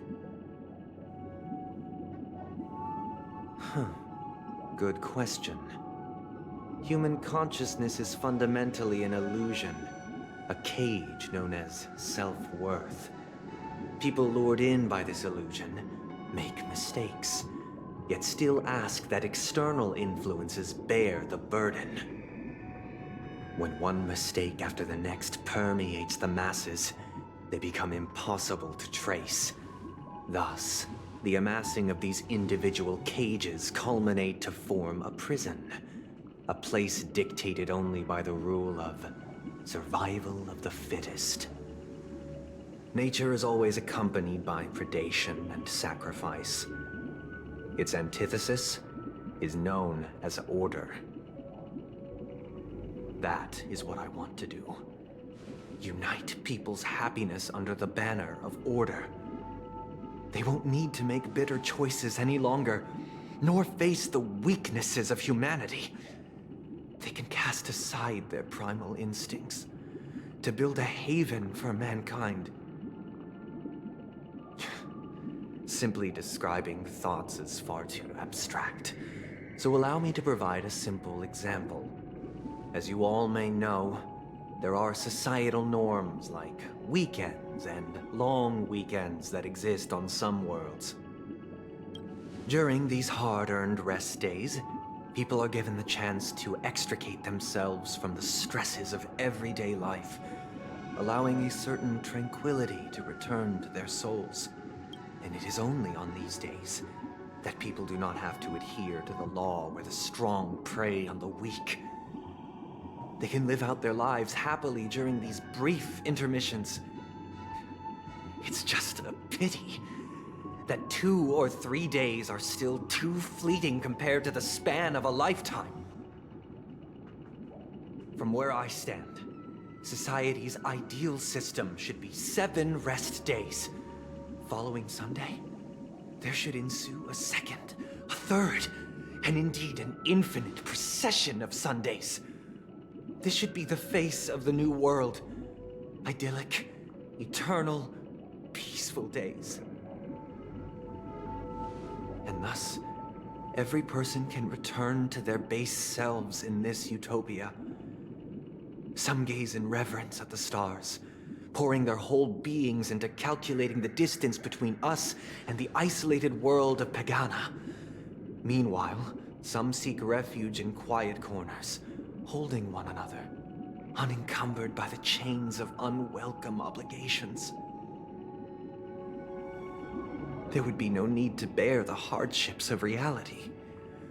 Only in this way can humanity face the inevitable end with the purest of spirit, living a life of dignity.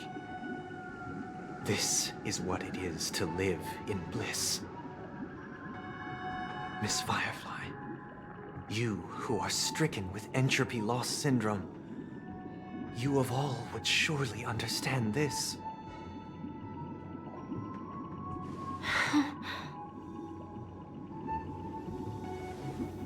It sounds like a flawless theory.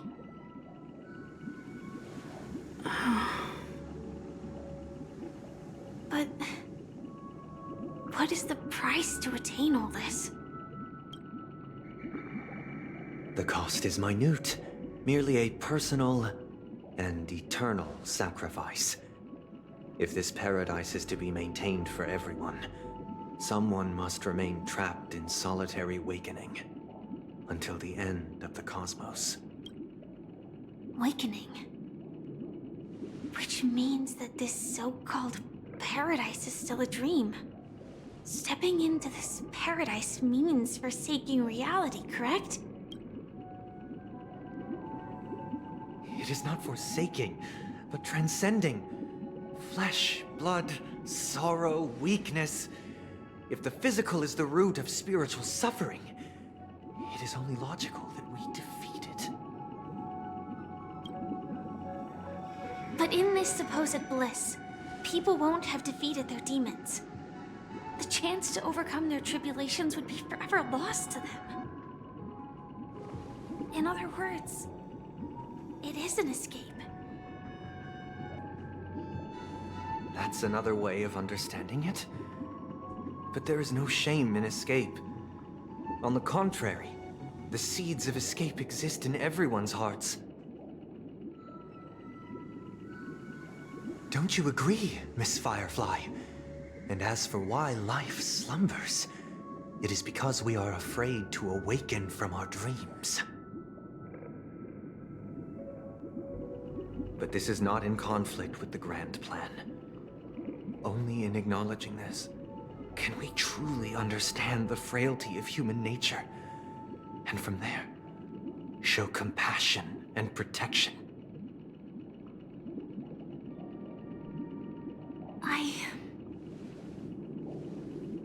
I admit that you are a born leader. Your perspective on humanity brims with pessimism. Yet you express compassion for all, even when your heart pities them. But unlike you, I live for the self. From my perspective, individuals making choices for themselves is their birthright. The want to escape may be innate in the weak. But whether they are weak or not, it is not up to another to decide. Perhaps in your mind, you also view me as weak? Because I don't think so.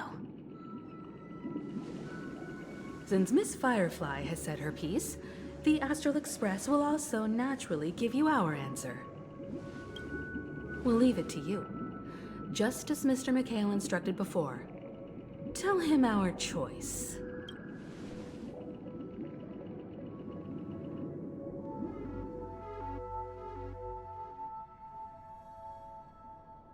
What is this place? Does this place ring any bells, Misha? I don't know, but I feel a sense of déjà vu.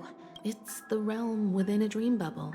This was left to the Astral Express by a nameless, but weirdly, when we entered it, it was completely empty. Dr. Edward from the Dreamscape sales store told me that dreams are formed from memories, and a dream bubble can't take shape if its core is empty. So I thought you might be able to help us in unraveling this mystery, Misha. As a hotel doorman, you know Penacony best among us. I don't know much about dream bubbles, but if you want to figure out what this mansion is, I'll do my best. I'm counting on you then. Himeko, I still don't get it. Why were you so sure that Misha had a connection with this dream bubble? I wasn't sure. It was just a hunch. But since Misha feels familiar with this place, my hunch might be correct.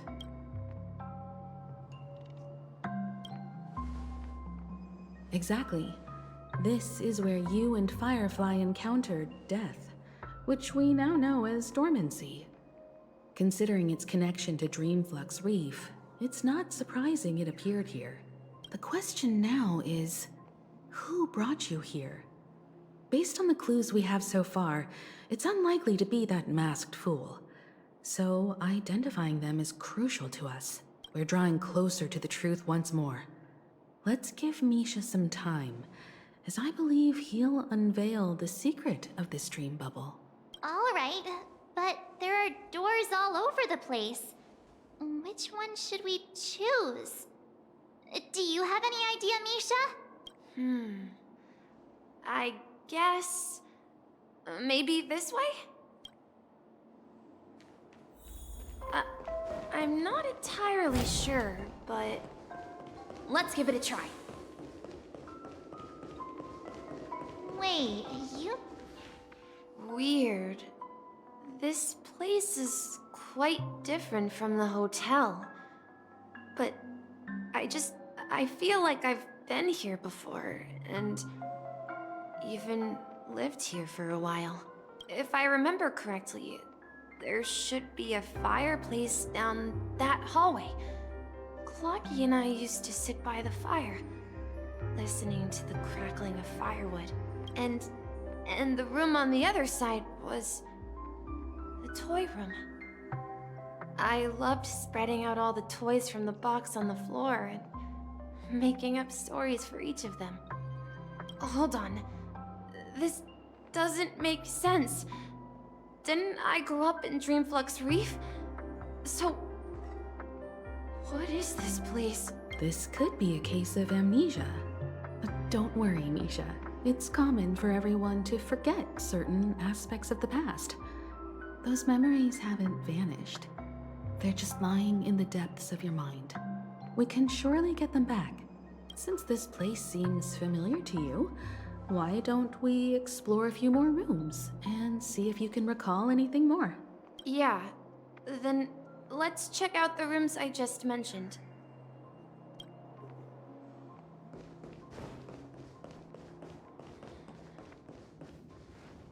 Mikhail, that's the name. Now we all know him as the Watchmaker. So, who is he talking to? Do you know anything about it, Misha? I'm sorry. I don't know much about the Watchmaker. But, Mikhail... Anything special about that name? Mikhail is Grandpa's name. Grandpa? Do you mean you're the Watchmaker's grandson? But we haven't heard anything about the Watchmaker having descendants. And the name Mikhail is not rare. Perhaps it's merely a coincidence. Could you tell us more about your grandpa, Mikhail? Yeah, sure. He was a seafarer who fearlessly ventured into mysterious seas and storms. He was always on the sea and had lots of friends who accompanied him on his travels. He didn't want me to call him Grandpa because that would make him sound old. He believed he was still young. The name Mikhail was given to him by his parents, Mihaly and Elise, both renowned seafarers. Every time he came back, he'd share his logbook with me and tell me about his adventures at sea. I want to become a great adventurer, just like him.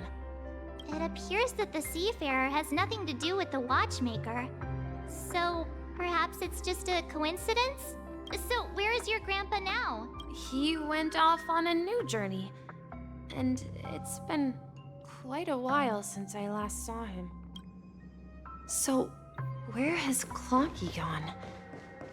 Did he leave to protect Dreamville? I heard some noises from the room. Origami Bird? That's a friend of mine. You and Origami Bird are friends? Yeah.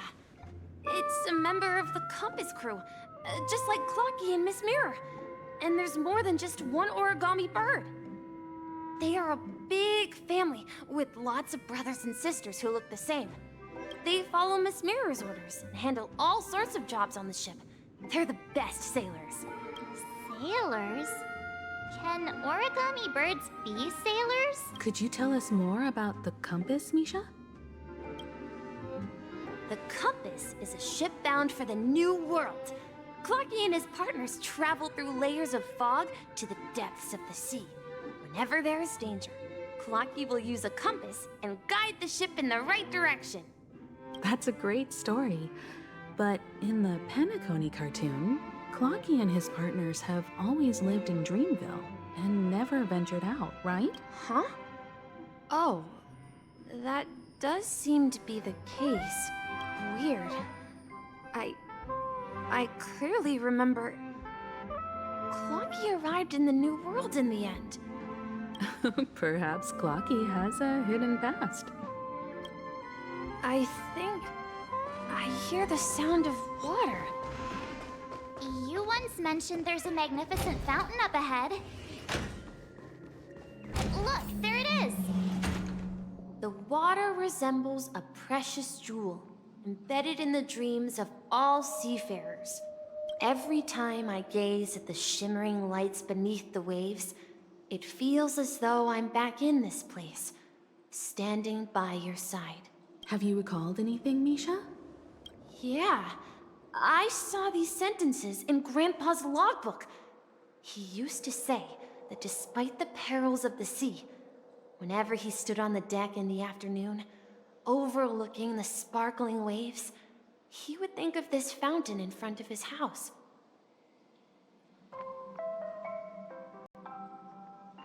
He often said that those moments felt like returning to his family's side, and the difficulties at sea didn't seem quite as challenging.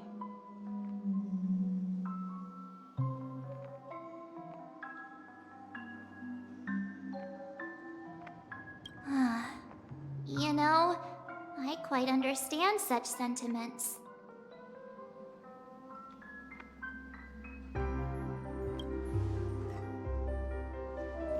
Hey, don't tease! I was just being a bit sentimental. Perhaps every adventurer far from home carries a fountain within their soul. Even though the other side of the sea remains shrouded in the unknown, the fountain in front of his house serves as a compass, leading him back to his cherished ones.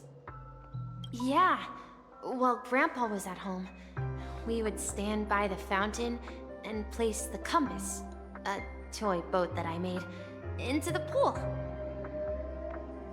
Back then, I would ask him when I could go on adventures like him, and he would always laugh and say I was still too young. It seems this Mikhail is truly a seafarer and has nothing to do with the watchmaker. Yeah. Based on Misha's recollections, the scenes in the dream bubble appear to be his childhood memories. But this raises more questions. According to Misha, he was clearly born on an oceanic planet and led an ordinary life, with no connection to Penacony at all. Could this be some sort of metaphor? Perhaps the sea refers to the memory zone. I'm sorry. I don't know, but my memories keep pouring out uncontrollably, like water flowing from a fountain. Perhaps I'll remember more things if we go further.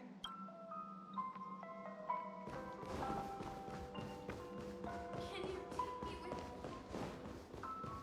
you? I wish to share your burden. Is something... We're going to the opposite side, right? No, we should turn left. Huh? Something feels different about this place. Up ahead is Grandpa's study. The atmosphere in this room feels totally different. Misha! You finally come! Clocky, you're here! Huh. Yeah. This is the room where we first met each other. Are those books on the bookshelf logbooks left behind by that seafarer? Yeah. Whenever he came back, he placed a logbook on the bookshelf in his room. They contain records of his expeditions to every corner of the world. He described our world as a fountain. At some point, the sea started to gradually swallow up the land where people lived. To ensure that everyone had land to settle on, he had to continue exploring the sea and search for the source of the rising seawater. On that day, he called me to his study, telling me that he was embarking on another journey. However, I could sense the gravity in his expression. It was the same look I had seen on my father's face before his final voyage. I asked him if I could go with him, but he said that my adventure lay elsewhere and told me to stay home and patiently await a certain sound at the door. What sound? He told me about a vast ocean in the sky. An ocean of stars. He spoke of a train that transports children with a desire to venture far away, traversing the sea of stars without ever stopping. He said that he knew the crew on the train, and that he had asked them to take me along. He said the journey I had always dreamed of would start there. A train? Could it be? It's the Astral Express. I remember now. Grandpa's friends are a group of nameless who came to this world to resolve a disaster caused by a star. Then, he gave his pocket watch to me. It was his cherished treasure, appearing in every one of his adventure tales. He explained that difficult times were ahead, but assured me that the watch would guide me. He said, as long as I kept moving forward, I'd eventually reach my desired destination. And then, it was as if I heard the distant sound of a train whistle, echoing throughout the room. Exactly, Misha! And then we followed that whistle, didn't we? Yeah. I think I can still find the way we took back then.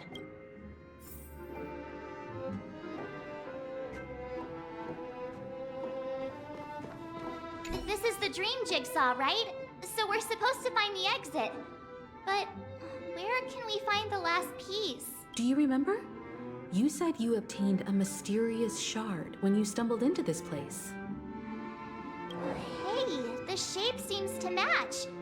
So this shard is also connected to Misha? Looks like we're just one step from revealing the truth. Let's get to the other side and investigate.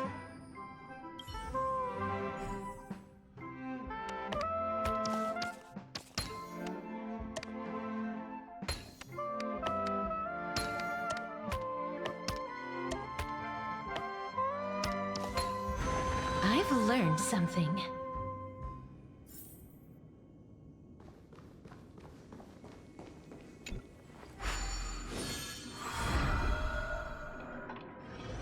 This is it. This is my room of clocks. While I spent my time waiting for Grandpa to return from his voyage, Walter gave me this workshop, and it became my secret base.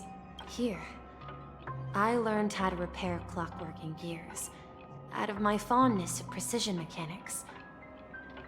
In my dreams, I was the captain of the compass, embarking on adventures with my companions, Clocky and Miss Mirror. And search of the new world. I was born and raised here. So, this building in the dream bubble is your childhood home? Yes, but not exactly. To be more precise, this dream bubble itself is my home. Looks like you've remembered everything now. Wait. Why does it feel like everyone else knows something I don't?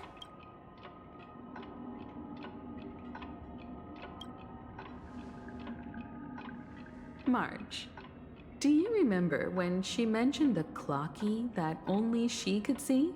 Yeah, the little guy here, right? But we all saw him in Dreamflux Reef, right? Looks like everyone on the Astral Express has a childlike spirit. The answer lies in the Astral Express. Her experience shows that neither Firefly nor Acheron can see this clocky. And when we were in Dreamflux Reef, you may have noticed that for some reason, nobody outside of the crew had ever talked with Clocky.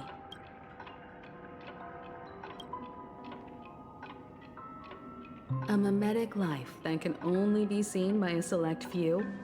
It's just like a hidden message, left by someone for the nameless. But Misha can see Clocky too, right? They even grew up together. But Misha hasn't started the way of the Trailblaze yet. That's the key to the mystery, March. Now, take a moment to recall. Have you ever seen anyone outside of the crew interact with Misha? Wait. No way! That's the answer, March 7th. This dream bubble is the place where I was born. And I'm a dweller in this dream. Just like a memory zone meme.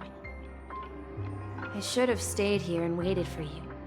But when reality and memories merged, I unconsciously pushed open that door and left the bubble with Clocky. So it's not that the Watchmaker's dream bubble is empty, but rather the stuff inside ran away? And the whistle you heard was the sound of the Express arriving at Penacony? That's one way to see it, but I believe there's a longer story behind all this. It's best for Misha himself to explain all the details. How about we start with your name? Now, should we call you Misha, or... Thank you all for helping me rediscover my true self. Now, please allow me to reintroduce myself. I was born on Lushaka, in the Presmere system. Adopted by seafarers Mikhail and Char. They gave me a treasure. A name that carried their hopes. Mikhail Char Legwork. Or simply, Misha. If you prefer, you can call me by a more familiar name. The Watchmaker. So, you're the Watchmaker himself? Unfortunately, that legendary figure is no more. I am only a reflection of his life. As for the child who has been with you, he's the innocent protagonist of Misha's childhood dream. A friend of Clocky, a young apprentice, and a future mechanic on the Express. And this also marks the beginning of his journey, devoted to the Trailblaze.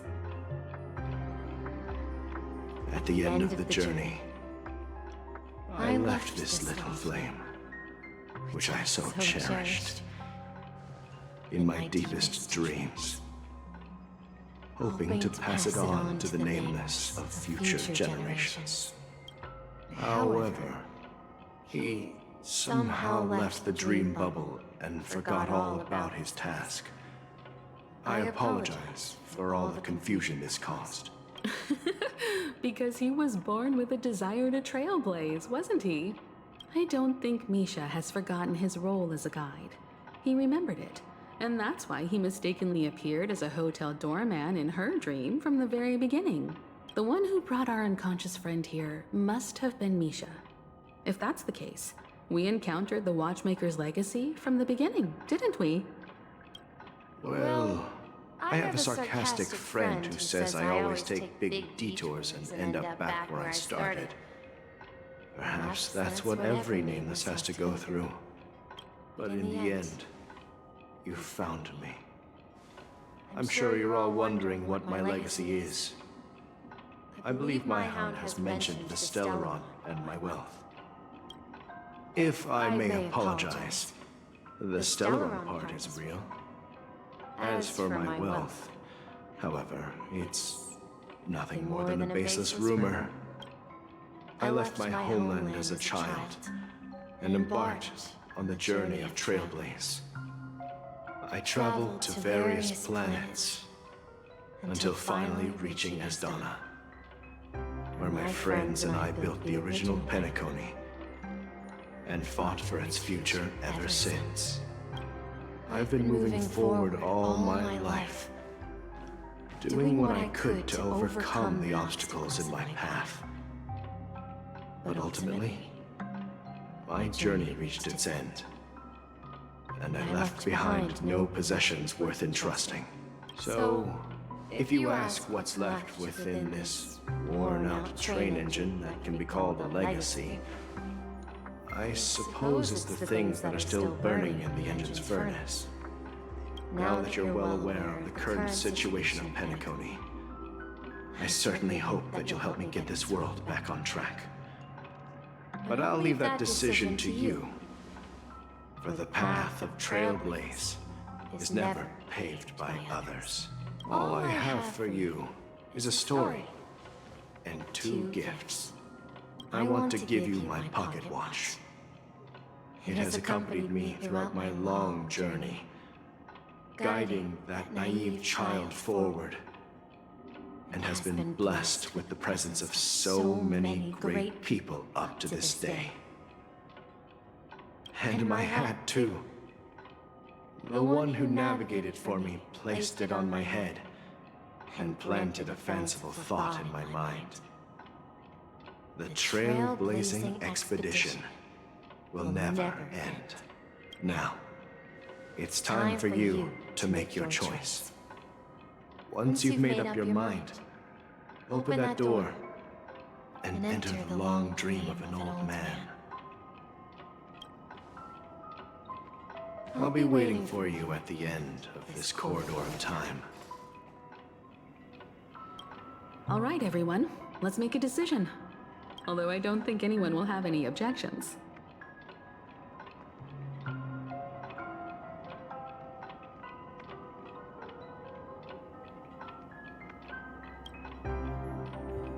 Of course. We've come this far. Surely there's no other option than moving forward. In that case, it's unanimous. Then let's proceed together to the end of this stream and tell Mikhail our decision.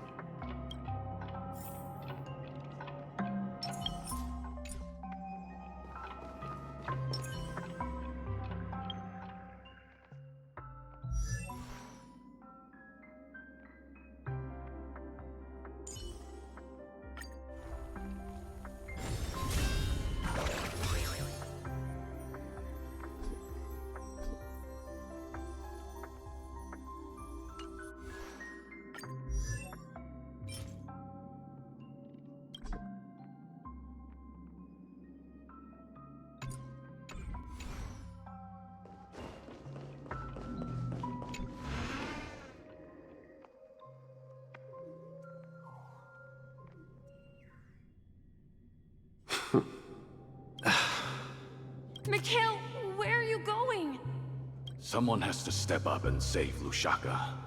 So why can't it be me, Misha? Please don't go. And if you must, please take me with you. Don't leave me alone. Even without me, you know how to proceed forward, brave Captain Misha. The compass is waiting for you. Haven't you always wanted to be a better adventurer than me? Now go, board that train and start your journey. Where are you going, Mikhail? I'm going to clean the floor in the parlor car. I've promised the conductor. Wait, first tell me, did you fix this watch? Yeah? I know what it looked like before. Its chain was broken, the back case torn, and the marks on the dial all worn out. How did you manage to fix it?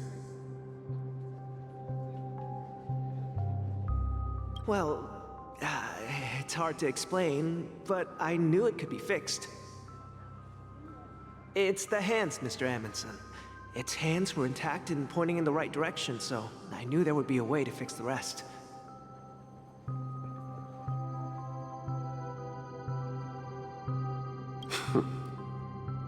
I see. You'll work with me from now on. Haven't you always wanted to tinker with this train? You're its mechanic now. As for the conductor, I'll do the talking. But I only know how to fix watches. Don't worry. You've got what it takes. I'll teach you what you need to know. Where are you going, legwork? It's time to head to our next stop. I'm staying in Astana with Rosalina and Tiernan. I see. This place reminds you of home. The people of Astana have only achieved a tiny victory, and still have a long way to go towards true freedom. Hanunu needs us. Don't worry, not all journeys lead to the stars. Even if I leave the Express, our path of Trailblaze will continue. Yeah. I knew you wouldn't stay on the Express forever. Leave in peace, my friend. This is Mr. Amundsen's hat. But why? When he departed, he said he would leave it to his best student. Well, I suppose the time has come. Farewell, legwork. Take care of Tiernan and Rosalina. And don't forget to write to us. Where are you going, watchmaker? Don't worry, Micah. Just going on a little trip. Someone has to be at the forefront of the interstellar frontier, and I'm the only former Nameless in Penacony. So why can't it be me? Because you're all we have! Have you forgotten about Tiernan? The cosmos is way more dangerous now. What will happen to Penacony if we lose you too? But what will happen to Penacony if we don't find a way out? Tiernan. How could I ever forget him? I've spent countless sleepless nights asking myself why I didn't go with him back then. We Nameless won't stop. Don't worry, Micah.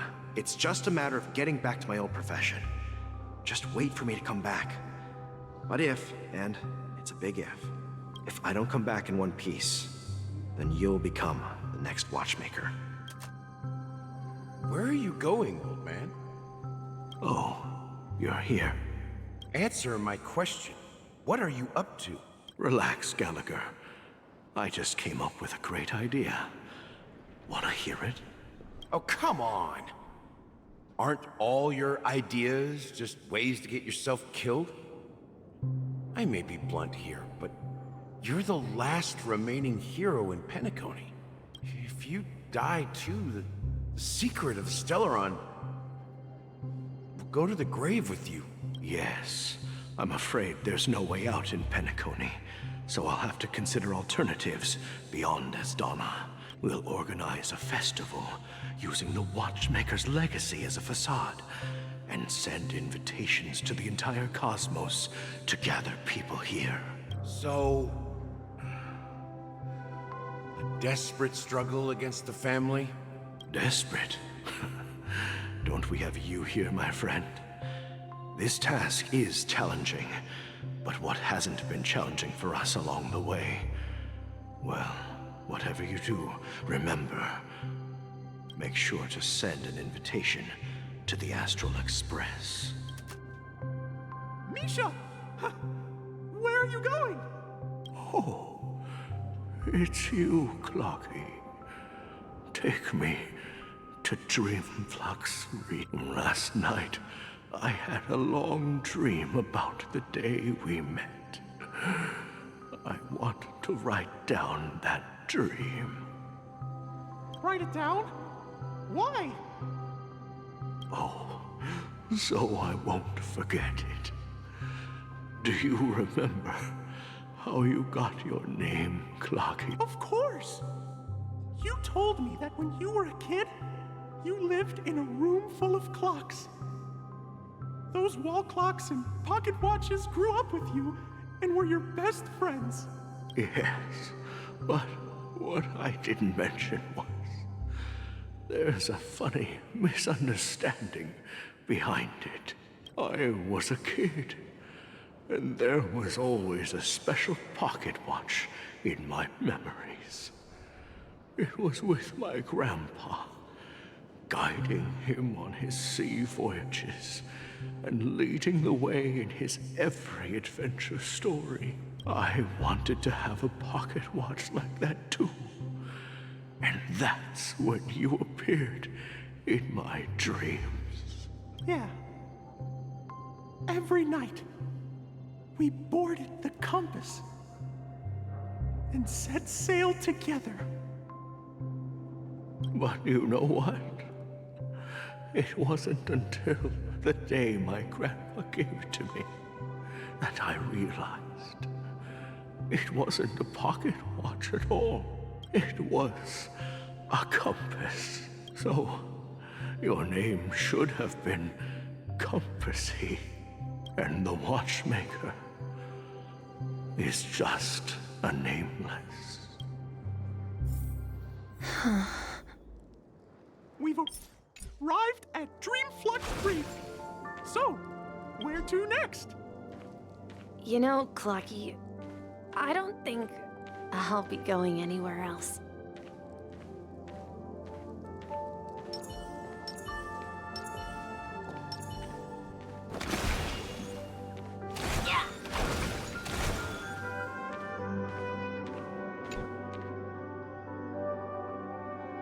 I've traveled far enough, and it's time for a little break. Oh. So, we'll set out again. When you're rested? No, I'll stay here. And then, this is where it ends. This is... where it ends? What do you mean, Misha? You told me that the trailblazing expedition would never end. Yeah, that's what I said. So now, it's up to you to decide your next destination. My next destination? What's that supposed to be? I've been following you. Misha? You're acting weird today. If you're feeling down, we can just do what we usually do.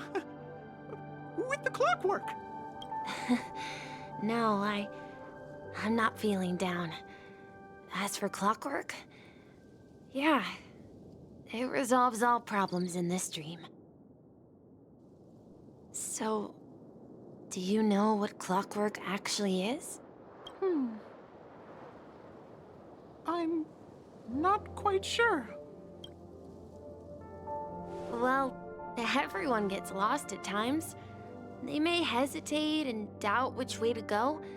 That happens in this dreamscape and beyond.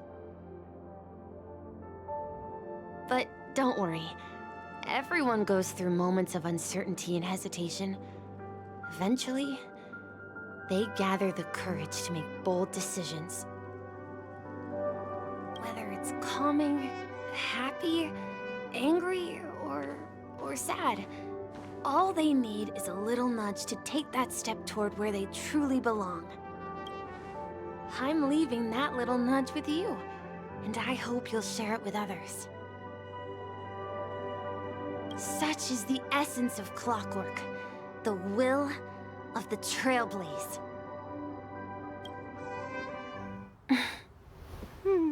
Clocky's hands spin around non-stop, indicating confusion, frustration, and weakness. But ultimately, people still need to move forward. Just like your hands. always pointing ahead. This is where my journey ends. From now on, it is your path to walk. Trailblazing means taking paths your predecessors forswore and venturing even further. The Penacony in Mikhail's dreams does not belong to Order.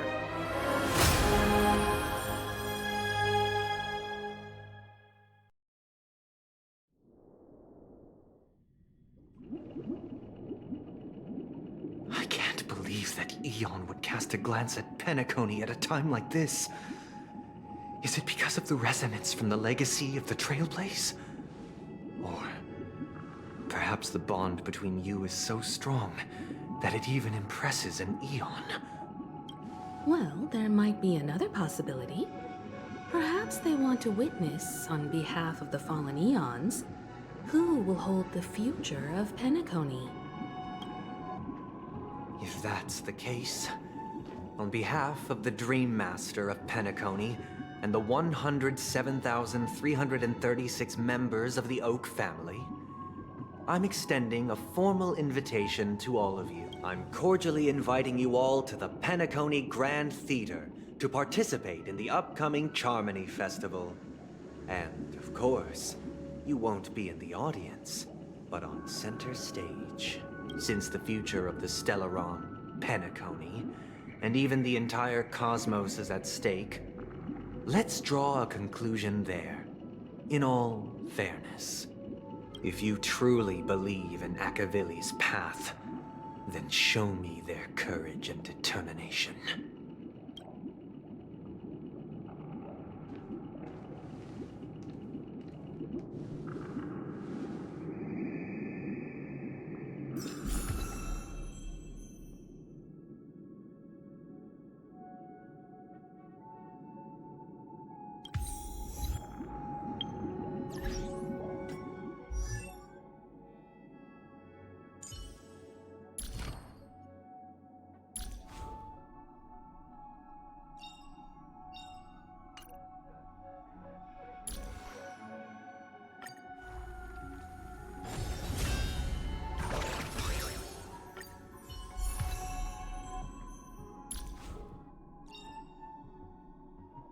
Unknown to each other, yet united in purpose, we make the same choices.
Does that mean he wants to fight us during the Charmony Festival?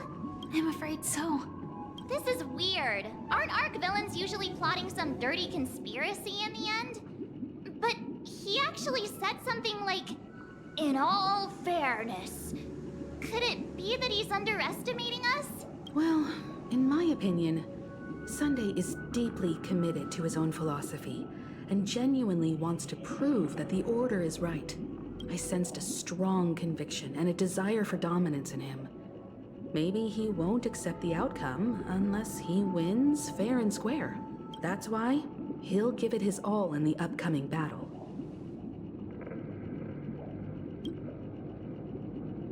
Yeah, you're right. We've even dealt with a Lord Ravager of the Destruction, so a follower of the Order won't be a big deal. Anyway, we can't leave the Stellaron unchecked. This is about trailblazing a bright future for Penacony and fulfilling Mikhail's and his predecessors' long-cherished wishes. Now that we've taken up the mantle, we can't afford to fail them. However, the same applies to the Order. Their plan didn't materialize overnight, and they have the profound collective consciousness of the planet of festivities behind them, a desire to dream, to slumber and escape reality. All those hidden emotions have given birth to the sweet dream of the Order. They've harnessed the will of an entire planet to create an eon. This confrontation is far more complicated than a simple power struggle. To secure Penacony's future, fighting on the stage alone is not enough. What do you mean? Are you not coming with us? I believe Firefly is trying to say that she's heading off to another battle. Before I left, the Destiny Slave told me that this journey would bring unforgettable rewards. Even though the script he gave me only had a few lines, I couldn't ignore them. Because one of the lines said, "I'll experience death 3 times in the land of the dreams." 3 times? This can't be serious, right? The first time was a painful death when I was stabbed by the Blade of Dormancy, which led to all subsequent events. The script will always come true, but in a way that will only be revealed when that page is turned. So now I've understood the meaning of my second death. And I am prepared to face it. If all goes well, my efforts will provide crucial support for you. Only by achieving victory in this battle can we secure a future for Penacony. And only then, my third and final death won't come true in the most terrible form. The most terrible form? Does that mean... The true death. Where everyone in Penacony loses themselves completely in the eternal sweet dream of the Order. We must do everything we can to prevent that. Have you made up your mind, Firefly? Yes. Otherwise, I wouldn't be here. Thank you again for your assistance for the Astral Express. May we meet again, in reality. Yeah. Farewell, everyone. May your trailblazing expedition never end.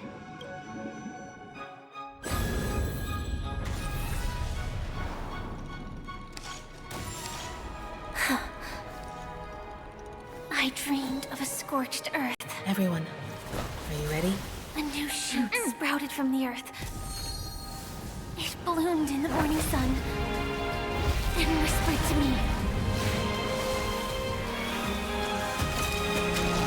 Like fireflies to a flame, life begets death. May we meet again in reality.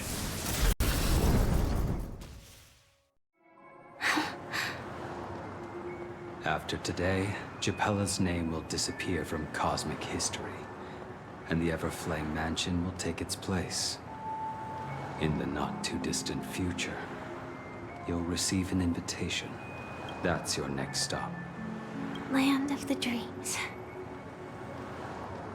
Penacony. I hope you find whatever you seek there. Be it answers or salvation. You mean my 3 deaths? Silverwolf told me about it. It's such a shame that it's not part of my script. Well, I want to live. I'm never afraid of death. The opposite of death is eternal life, and that's something I'll never desire. People die, and I am no exception. Death is like a script, a fate that cannot be defied. But that's exactly why we have to choose where we want to rest forever. Do you exist just to perish? Are you not the same, Blade? The end you desire is not one dictated by others. If I were to die now, I would only be a weapon. I believe I should die as a human, though its definition escapes me. Isn't this the answer that ordinary people look for their whole lives? A name that can be carved onto their tombstone. The tombstone that belongs to me once bore the inscription, Glamoth's Iron Cavalry. Then it changed to Stellaron Hunter. It will bear the name Firefly. And all the brilliance she showed at the end of her life.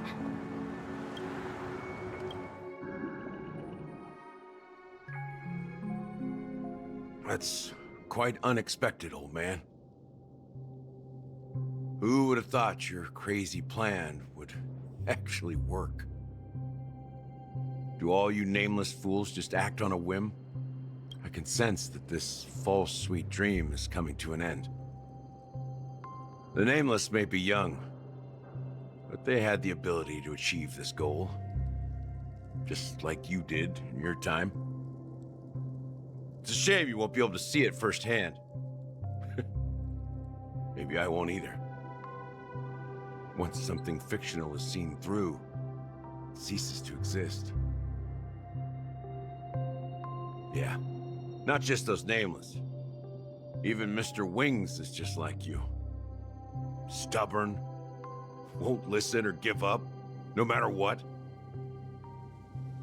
Well, fate is unpredictable, I guess. If we weren't bound by those cursed paths, maybe we could have had some good talks. But in the end, we managed to do it. And now we can find solace.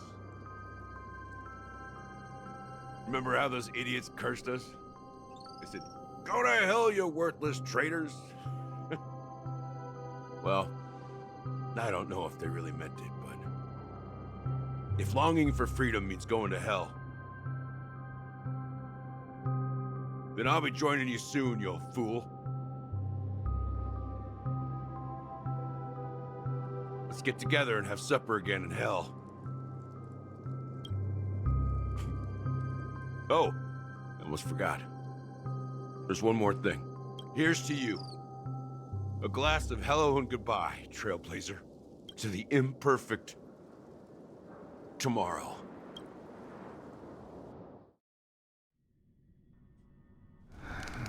It's warm here, isn't it? You're lucky to have found shelter from the rain. Let alone fresh berries in this desolate place. I was just following the scent of life. It's particularly strong in a place like this. It's a shame these berries don't have much flavor. Seriously?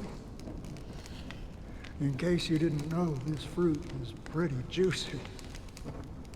The only downside is that when you chew it, it becomes extremely spicy. Have you lost your sense of taste? I can still taste certain things, like a faint sweetness. Before coming here, I stopped by a place called Orkron. It had barren cliffs and nights lit by bonfires. Burgundy snow would fall from the sky, and when it landed on my tongue, it tasted like raspberries. The flavor wasn't exactly sweet, but it left a lasting impression. When I think back on my past, I realize that what's tying everything together isn't the big events, but rather these small yet unforgettable moments. Don't worry about it.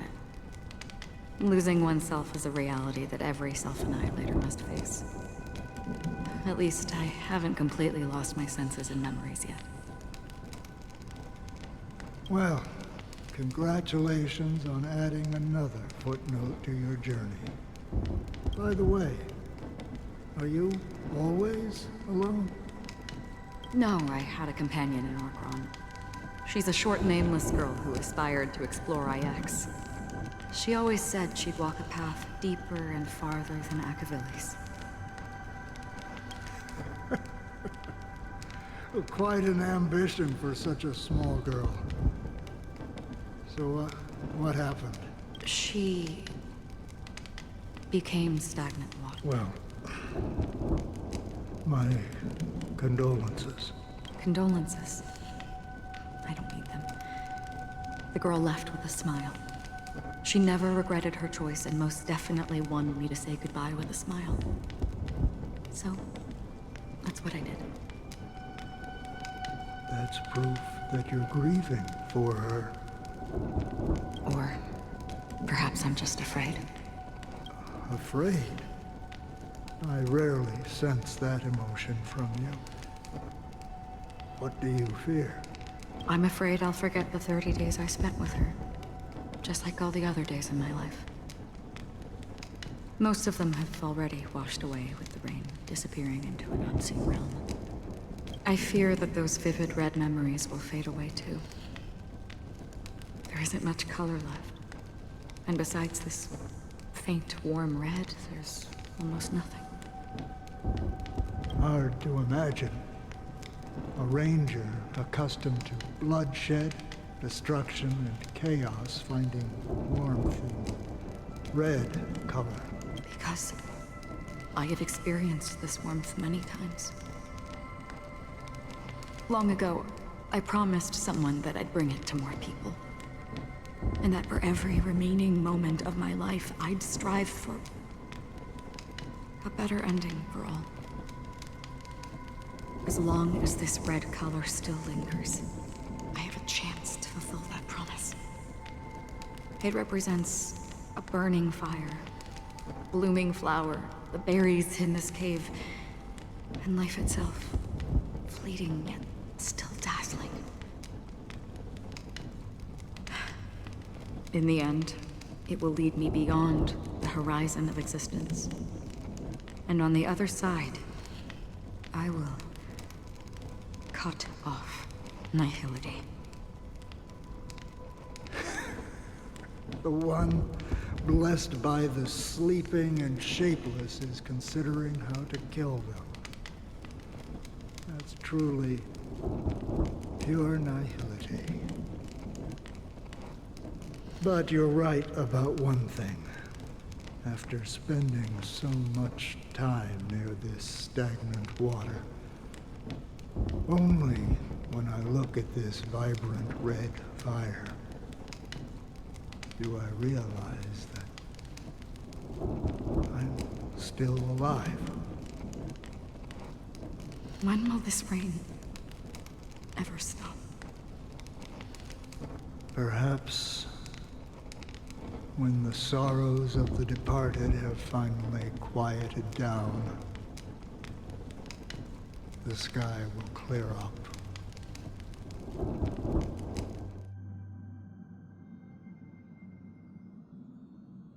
Have you heard of a planet named Biari Scamandros, Don Hung?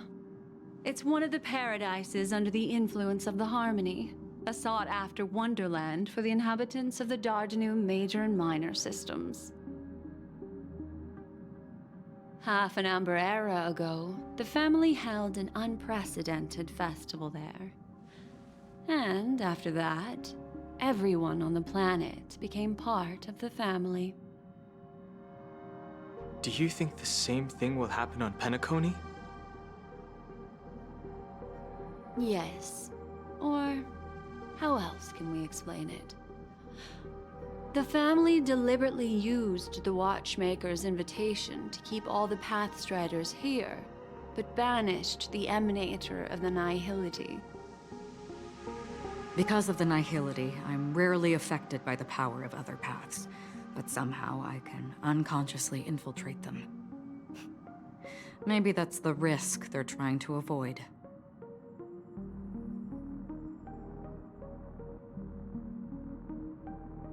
I would disagree. Biari Scamandros is not part of the credit system or connected to the Silver Rail. It's nothing more than a remote civilization sheltered by the Harmony. But Penacony is different.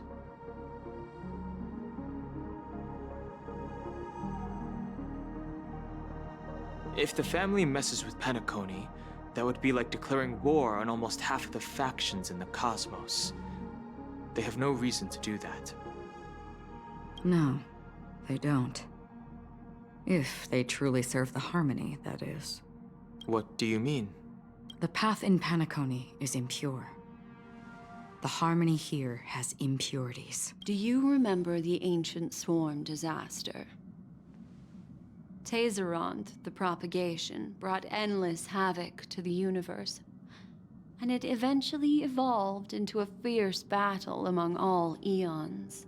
2 paths lost their eons in that war, the propagation and the Order.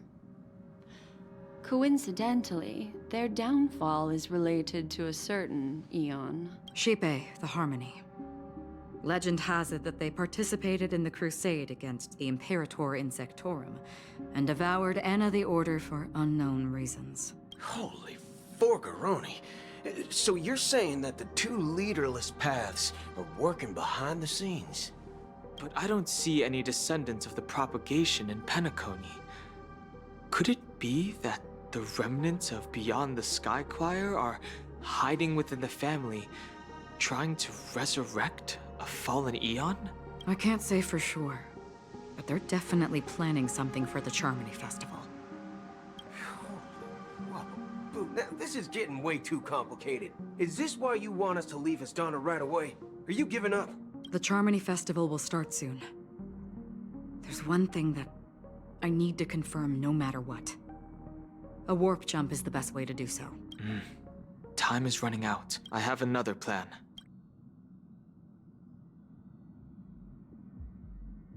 Hold on. Are you thinking of using the Jade Abacus of Allying Oath? Exactly. The assistance from the Lawful Cloud Knights would be enough. Think it over carefully. You can only use that once in your lifetime. I have considered it thoroughly. My companions are... they're also once-in-a-lifetime treasures.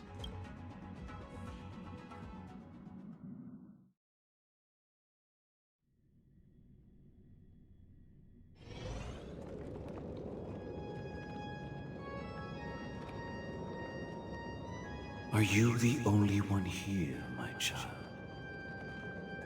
The Nameless is quite the diplomat. Our secrets have spread like wildfire within the family. And IPC starships are gathering towards Astana. This is a crucial moment for us. So, where is the Chosen One who harmonizes the varied sounds? What do you mean, Master? I'm right here in front of you, aren't I? You know, she was supposed to be the star of the Charmony Festival. In our plan. But the plan has changed. As her brother, I know she doesn't want to sing for the Order. So I'll take her place. You've always been wise beyond your years. I'm sure you understand the consequences of your choice. If you consider this a betrayal, well, there can't be two suns in the sky. I'll step up and take down the other sun if necessary. Do you believe in karma? If karma exists, then everyone has their own karma. You have yours, and I have mine. And my karma has nothing to do with you, Mr. Gopherwood. All right. Since you're willing to sacrifice yourself for her, I'll grant your wish. Well, the compromise came sooner than expected. Why? You and your sister were born as twins of the Order. And one of you is destined to follow this path to the end. Is this part of your plan? Of course. You're still as clever as you were when you were a child. The opening is near. Go, my child. Seize the power of the harmony and reveal your karma. I have one final question, Master. Why did you choose to bring the Order to Penacony? Wouldn't it have been better to choose a desperate world instead of a city filled with hope and dreams? Why? It's for justice, my child. If we lose justice in our hearts, we'll make the same mistake as the Harmony did. So, it's not you who manipulates the dreamscape with the Stellaron, but... Well, that's where our conversation ends. Go ahead. The 107,336 souls of the Oak family have dreamed of this moment too many times.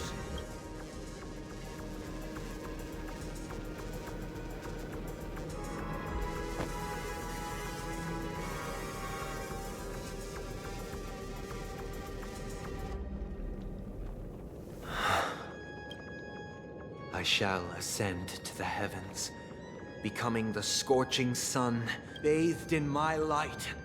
My people shall flourish, while all evil shall be eradicated.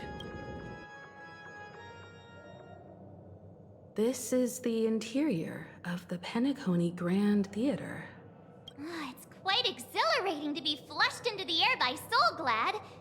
But why is the venue still closed when the Charmony Festival is about to start? And not only that, the entire theater is eerily quiet.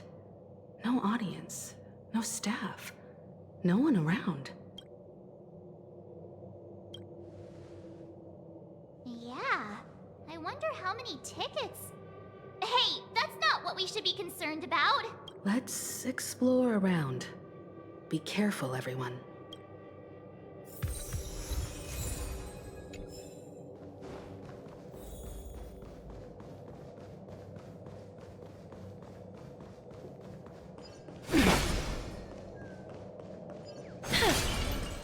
Gosh, the atmosphere here is so creepy and unsettling.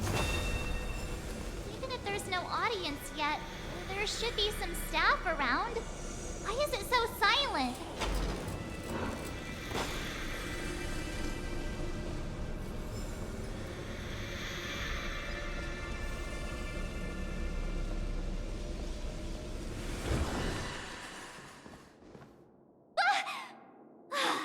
Yikes! They scared the life out of me! Why are there so many puppets at the ticket office?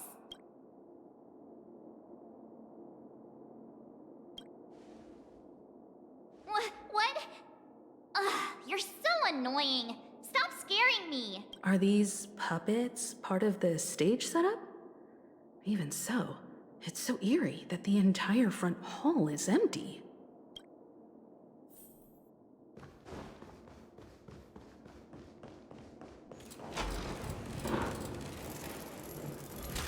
Something feels off. We're in the right place. right? There's no other grand theater in the dreamscape.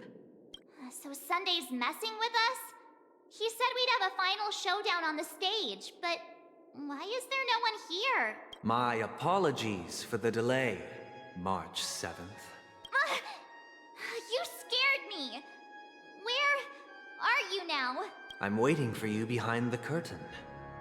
Following the Asdana tradition, I invite you to enjoy a stage play in 3 acts before the festival begins. History is a mirror reflecting the universe's true essence. Let's use this opportunity to delve into the rich history of Penacony and the eons.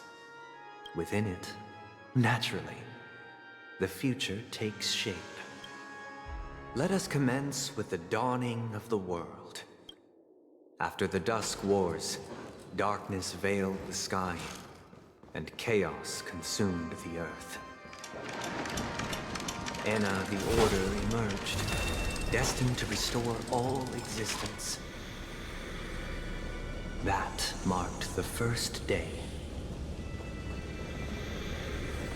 They gathered nebulae and forged them into picks, thus creating a grand lyre with black and white keys. Strike the white keys, and the sun rose. Strike the black keys, and the moon rose. And so, the cycle of day and night arose. The puppets are gathering around the frame. Are they expecting us to enter it?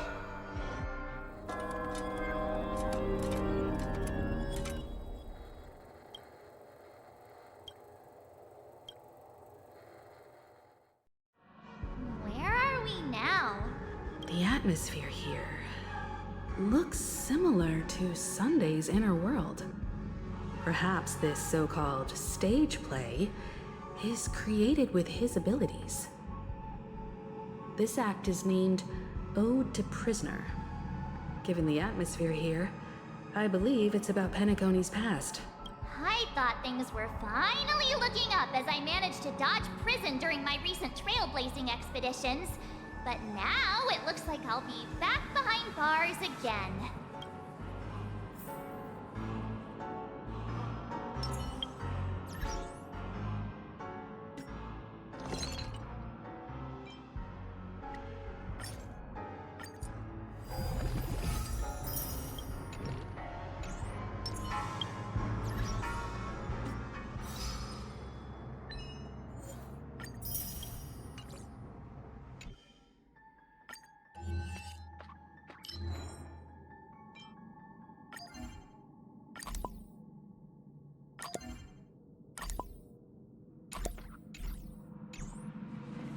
I genuinely wish to avoid a violent clash with my esteemed guests from afar. Therefore, I've arranged 3 acts before the situation becomes irreparable.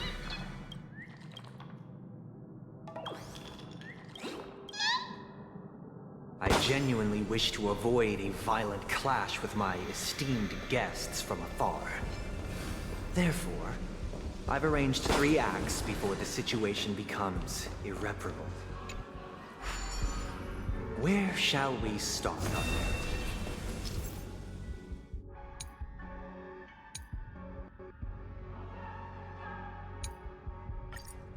Well, let's start.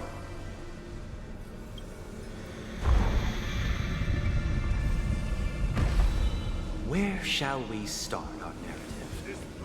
Well, in 2147 AE, a prisoner named Hanunu ignited a struggle for liberty and emerged triumphant. IPC referred to it as the War of the Frontier, while the Asdanians dubbed it the War of it.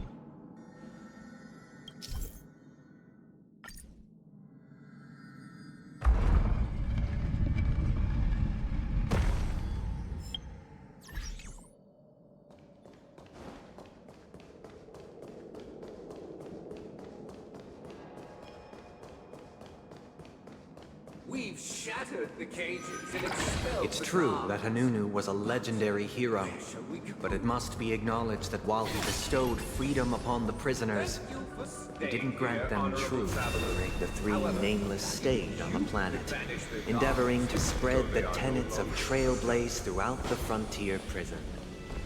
Alas, their effort.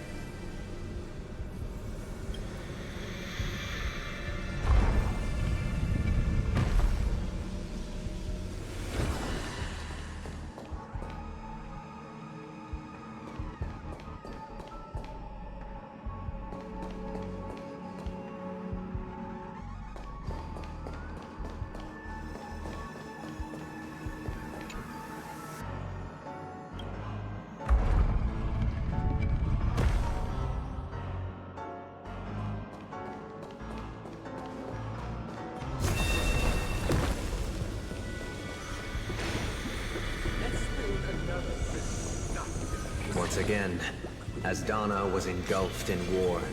This time, the enemies originating from...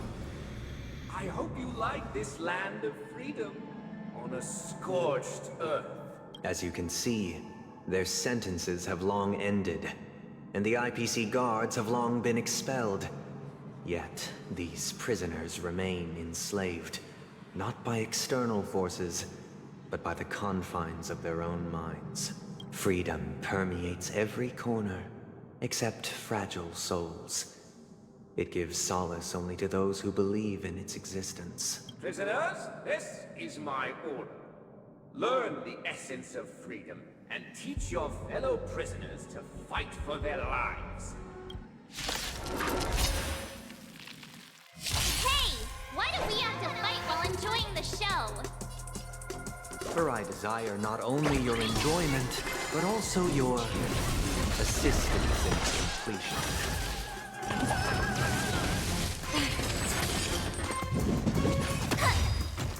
Time to show you what I can real Azure Dragon, White Tiger, less carbs, what's this? Fangs and claws got dull. The fearless knows not fear. I venture forth to hunt forever. Triumphant! Victory is inevitable! Thank Just you. a little something. Stay safe.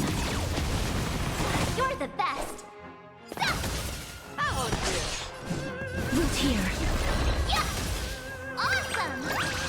Now watch this! Embrace a new life.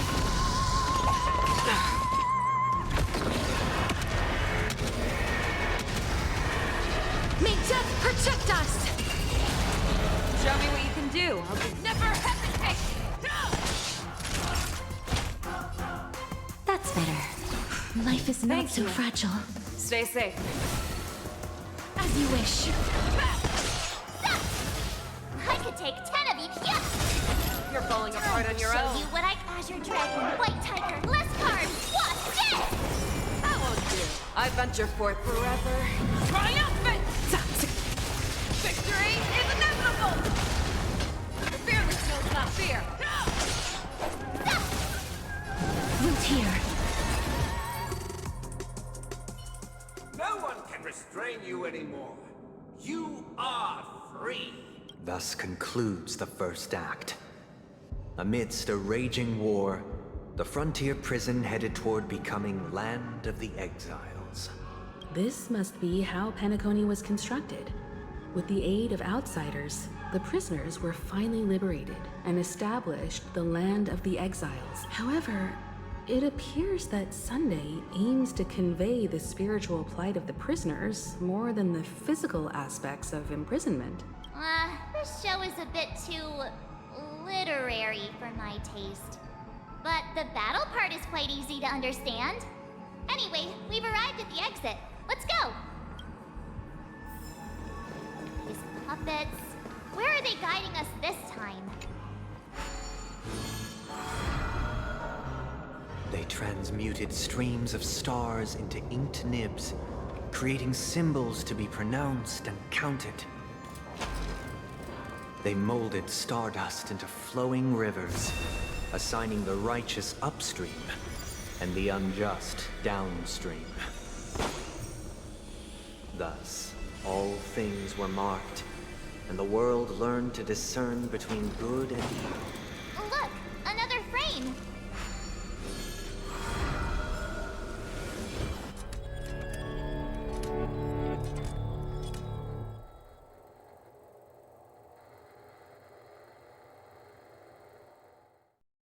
Ode to Fool.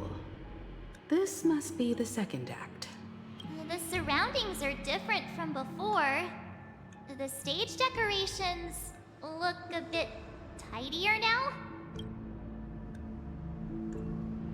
Behold the ensuing tale, a struggle for power. Penacony witnessed the ascent of the 7 major lineages: tree, grass, flower, bird, beast, fruit, and insect.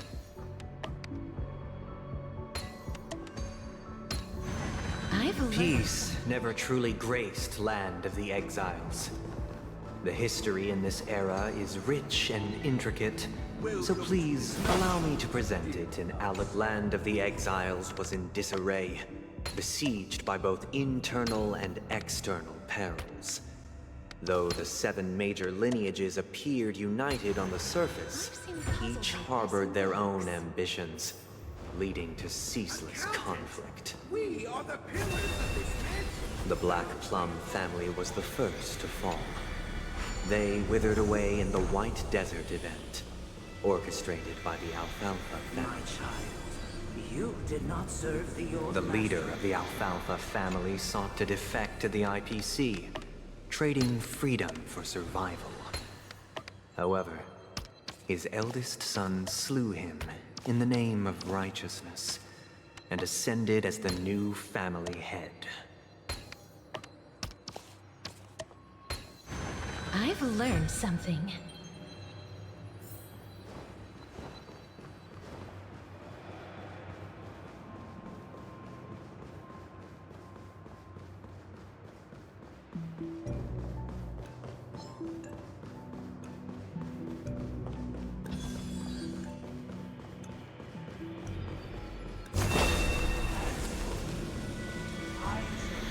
Only when Gopher Wood led the family to Land of the...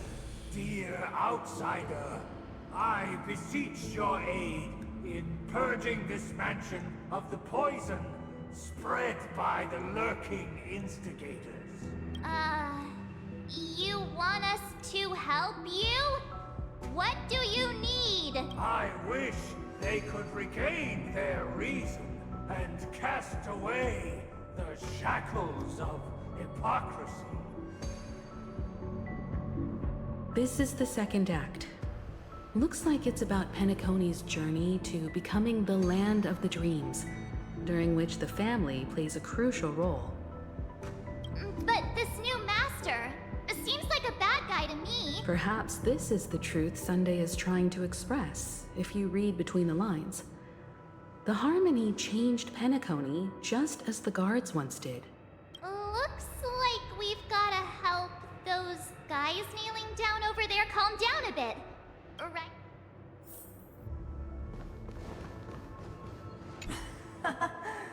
In the absence of my master, I am free. But without their guidance, for whom shall I sing?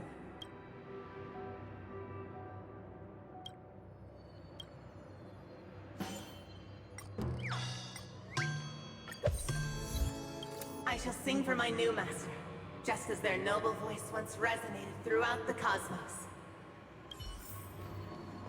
Master! Oh, you will return in due course, and I shall stand vigilant, awaiting the reward for my loyalty.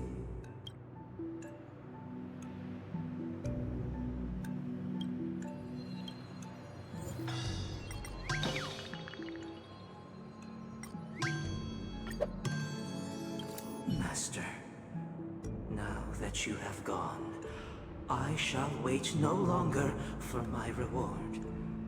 I shall seize what is rightfully mine. Once, I stood as the most loyal guard among all the servants. Now, with my master vanished, it's my right to assume control of his dominion.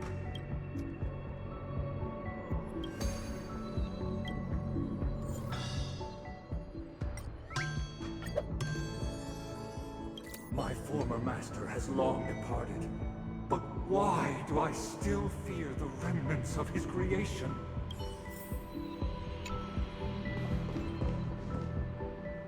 Either I shall be my own master, or I shall return to my former master.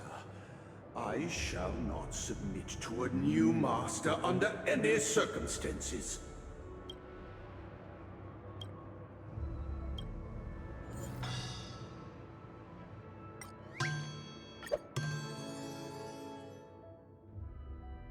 Without a master, who can grant me true freedom?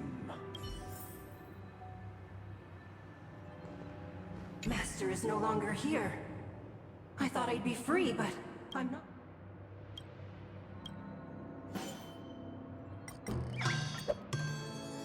Master is no longer here.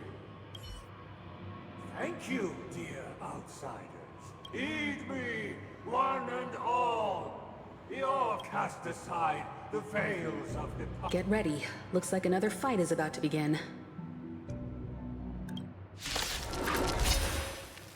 Listen, the snowman is all of us done. The skies tremble. The earth teeters on the brink. The first blood stabs their rising sun.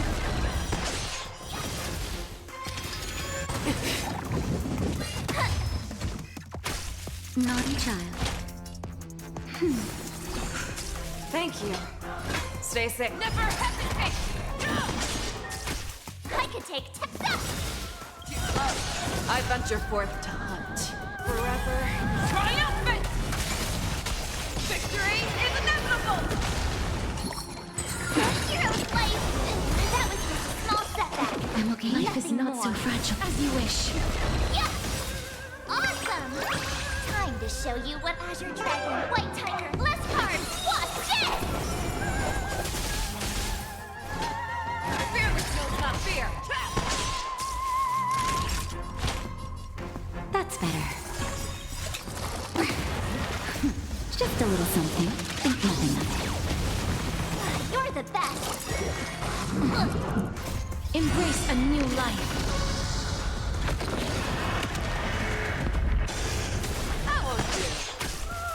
Ready to show up! Return to dust. Yes! I venture forth forever. Triumphant! Victory is inevitable! I could take 10 of you! Zap! Show me what you Never hesitate!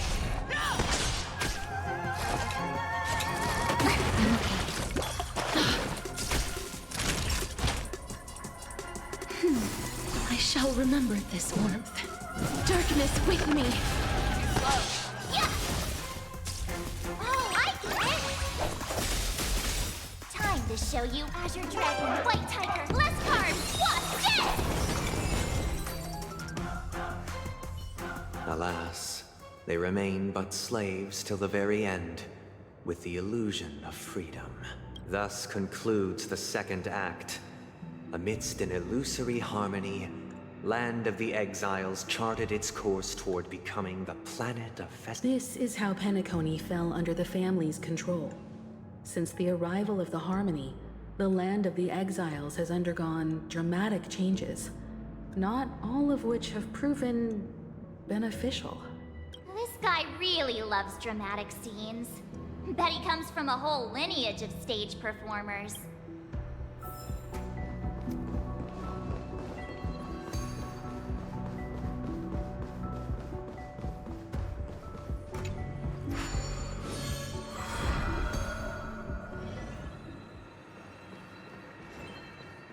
They used the planetary rings to establish the law, forging a code of conduct among the masses. A grand lyre with black and white keys served as an instrument, while symbols of articulation and numerical notation took the form of musical notes. the downward flowing river became a melody, and the canon of law dictated the form. Thus, all mortals found their unique place within this symphony. This guy is really into these puppets.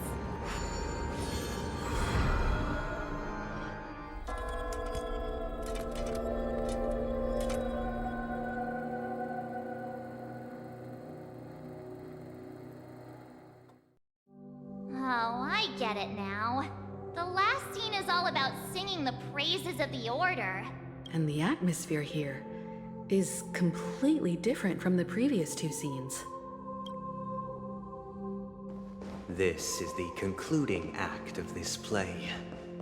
I have showcased the past and present of Penacony, hoping that my desire for change resonates within you. And now, I shall reveal its future to you.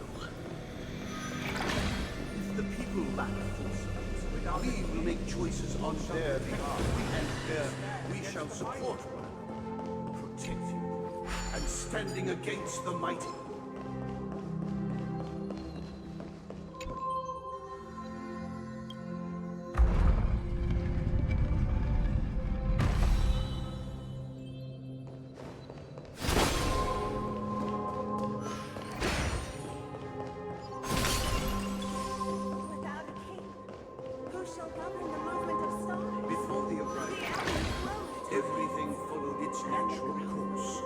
So it shall continue, even after the king's departure.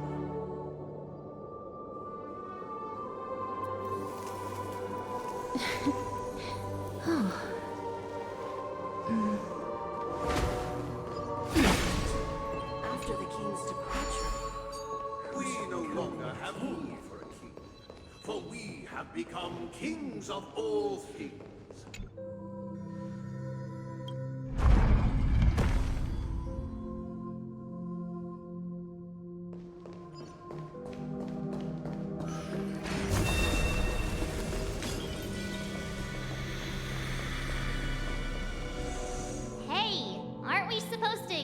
A short story and have a fight here just like we did in the previous acts?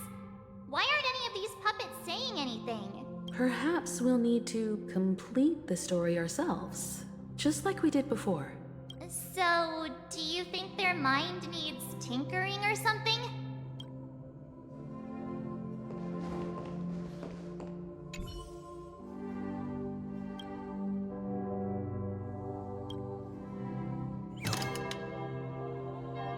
farewell, former king. How did it go? You can't change them? What does that mean? My apologies for my negligence. I forgot to inform you that the final part was scripted long ago. Let our previous king recount it to you. Now it is time for the final rite. Prepare for battle. Looks like we'll have to fight again. Descending from the infinite spiral staircase, I traverse towards the future with measured steps. No need to remember or seek my existence. Cherish For the contours of my mind shall intersect with my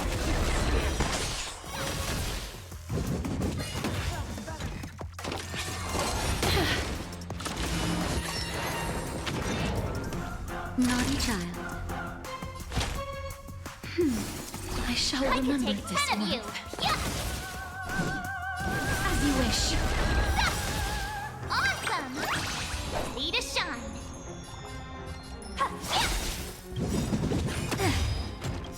That's better. Time to show you what I can. Azure Dragon, White Tiger, less cards. What's this? Just a little something. Think nothing of it. You're the best. I venture forth to hunt forever. Triumphant! Victory is inevitable! Embrace a new life.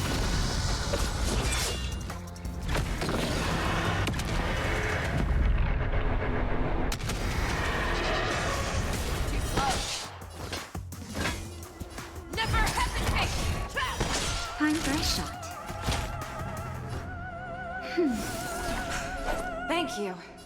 Stay safe. Return to dust.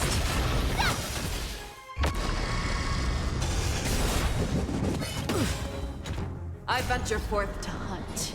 Forever triumphant! Victory is inevitable! Fearless knows not fear.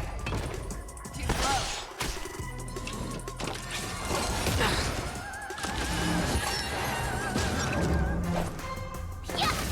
That won't do.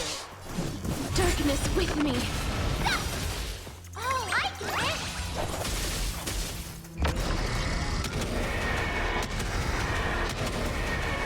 May death protect us! In the hushed expanse of a nocturnal reverie, I leave faint traces behind. No need to remember me, or to recall the essence of dreams. What is mine shall wane, while you shall transcend its delicate nature. This is the final scene. It's much more straightforward. He wants to expel the Harmony and establish an empire based on the Order. Let's go. Once this stage play concludes, it'll be time for the main event, the Charmony Festival.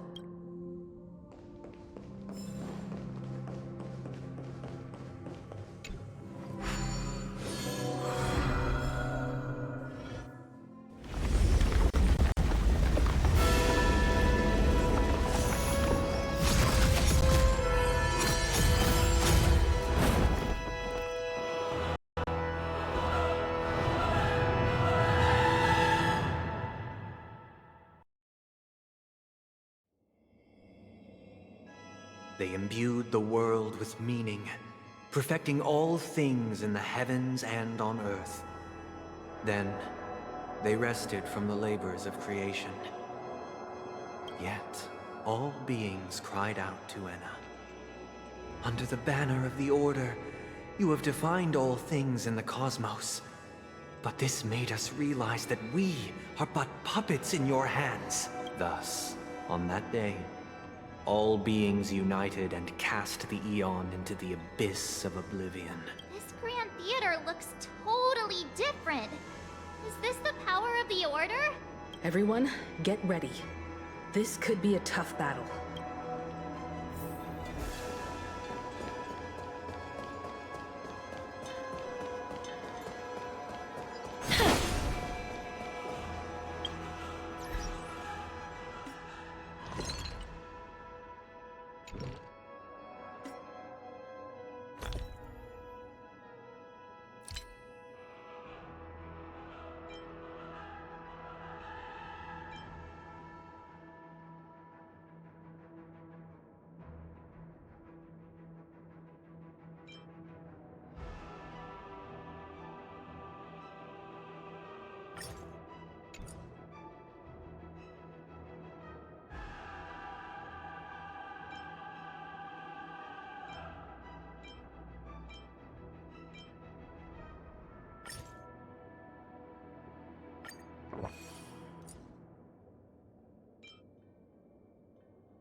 That marked the 7th day.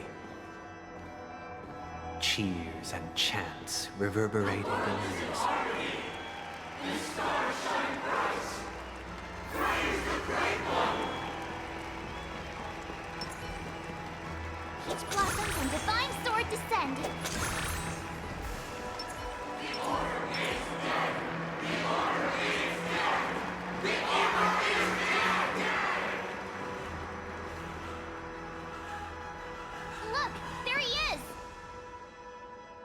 That concludes everything related to the Order.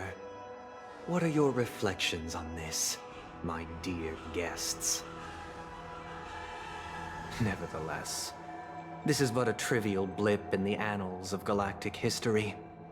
What truly matters is the course this river shall take in the days to come. You've arrived at the perfect moment. The Charmony Festival is about to commence, and it would be a shame if you were absent for the Harmony's prologue.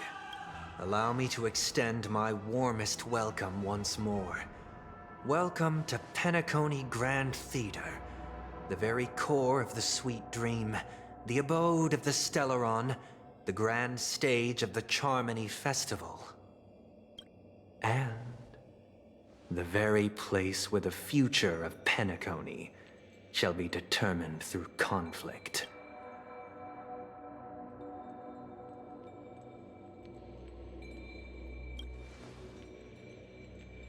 Your unwavering faith in the Trailblaze is truly impressive. True goodness can only be achieved through faith.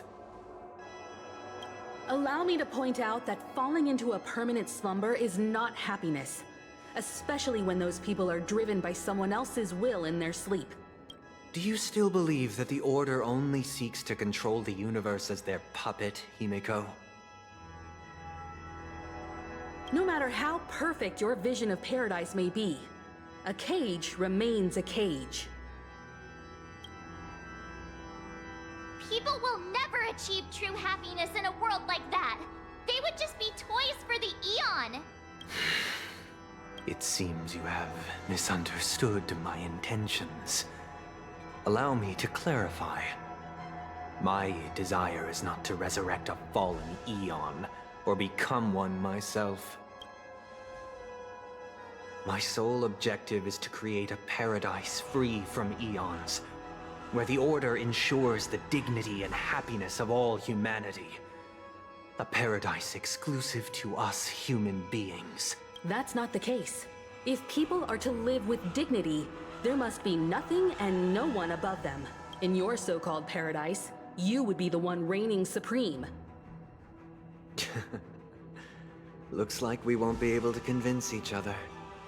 Now that our conflict has been destined, let's unveil our paths and reveal to the universe the true path. However, before the prelude to the future begins, please take a moment to ponder the questions I've posed.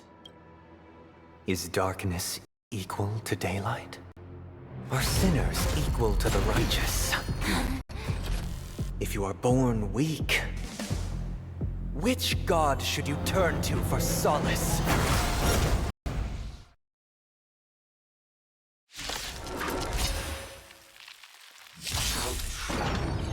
The Eon, great might, under the banner. All these the cosmos.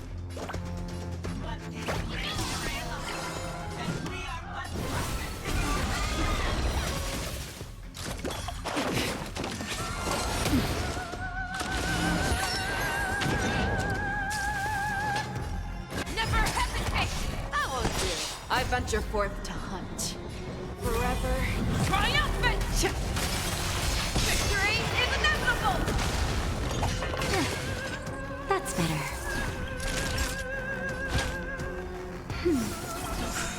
Thanks, Just a little something. Stay safe. Nothing. I shall remember this warmth.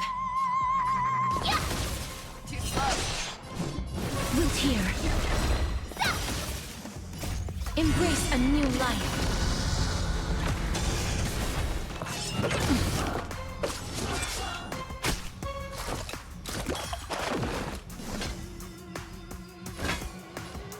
The fearless knows not fear.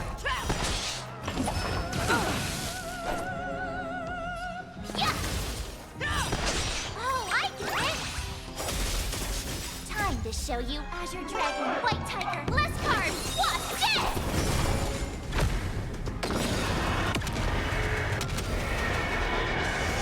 I venture forth to hunt. Forever triumphant! Victory is inevitable! That'll take more than medicine.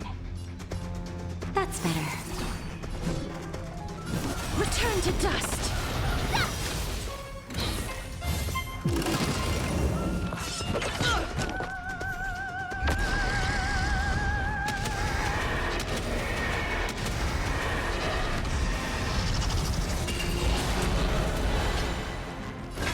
Never hesitate! I won't do.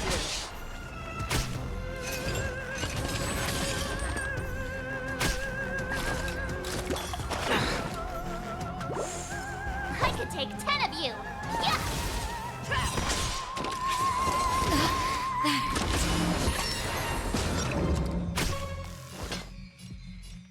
The fearless knows not fear. Root here. I won't do. I venture forth to hunt forever. Triumphant! Victory is inevitable!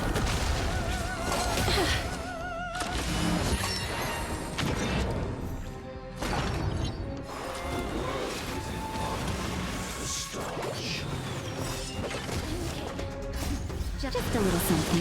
Think nothing of Thank you. Stay safe. it. Naughty child.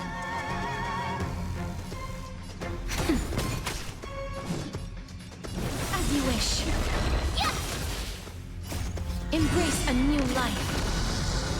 Awesome! Now watch this!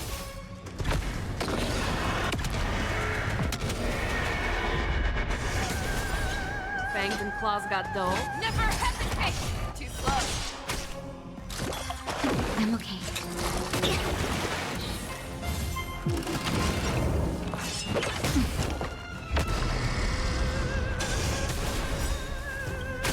Time for a shot. Nap time. Just a little something. Think nothing of it.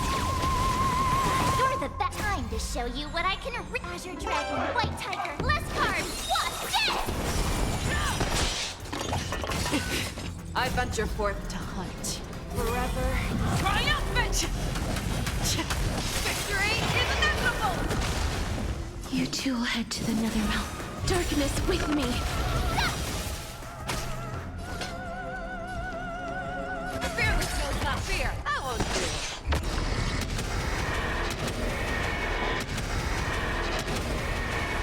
May death protect us! I'm okay. Ready to shine! Yeah! Naughty child. That's better. I shall remember this one.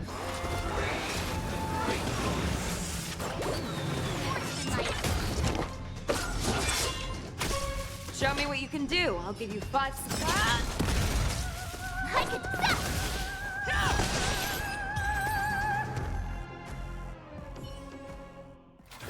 I already know your decision. I now permit you to gaze into the sun. On these 107,336 stones, the almighty and powerful strings of harmony are at my disposal. The supreme tuner, harmonious choir, Dominicus!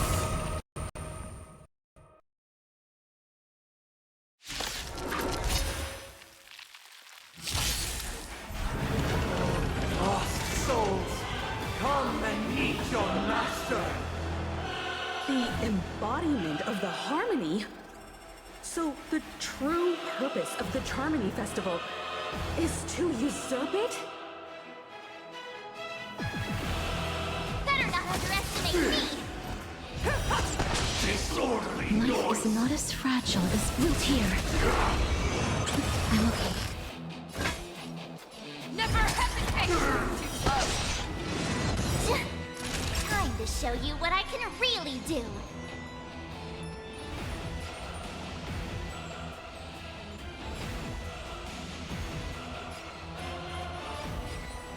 Azure Dragon, White Tiger, less cards! Watch this!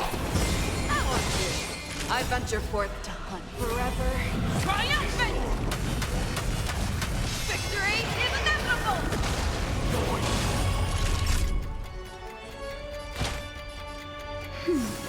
shall remember this. Just a little something. Think nothing of it. You're the best. Wise and receptive as you are, answer me.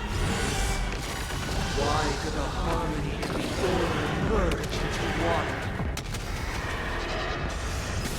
I could take 10 of you. Nice job! Life is not so fragile. Return to dust! Because neither side could tolerate discord. That's better. Fangs and claws got dull. The fearless chose not fear! Disorderly noise!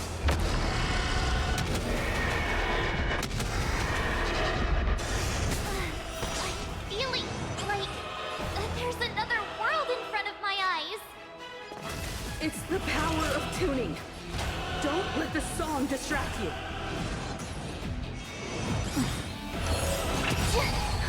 Just in time. Just a little something. Think nothing of it. I shall remember this Time one. to show you what I can really do. Azure Dragon, White Tiger, less cards, what's dead? Sink into a dream. Darkness with me! Yeah. Yeah.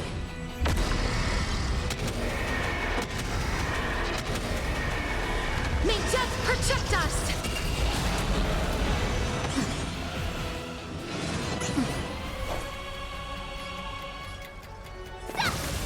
Oh, I get it. Now watch this.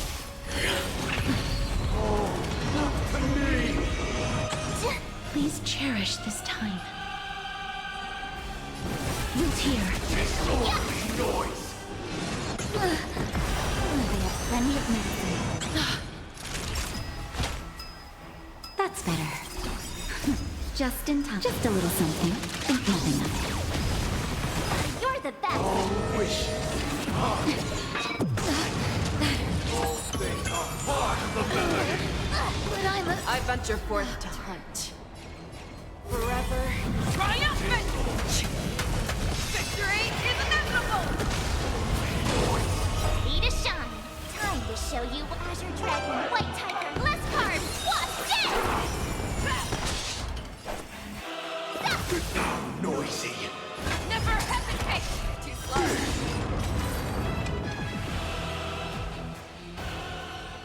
The time has come. Creation will be reborn from the remains of the gods. Dan Heng?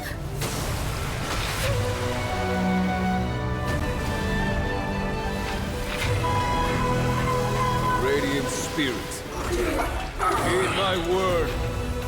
Show no mercy!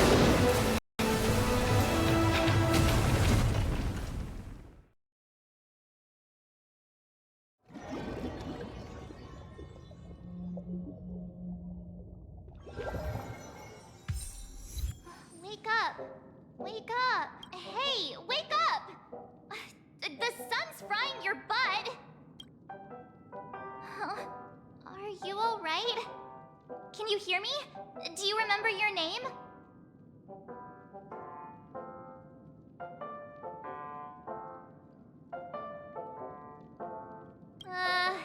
Kind of.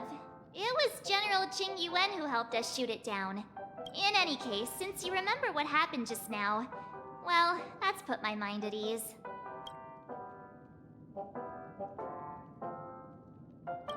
It's a long story. Simply put, Dan Heng used the Jade Abacus of Allying Oath when we were in the middle of a fierce battle, and summoned the General to help us just in time. And then we returned to reality. Look, this is your room. Everyone else has also returned from the dreamscape. Himeko and the rest are at the lobby discussing matters with the General. And now that you're awake, we should tell the crew that you're all right. Come with me. Not going to come chat with me, sleepyhead. That voice.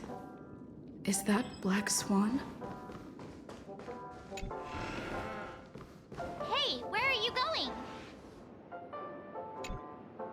Hey, we meet again, sleepyhead. What's Miss Black Swan doing here? Nothing, Miss March. I noticed she was awake and wanted to check to see how she was doing. Though the strike from the General was timely, its destruction was also immense. When emanators collide, ordinary people inevitably suffer. But, luckily for them, the dreamscape is my home turf. Thankfully, I managed to get everyone out before the harmonious choir collapsed. Oh, so that's what happened! Thank you, Miss Black Swan! Don't mention it. After all, I wouldn't want to see such precious memories vanish.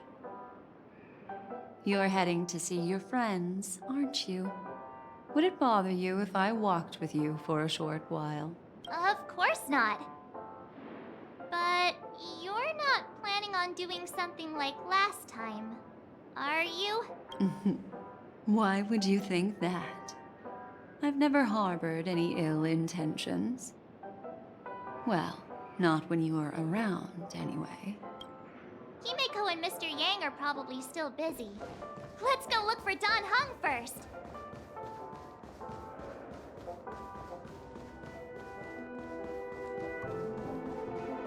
Look, he's still talking to that cowboy. One being sold. You're awake. How do you feel? Well, fork me.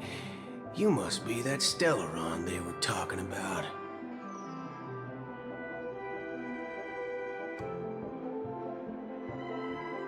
Allow me to introduce him to you. This is Boot Hill. During our pursuit of a certain person, we crossed paths and just so happened to uncover a shocking plot being concocted by Mr. Sunday. Which is why we sought you out, to help the Astral Express save the world together. No need for thanks. The Galaxy Ranger's principle is correct every injustice one sees. That's how you lot in the Xianzhou put it, right, Don Hung? More or less. Wait, hold on a sec.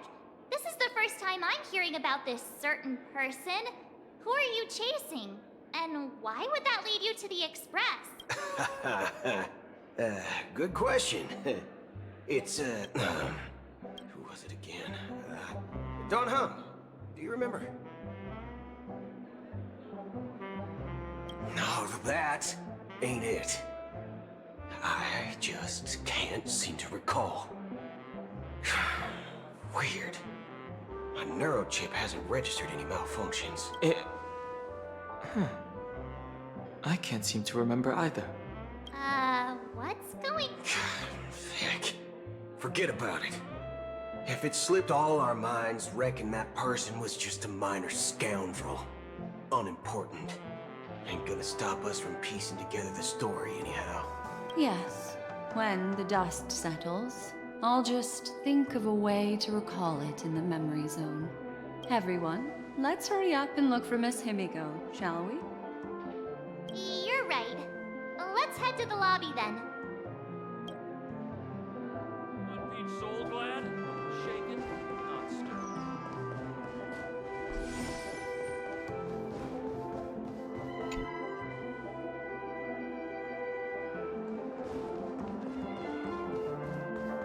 Look, they're with the... That's all right.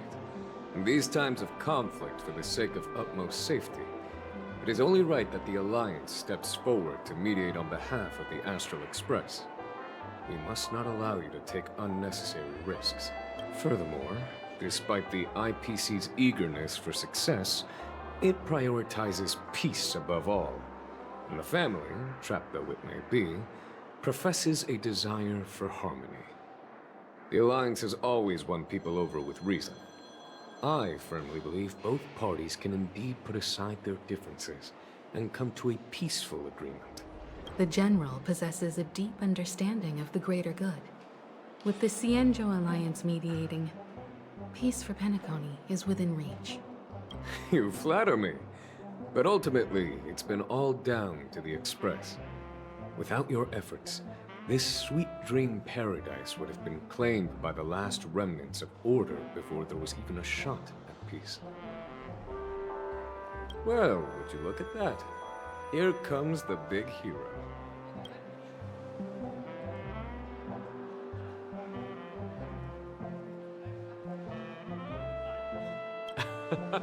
If it isn't the galactic baseballer, a hero with unparalleled insight.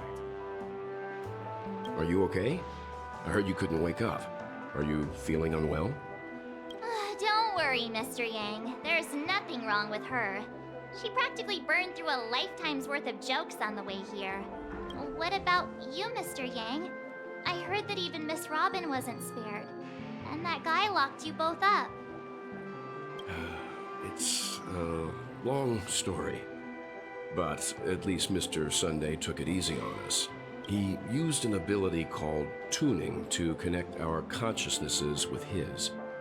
In other words, he imprisoned us within his. Thanks to General Jing Yuan's destruction of the Harmonious Choir, we were able to escape. He used that tuning on us too. Does that mean that we were almost imprisoned as well? I can confidently say now, he was truly after a fair fight with us. Had he wanted, he could have easily taken us down, without so much as lifting a finger. Speaking of the Oak family head, where is he now? It's complicated, but in a nutshell, he's now the former Oak family head. The IPC has named him the key figure in the family's Penacony split, citing a threat to cosmic peace. He must represent the family and answer for the unrest caused. His trial is set to take place at Pier Point. The family quickly labeled him and the remnants of the Order as enemies, declaring the turmoil an internal rebellion. This move effectively barred the IPC from intervening in family affairs on both moral and rational grounds. Everyone really has their own agenda, after all. Then, what's going to happen to Miss Robin? She and Sunday won't be able to deny their involvement in the Charmony Festival. They're siblings, after all. Why the sigh, General? I can only say that this incident is an unexpected mess for the girl. The Alliance will try to persuade the family to consider this matter carefully during mediation. It's time, everyone. The IPC's key members and I have agreed to consult one another before the upcoming negotiation. Do any of you wish to sit in? Given the General's invitation and the matter's significance to the universe, the crew will naturally accept. However, if the IPC has any reservations... Why, of course you're welcome. They've mentioned that your team is a trusted ally of the IPC in Penacony, so there's no reason not to welcome you. Besides, if there can be reliable observers from the Astral Express present, discussions will go more smoothly. Well then, we shall oblige. I'm kind of allergic to those types of situations. I think I'll just head back to my room and start packing. Not to worry. Himiko and I won't take care of things. I'm afraid I'll also have to return to the Express first.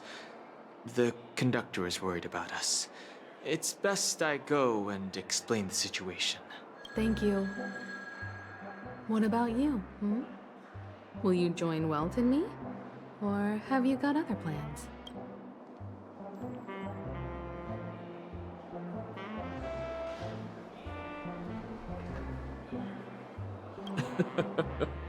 Good guess. Although I'm not too sure of the reason, the representatives from the IPC have insisted on her presence. Allow me to lead the way. Follow me, please. The negotiation will commence at the hotel lobby. Everyone, please follow me.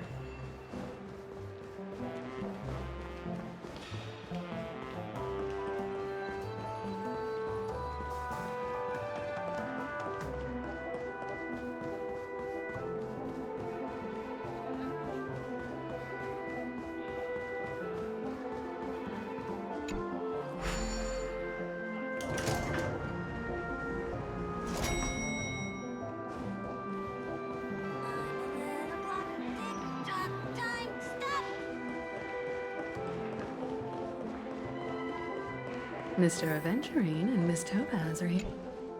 It's been a while, my Astral Express friends. I would also extend my sincere thanks to you, General of the Wafu. The presence of everyone here assures that the talks will likely reach a conclusion that satisfies all sides. Oh. Looks like everyone has come with expectations. Care to share? Of course. Topaz, if you please. Sure, leave it to me. In summary, it's good news. After much deliberation from the Strategic Investment Department's Council, the absolute majority of members have agreed to the following resolutions. In light of long-term considerations for interastral peace, and by authority of Pierpoint HQ, the Strategic Investment Department, on behalf of the Interastral Peace Corporation, will permanently relinquish its claim on Penacony sovereignty and offer unconditional support of the family's rebuilding efforts on Penacony. Now that's something.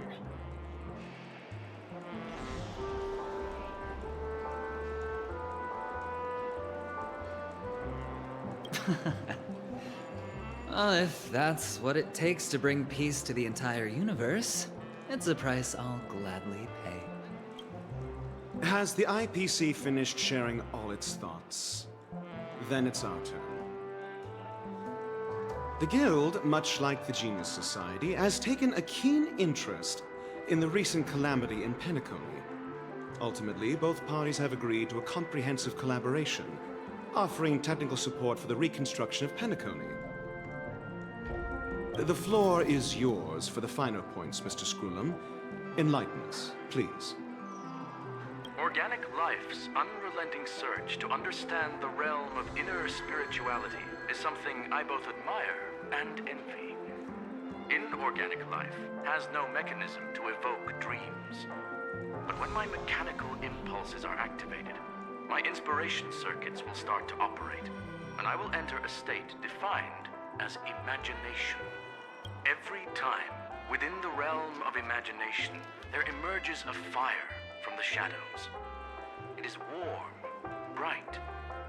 I frequently ponder this flame might represent the essence of intelligence. A cluster of inspiration ignited by high temperatures. The future direction of the universe may well lie within it. Alas, they are nothing but projections of my thought system to me. Desired, but unattainable. But after learning of Penacony's accomplishments, I have come to realize that the flame is not beyond my grasp. After deliberations with my partners, we have decided to defer the progress of the Simulated Universe project, and instead assist the Intelligentsia Guild as technological consultants in the research of the Dreamscape and Memory Zone, so that these assets may be better used to serve humanity. Not only that, we've also established contact with the Garden of Recollection through the IPC, and they've pledged their support for our research endeavors.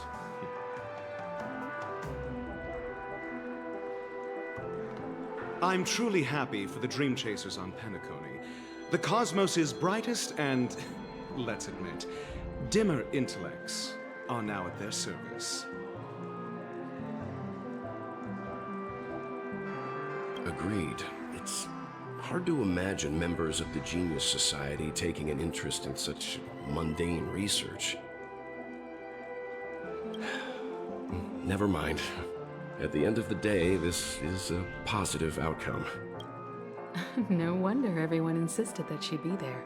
It heartens me to learn that everyone is willing to put aside their differences for Penacony's plight. I trust that everyone will surely reach consensus in the upcoming negotiations. Looks like Penacony's future is decided. I'm wondering, is there anything else the crew is concerned about? Peace is our greatest wish. Beyond that, we desire nothing else. Well, that's good. Now that everyone's minds are at ease, I shall take my leave. You may now depart with peace of mind.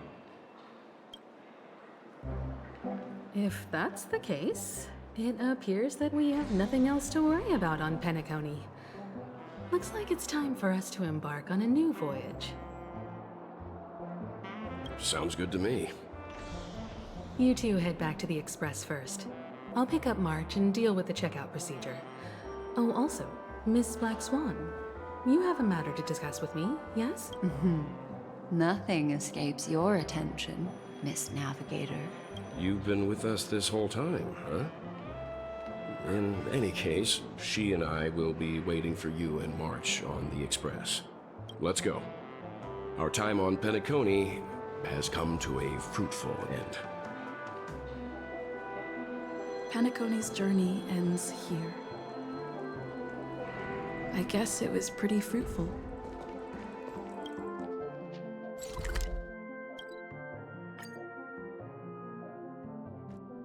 The navigation meeting is about to start. We're all waiting for you. When did the Ahem. Looks like everyone's present. Let the navigation meeting commence then. This a meeting to decide our next stop? How we doing this? By show of hands. Hold your horses, cowboy. It's for those to decide.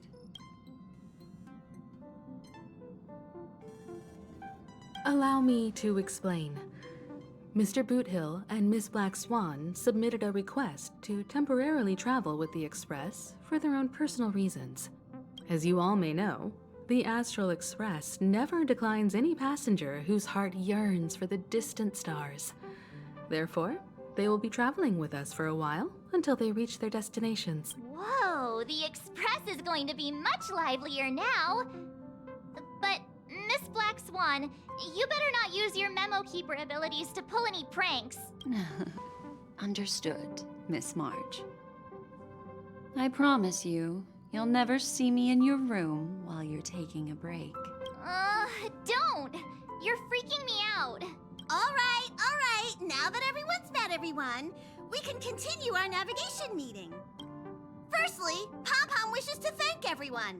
If it weren't for you all unearthing the truth about Penacony, Pom-Pom would have never known where Mikhail and the rest had gone. What they had to go through was regrettable, but I reckon they all fulfilled their wishes. And it was thanks to all of you. Thank you, everyone. Now then, we come to the crux of this navigation meeting. We must decide on the Express's next stop. The first choice is from Himiko, the oceanic planet of Lushaka, a planet composed entirely of water. Many aquatic races reside there. Of course, it's also the home planet of the venerable, nameless Mikhail. The second choice is the agate world Melustanen, suggested by Welt. It's famed as one of the initial sites of the Stellaron disaster, and the place where the beauty Idrilla ascended. Today, it's celebrated as a planet of undying allure. The third choice is Edostar, a planet nestled within a vast ion storm region, currently under assault by the Antimatter Legion. However, the distress signals from there have recently ceased, prompting the IPC's wish for us to check in on the situation. The last choice, courtesy of Black Swan, is the glass belt Petravia, a massive belt of asteroids that was turned to glass by the Lord Ravager Zephyro. These days, it's apparently known to house one of the branches of the Morning Actors Troupe. Ooh, so many options. I'm seeing stars already. Next up, everyone will select the destination that they wish to visit. And then, we'll put it to a vote. If that's the case, how about we go to Edostar first? If that planet really is in danger, then we should go help them out. March is right. Though the fact that the distress signals have ceased means we're probably too late. But I still think we should investigate the situation there. You and Dan Heng make good points. I'll throw in a vote for Edostar too. If that's the general sentiment, then we should indeed investigate. I vote for Edostar too. 4 votes for Edostar. 1 vote abstained. Looks like we have a winner. Next stop, Edostar! Then this navigation meeting is adjourned. I'll go check the warp jump coordinates. Everyone can catch up on some rest in the meantime. When it's time to make the jump, Pom-Pom will make an announcement. There's still some time before the jump. What should I do? How about a chat? Over here.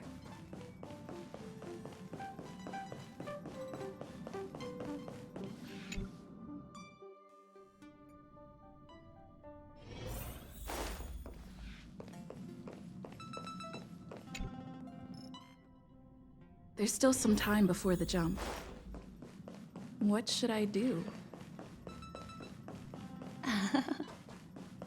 How about a chat?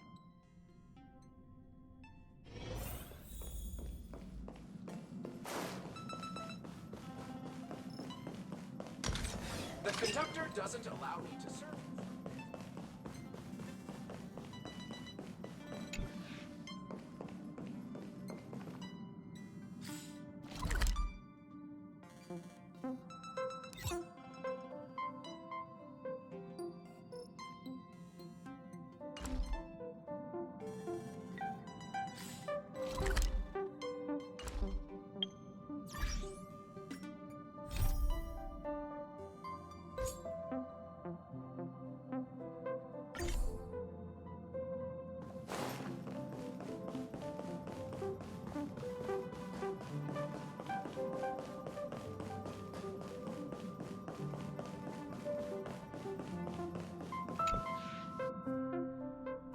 There's still some time before the jump. What should I do? Heave ho! Heave ho! Huh? Trailblazer, do you need help with something? Pom-Pom's been cleaning up this whole time and didn't see any letters. What? Huh! Don't scare Pom-Pom like that! Why are there always strange things sneaking onto our train? Pom-Pom is going to upgrade the security level around here. What does the letter say? It looks like an invitation. Who could have sent it? Does Don Hong have any friends on the Law Fu? If Pom-Pom remembers correctly, he said he was exiled from there, right? Unlikely. If the general sent the letter, he would have signed it. Why don't you show Don Hong the letter? You know where to find him. I'm certain that no... Oh, this is giving...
Research is progressing at astronomical speeds. Unfortunately, the mystery of the Eons remains unsolved.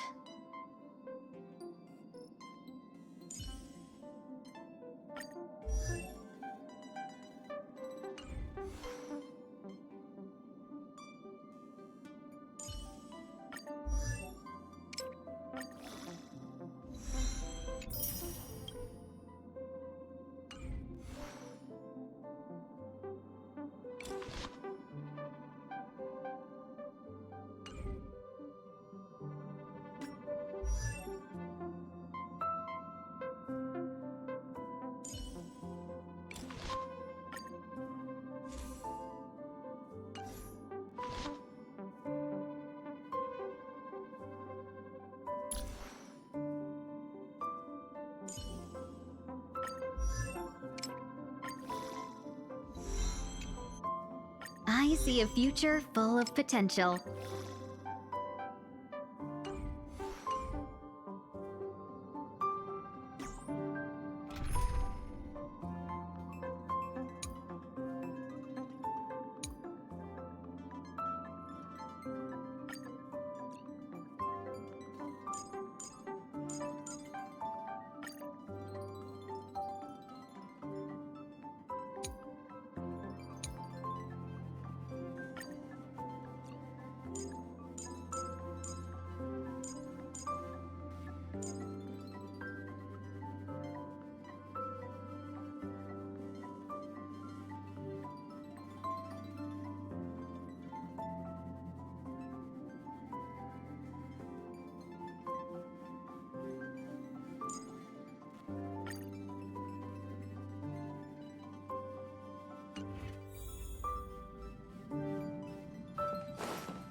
What is it? Do you need something?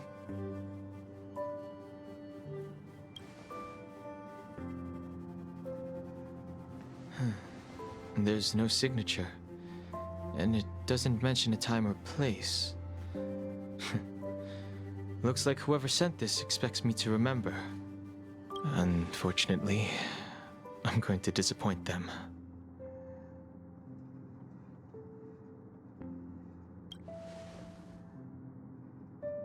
The handwriting does seem like that of a swordmaster, but Blade would have gotten straight to the point.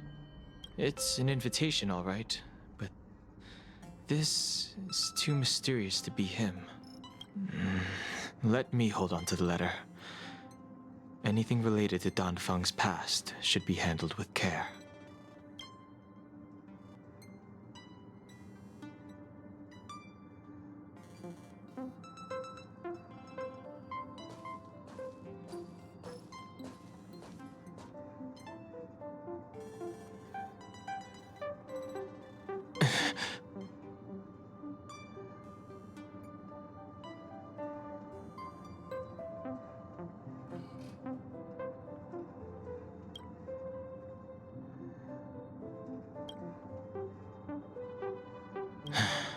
Just as I thought, there was more than met the eye. Letting her leave first was a wise choice. I can't put her in danger again because of this. But if he didn't send the letter, then who did? Maybe I should make a trip to the seat of divine foresight. I need to ask Jing Yuan about the Stellaron hunters.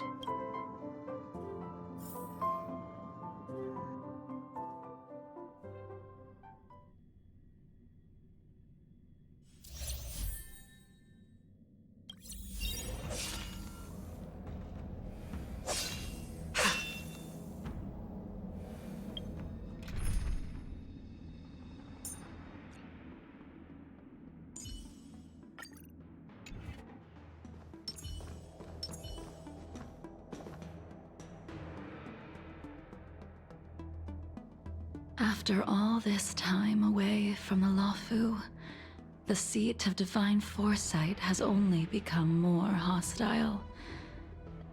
It's quite reassuring. Relax. You needn't be so cautious, young man. I'm just reminiscing about the old days. However, I never thought Jing Yuan would send you to accompany me. It would seem our fates are intertwined. Huh?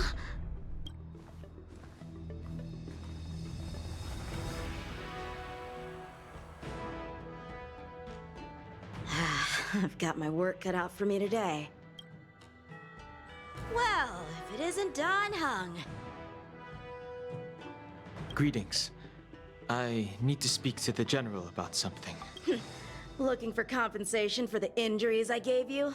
I accept full responsibility. They can deduct my next 100 years' salary if they like. The Cloud Knights were doing their duty. I'm here to ask the General about the Stellaron Hunters. You came at a bad time. The General is busy with urgent work. You probably won't be able to meet with him today. But he did leave a message. Don Hung. Do you recognize the person on the steps? I can't say that I know her, but she does look a little familiar. Is she a guest of the General's? You don't remember her? I see. I suppose the memories of your previous life really were wiped clean after the rebirth. That is Jing Liu, the previous sword champion of the Xianzhou Luofu. She was the closest friend of Imbibitor Lune, your previous incarnation. She was also the General's master. According to records of wars past, her blade has slain countless denizens of abundance. Not even the feather guards of the Wingweaver, the father wolf of the Borazon, or the gigantic mecha beast could withstand a single strike from her. She's a renowned legend. However, those are ancient stories. It's a shame that even a hero like her wasn't able to break free of Mara. It is said that in the end, Jing Liu lost her sanity and slaughtered anyone in sight. She was deemed a criminal and fled to outer worlds. With her powers, you'd think there would be no one capable of bringing her in. For some reason, she arrived on the Luofu with a suspect disguised as a traveling merchant and said she wanted to turn herself in. Her surrender came with one condition: that she be allowed a day of freedom before the trial. She wanted to travel to Scale Gorge Waterscape and meet with her old friends one last time. I can't believe Jing Yuan actually agreed. Before he left, he ordered us to accompany Jing Liu during her last day on the Luofu. We're hosting an honored guest. We're escorting a criminal.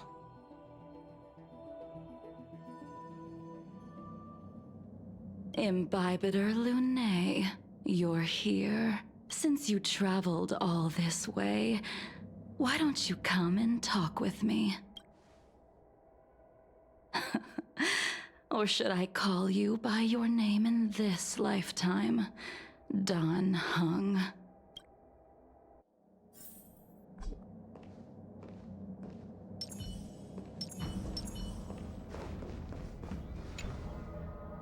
When I left the Xianzhou, I heard they took away your scales and horns, forced you into a hatching rebirth, and detained you in the Shackling prison. I thought Imbibitor Lune had been wiped from this world, but then I returned to the Luofu and watched as you parted the sea.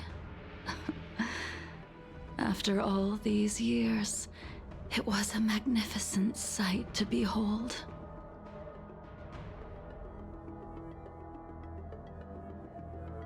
Do we know each other? The answer to that is both yes and no. However, your cold and indifferent tone is identical to the person I knew back then. If my guess is correct, The Preceptors were unwilling to allow the Ichor line to end, and hoped for the Imbibitor Lunay's resurrection. That is why they tampered with the Moltene rebirth, and turned you into what you are now.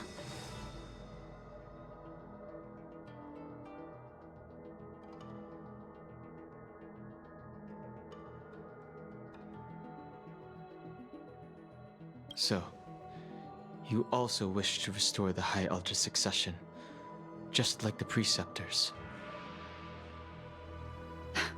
I have no intention of meddling in such things.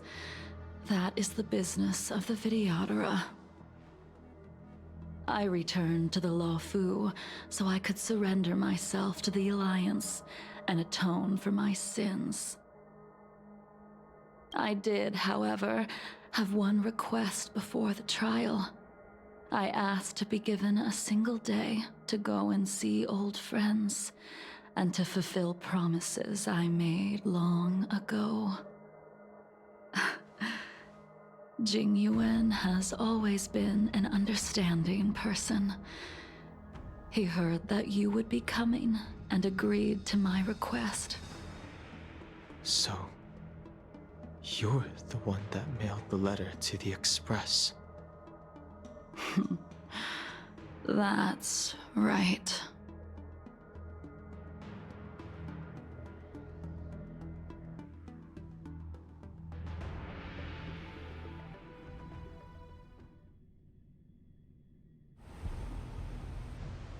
The sea's depths conceal no stone, and dragons' breaths reveal the moon.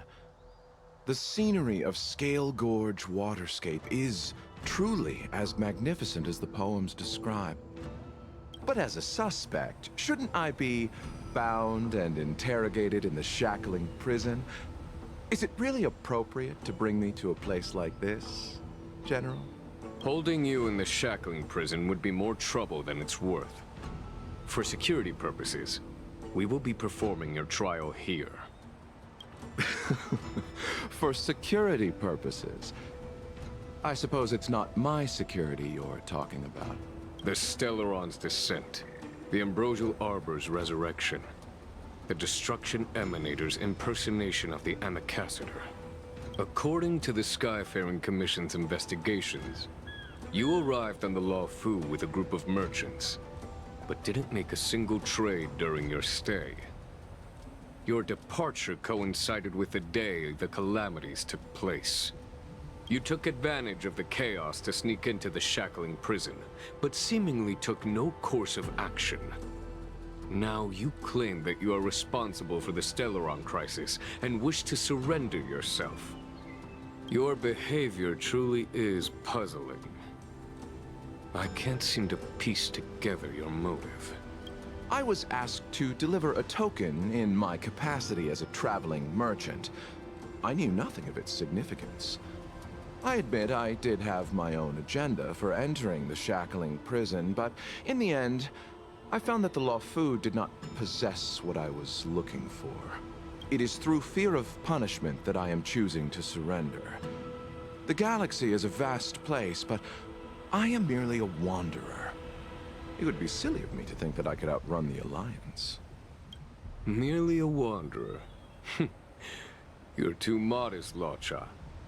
Do I need to remind you of your actions at the Eternity Fortress and the Shroud Veil Star Zone? Or must I utter that tongue-twister of a name? Well, they don't call you the Divine Foresight for nothing, General. You flatter me. Fortunately, I did my research, or this conversation would have been quite dry. Seeing that you sense something is amiss, are you looking to defend me and clear my name of suspicion? That is beyond my control. Attempting to undermine the Alliance is a grave crime. According to protocol, you are to be held on the Xianzhou Shuling for a joint trial before the 10 Lords Commission and the 7 Arbiter Generals. However, at present, you have the opportunity to enjoy the beautiful scenery of Scale Gorge Waterscape. It will be the last view of the Law Fu you ever lay eyes on.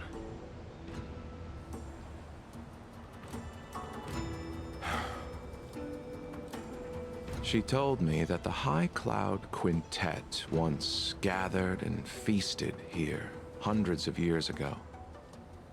The unparalleled sword techniques of your master, the mesmerizing cloud hymn magic of Imbibitor Lunae Dan Feng, the artful piloting skills of Bai Heng, the divine weapons crafted by the Ju-Ming artisan Ying Xing, and the unmatched stratagem of the general. The five of you vanquished evil from the world, creating legendary tales in your wake. Unfortunately, nothing lasts forever, and the High Cloud Quintet disbanded as each of you went your separate ways. You removed me from the shackling prison and decided to interrogate me here. But not for security purposes. You wish to discuss things that shouldn't be overheard. You wish to discuss the one person you've avoided mentioning up to now. Your master, Jing Liu.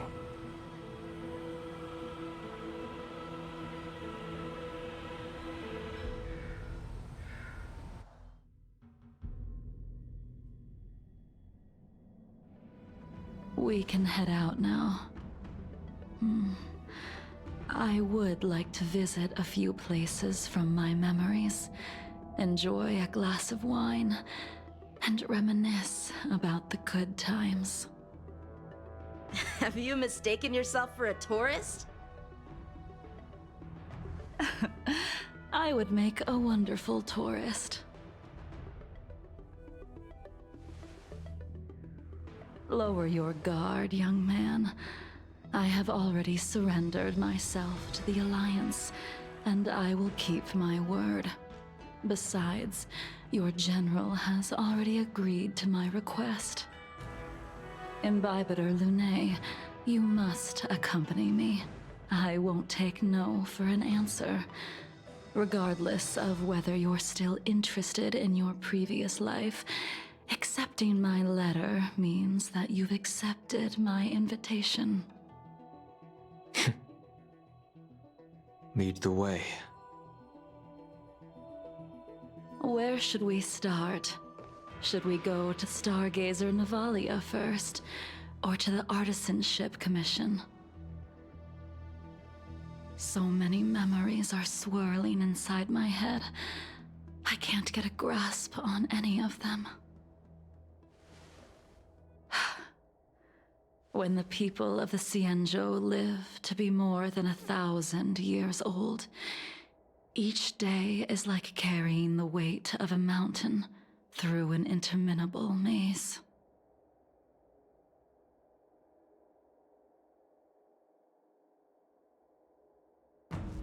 How hard is it to choose a destination? We're going to Stargazer Navalia. Problem solved.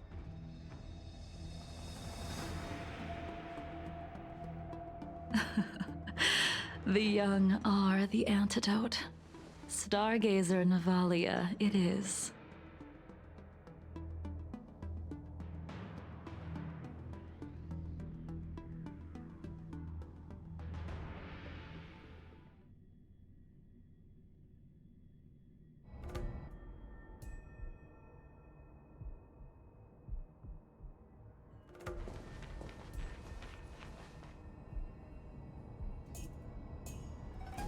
If it's star skiffs you wanted to see, we could have headed to the Jade Gate. Why did we come all the way here?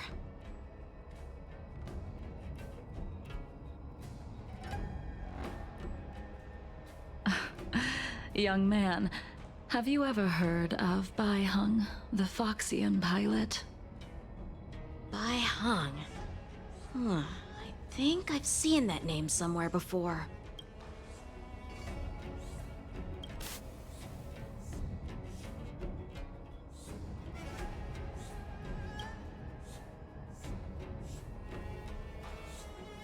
skiff won't hold much longer. High Elder, catch us before it falls apart!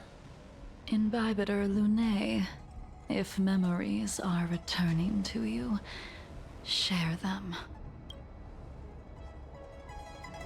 I think she was one of Imbibitor Lunae's comrades. She was a comrade and friend to both Imbibitor Lunae and all of us. Well, that's all in the past now. The reason we came to Stargazer Navalia is because I wanted to pay tribute to her here. Huh? You mean the Foxian soul-soothing ceremony? Yes, the sending off of a star skiff. It represents the voyage of the deceased into the stars. Due to circumstances beyond my control, I never had the chance to bid farewell to her. As for procuring a star skiff, I know they can be manufactured here, but I know nothing of the process. I see. Follow me. I don't know anything about manufacturing star skiffs either. But getting these machines to work shouldn't be too hard.